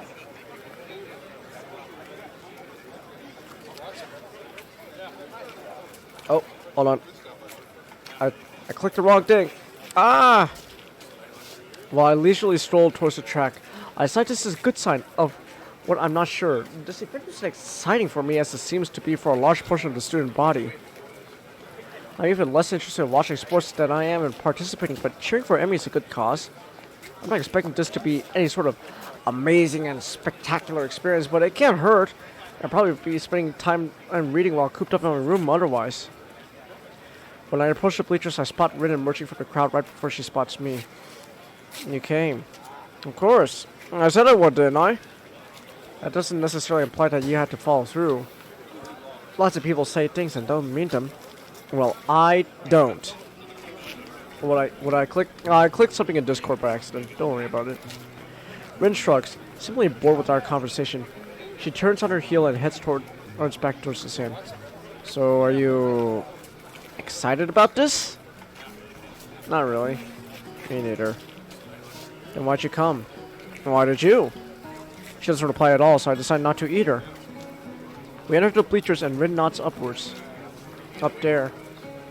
Rin leads the way, and soon we settle down on an almost empty bench. There's an older woman sitting next to Rin. Someone's mother, I assume. She's got rather long hair done up in a braid. On seeing Rin, she gives an oddly familiar seeming grin. Well, this is surprising. I thought you went to get a snack, not a boy. Huh? This is no good. The woman laughs at Rin and shakes her head. Apparently unable to find a comeback for that. I know the feeling. Well, I suppose you've always been one to go out for one thing and bring back another. But I'm being rumored. I haven't introduced myself. I'm Miko Ibarasaki. I'm sure that if you know this girl, you've at least met my daughter too. Pleased to meet you. Oh, that explains it. She's like a taller, older, more motherly Emmy. Apart from her hair being somewhat darker than her daughter's, that's really no mistaking for the semblance. Sorry, I'm Hisao. Hisao Nakai. Nice to meet you. I'm Rin Tessica. Mr. Borowski laughs again. She really does resemble her offspring, and then leans back a little into her seat and raises an eyebrow. So, now that we all know each other, how long have you and Rin been dating?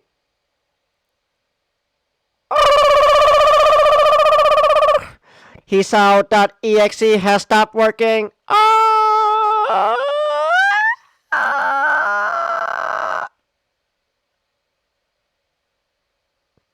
My response consists of silence. My brain lurches into gear. But just before I can begin to utter a hastily babbled explanation, Emmy's mother bursts into laughter again. You're a blusher, aren't you? Why does she have no arms too? No, she has arms. I don't know if there's any way to keep my dignity in this situation, so I settle for a mumbled response. We're not... I know, but it's funny to watch you squirm. I'm sorry, forgive an old woman her amusements. She chuckles again to herself. Old woman? She sure doesn't look that old to me. I suppose I can let it go. How kind of you. It's starting. I direct my attention to the track, where they're preparing for their first sprint. There's Emmy. It looks like a 400-meter dash. My eyes scan the runners before finding Emmy. She's smiling, with an almost cocky look on her face. The starter raises his pistol. Oh gosh, she's got a gun! Watch out! Boom! That girl is missing a hand. I just noticed that. Behind Emmy, she's missing a hand.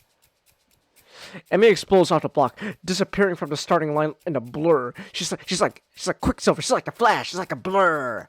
She's Blur. Call me Blur. She's Cheetor. Ultra gear, big bot. It's amazing. Even as the other sprinters converge on the lanes closest to the inside line, Emmy surges to the front of her pack. By the time she rounds the final turn, a few other runners have caught up with her. But she puts on one final burst of speed that leaves them at least half a second behind. Yeah! There she goes! Miss Ibarowski whoops and shouts. I was applauding wildly. Oh, that's my girl! That's my girl! And generally looking at any other parent cheering on their child. Amy bounds off the track looking pleased with herself. I cheer right along with the rest of them. The announcer, sounding suspicious like Misha, gleefully gives her results. I think she's gotten faster since the last time. That was incredible. Miss Ibarowski grins proudly. Emmy is a heck of a runner. We fall silent as the next event prepares to start. I'm surprised to see Emmy starting out onto the track again. Wait, didn't she just run? Yes, but she runs multiple events for the team, especially the sprints. It's a lot of running, but Emmy can handle it. From the looks of things, she's right. Emmy doesn't appear to be tired, as if she hadn't run the previous event at all. If not for the visible sweat on her shirt, you'd never know. So which event is this? It's a 200-meter dash. She'll do this one, the 100-meter, and the relay. I see. Once the pistol starts again, once again, Emmy flies off the block. A thumping sound draws my attention away from the race. It's Rin's foot. She's completely absorbed in the race. Emmy's mother cheers again, and I assume that the race is over. Sprints doesn't seem to me like they take very long to complete. Your foot. Your foot was bouncing on the bleachers. Oh. Seemed pretty into the stuff. I was surprised. I just said this wouldn't be exciting. I suppose you're right. It's not that interesting. But I'm watching Emmy. Not the sport. I don't follow. Emmy's the most Emmy when she runs. You don't get to see Emmy at her Emmyest very often. But here, you can see. She directs my attention towards the track again, where the 100-meter dash is about to start. I watch Emmy closely. As she gets onto the start block, her whole body seems to relax, but it's a false relaxation. I can see she's actually coiled like a coiled spring. As the starter tells everyone to get set, her head snaps up and her eyes narrow slightly. Her mouth curls upward with what could be a grin and could be a growl. When a pistol goes off, it's after she's been unleashed from a cave, like she was always moving at this blinding speed, but we couldn't see it happening until the starter pistol dispelled the illusion of motionless. As soon as she crossed the finish line, the fierce look was replaced by her normal grin. The conquering general returning to his farm. Amazing. She's really amazing. I've never seen anyone move that fast. Well, don't look at me. I'm far too relaxed to run that fast. No, I think Emmy's prowess all came from her father's side. At a mention of Emmy's father, Miss Arbalski looks wistful, almost sad. He got her into running, you know. Oh, really? I didn't know that. I leave it at that. Don't say anything for a little while. I get a feeling this is something personal I shouldn't ask about. A beeping noise suddenly emanates from Miss Ibarowski's pocket. Reaching it into it, she pulls out a cell phone and looks at it. Honestly, text messages? What is he, 16? Huh? Oh, nothing. I've got to go meet up with a friend of mine.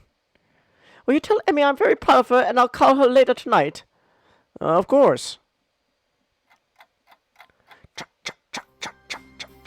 While waiting for the relay to start, I peer at Rin. She seems uninterested in her surroundings, myself included. That remark she made before is still stuck in my head. Emmy's the most Emmy when she runs.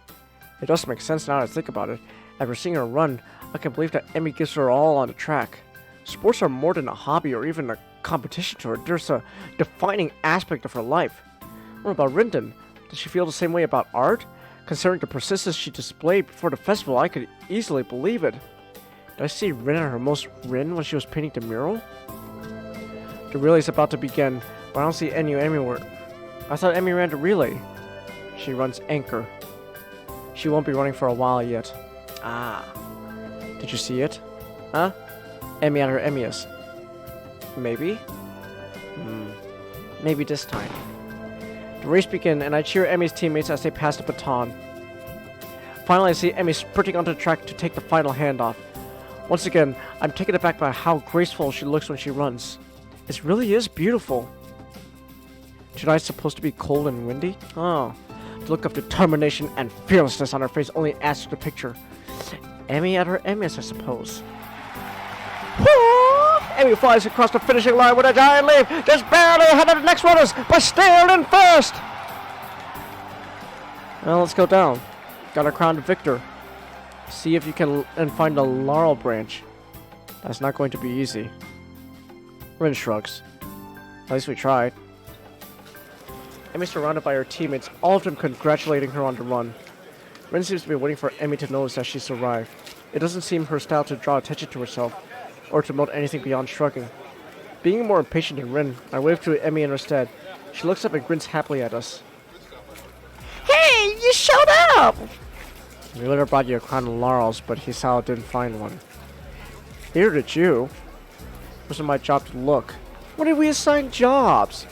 When I said, see if you could find a laurel branch. Try to keep up. I shrugged. This Rin's rubbing off against me. So it's my fault after all, Emmy. It's okay. I'm sure you'll make it up to me somehow. Sure. Good. So how do I look? Very impressive. Emmy seems pleased with this assessment. I don't mention how much more impressive her performance is given her lack of legs. I figure she knows that already. Besides, it would take away from her efforts somehow. Great to hear. I was worried that I looked a little slow at a relay, but I guess I did fine, huh? Emmy giggles and then seems to remember something. Oh, before I forget, Rin and I are going to do something next Sunday as a post-track meet celebration. You should come along. Normally we do it a day after, but since today is Sunday, I got homework in class and all that stuff to take care of. Sure, I'd love to. Great, it's a promise then. Alright, your mom wanted to say she's proud of you. She'll call you later tonight. I thought I saw her in the stands. I'm glad she made it. Hey, Emmy, you're gonna miss the medal ceremony! Oh yeah, thanks. She turns to Rin and myself. You don't have to stick around for this part. It takes forever. Besides, you should get cracking on your homework if you don't want to be up late, so. Emmy skips back to her teammates, leaving me and Rin by ourselves. Neither of us has a slight interest in post-competition ceremonies, so we suddenly get away and back to the quad. Rin yawns without even trying to restrain herself and shuffles her feet around relentlessly. I feel awkward, but less so than I was with someone else. Still, I'm left hanging, not knowing what I should say next. Emma was great, wasn't she? She was great. I'm very jealous of her. Why? Like I said, I don't think you think it's great to be able to really be yourself. It sounds weird coming from Rin. I don't think you of all people should have trouble finding a way to express yourself. Don't you have your paintings? She turns to look at me. For the first time, I see her in this strange, hollow expression that I think must be unique to her. Now you see, the problem is that I'm not really sure who I am.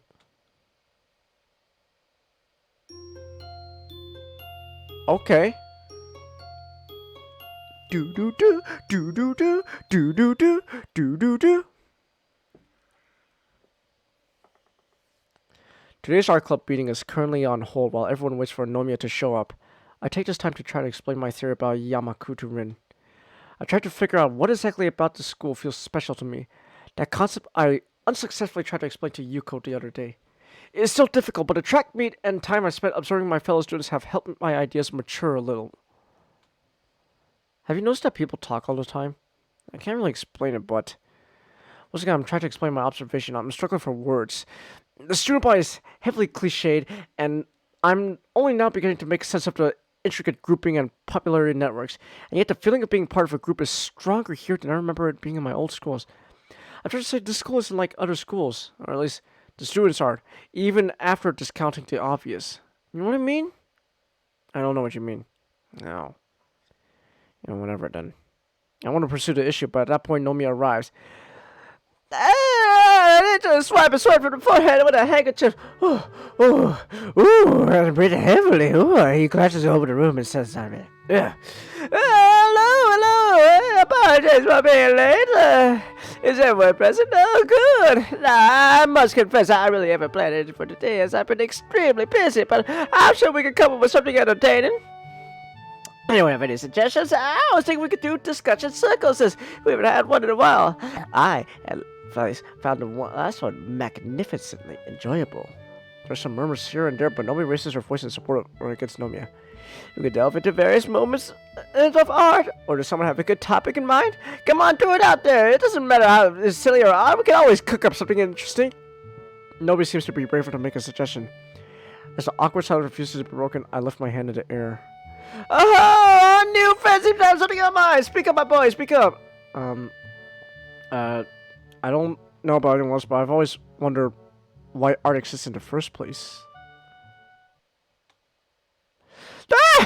Oh, excellent! Very good indeed. Right out the gate with the big one, huh? Fabulous! He chuckling. He shifts some papers around on his desk for a few boys. When he's done, he appears to have made some sort of addition. Well then, let's run with this and see where it gets us, shall we? Oh my, even my old foggy like me gets excited with such a delicious enthusiasm is present. Oh my, indeed. Let me get on my thoughts in a moment so I can figure out a good starting point for everyone. Let me see. For some reason, the teacher seems to almost literally bursting with excitement. He scribbles a few things down on a loose sheet of paper, then cleans his glasses with a handkerchief. Okay. He strikes a pose, then freezes for overly dramatic artistic pause, then spans for what must be half a minute. It's so quiet I can hear a pin drop. First, let's come up with a few questions that we want answered, such as, what is art? Why does art exist? Anyone have any questions that might be related? The boy with sunglasses pipes up almost immediately. His voice is soft and quiet, and I have a hard time making out what he says. What defines an artist? After him, another question comes up. If I fill a cardboard box with water and call it art, is it art? Everyone laughs at that, even the teacher. Great, wonderful, all of these! Let me start by saying that this is not a clear-cut issue by any means, and as such, I'm not going to give any answers to you. I'm only going to speak from my own perspective. Scholars have argued about these sorts of questions since time immemorial, and never really been a broadly applicable consensus reached. There are, however, some qualities that most tend to generally agree upon. Hopefully you all should find these acceptable as well. In short, art defines itself. It simply cannot be contained to a definition from the outside, since the boundaries of art expand and contract from forces within. Every day, someone somewhere comes up with something completely outrageous that challenges any and all preconceptions. The core reason for this is rather the rational side of the mind. Art appeals to the intuition, the instinct, the primal. Optimus Primal, maximize! You will find it very hard to explain why exactly it is that you enjoy some particular style of piece, no? Let's wait for a response before continuing. This is exactly why. So, art is this sort of wild, uncontrollable thing that lurks somewhere deep within our subconscious. Now, why does it exist? Romy apparently expects someone to pipe up with a guess, but nobody dares to interrupt his speech. He continues. It was a trick question. You see, art also validates itself. Generally speaking, you might say that art exists for no other purpose than itself. It's something that exists merely to leave a mark in history. It's the defiance of mortal against the face of darkness, as once said. Art is truly the proof of our existence. You all should know that human culture and civilization are tightly tied to the existence of art. Then what about artists? What drives a man to dedicate his life to the thing so fickle and mysterious that it even defies definition? There are so many answers for this as there are artists, but if I had to put it into words, an artist doesn't make art because he can, but because he must. Noimia takes a pause. His gaze sweeps over his audience, eyes flaring with passion. It is obvious that art touches the very soul of each and every human being in one way or another. So if you were to give it a chance to connect with your fellow man in such a fundamental way, how could you not? There is a poem I am very much fond of, and I shall recite the most well-known part of it to you now. I feel for me personally, of all possible things, it captures the essence of what it means to be an artist. No, your Lisa gets it. Hi.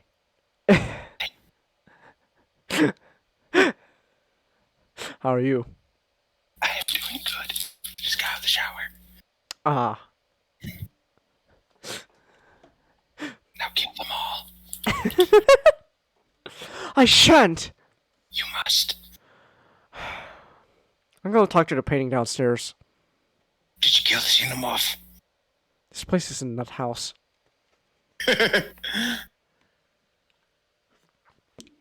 And like I says, we Christians worship an artist. I mean, look at the platypus. He has a sense of humor and art. Yeah, but he also created the anglerfish. So I don't know how I feel about that. Well, you can always just say, I don't know, chalk it up to Mr. Robot Devil down in Robot Hell.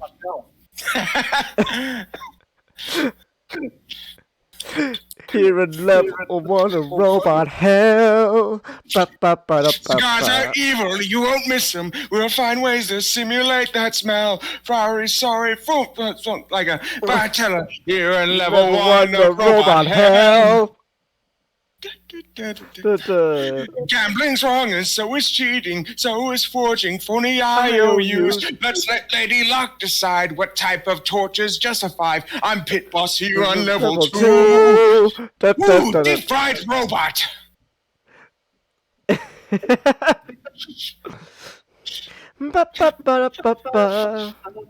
Just tell me why this. Please read this 55-page warrant. There must be robots worse than I. We checked around, there really aren't.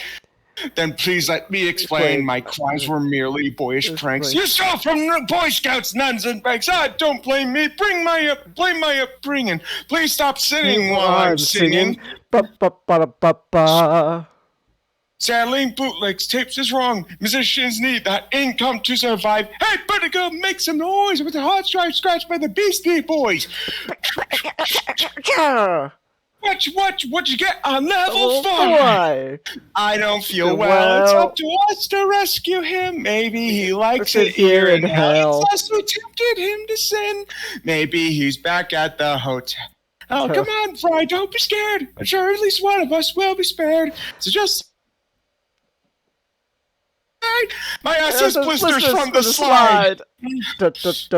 Fencing diamonds, fixing cockfights, publishing indecent magazines. You'll pay for every crime, knee deep in electric slime. You'll suffer till the end of time. Adoring tortures, most of which rhyme. Trap forever here in robot hell. Of course, that's just for starters. Fine enough, Chingus. After this, I want to show you a Futurama episode. Oh, okay. Also, we doing Rocky? Oh, fuck! I forgot we were gonna watch Rocky 4. We should probably do that. Oh, cause we gotta watch Rocky 4 to lunch break. Oh, I lost track of time. It's good thing I came in then. Let's see. What time is it? It is 12:02. Oh my goodness. Hold on. At least let me finish this art teacher's big passionate speech. All right. Like at some distant place, he utters into words in the heavy afternoon air with this soft basso voice. You see a world in a grain of sand, and a heaven in a wild flower. Hold infinity in the palm of your hand, and eternity in an hour.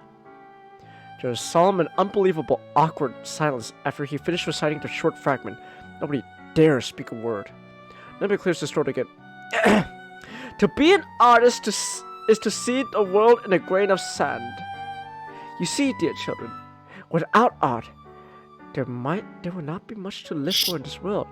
It is a most profound thing. He's clearly touched by this notion. I almost expect to see a lone tear rolling down his rough cheek, but it never comes out. I turned to Risen and whispered to her. So, how's this a discussion circle? She shrugs nonchalantly back at me. The previous ones were the same. To his credit, Lamia does try to get some debate going, but the club seems to be reluctant to comply. I feel a bit guilty about opening my mouth. Maybe we would have been spared from this. Yay! Okay. Let me save.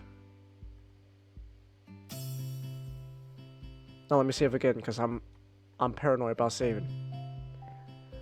Okay. So now we got the art teacher speech out of the way. That's pretty much it for Katawa show. Oh my god, we've been going for 4.5 hours. Wow. Yeah. Alright. Well, I'm not gonna lie, I'm really enjoying this. I can tell. I'm gonna have to go back to this and clip the part where where Stumpy's Aunt Flo visited her. Oh, that was actually unexpected. Just all of a sudden, just ah! Oh. So yeah. All right. So tomorrow, 12 o'clock. You know, you know what? Since it's past midnight, we still need to watch Rocky. I'm gonna actually push it to Put your back. I figured. yeah. So like maybe like 1 o'clock or 1 or If you wanna 2 do my t- time. If you want to do 2 your time, I'm cool with that. Okay, we'll do 2 my time then. My sleep schedule's so fucked. I'm waking up 3 my time. Oh. So, that's actually kind of good for me. Yeah. Plus we need to watch Rocky. So. Yeah. All right. So. I don't know what else to say other than just I'm just gonna say this again, cause I miss my wife Tails. I miss her a lot. I'll be back. The fact that Emmy played Tails too. She played Tails. Alright. Good night. I no doubt believe she was into some weird role play. Nick, she asked for the Sonic voice. I know, but considering she's Tails,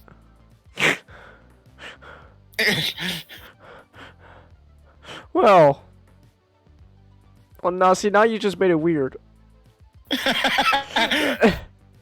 now you really made it weird here. Oh.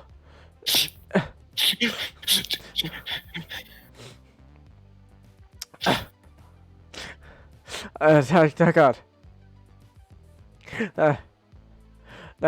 got really weird there.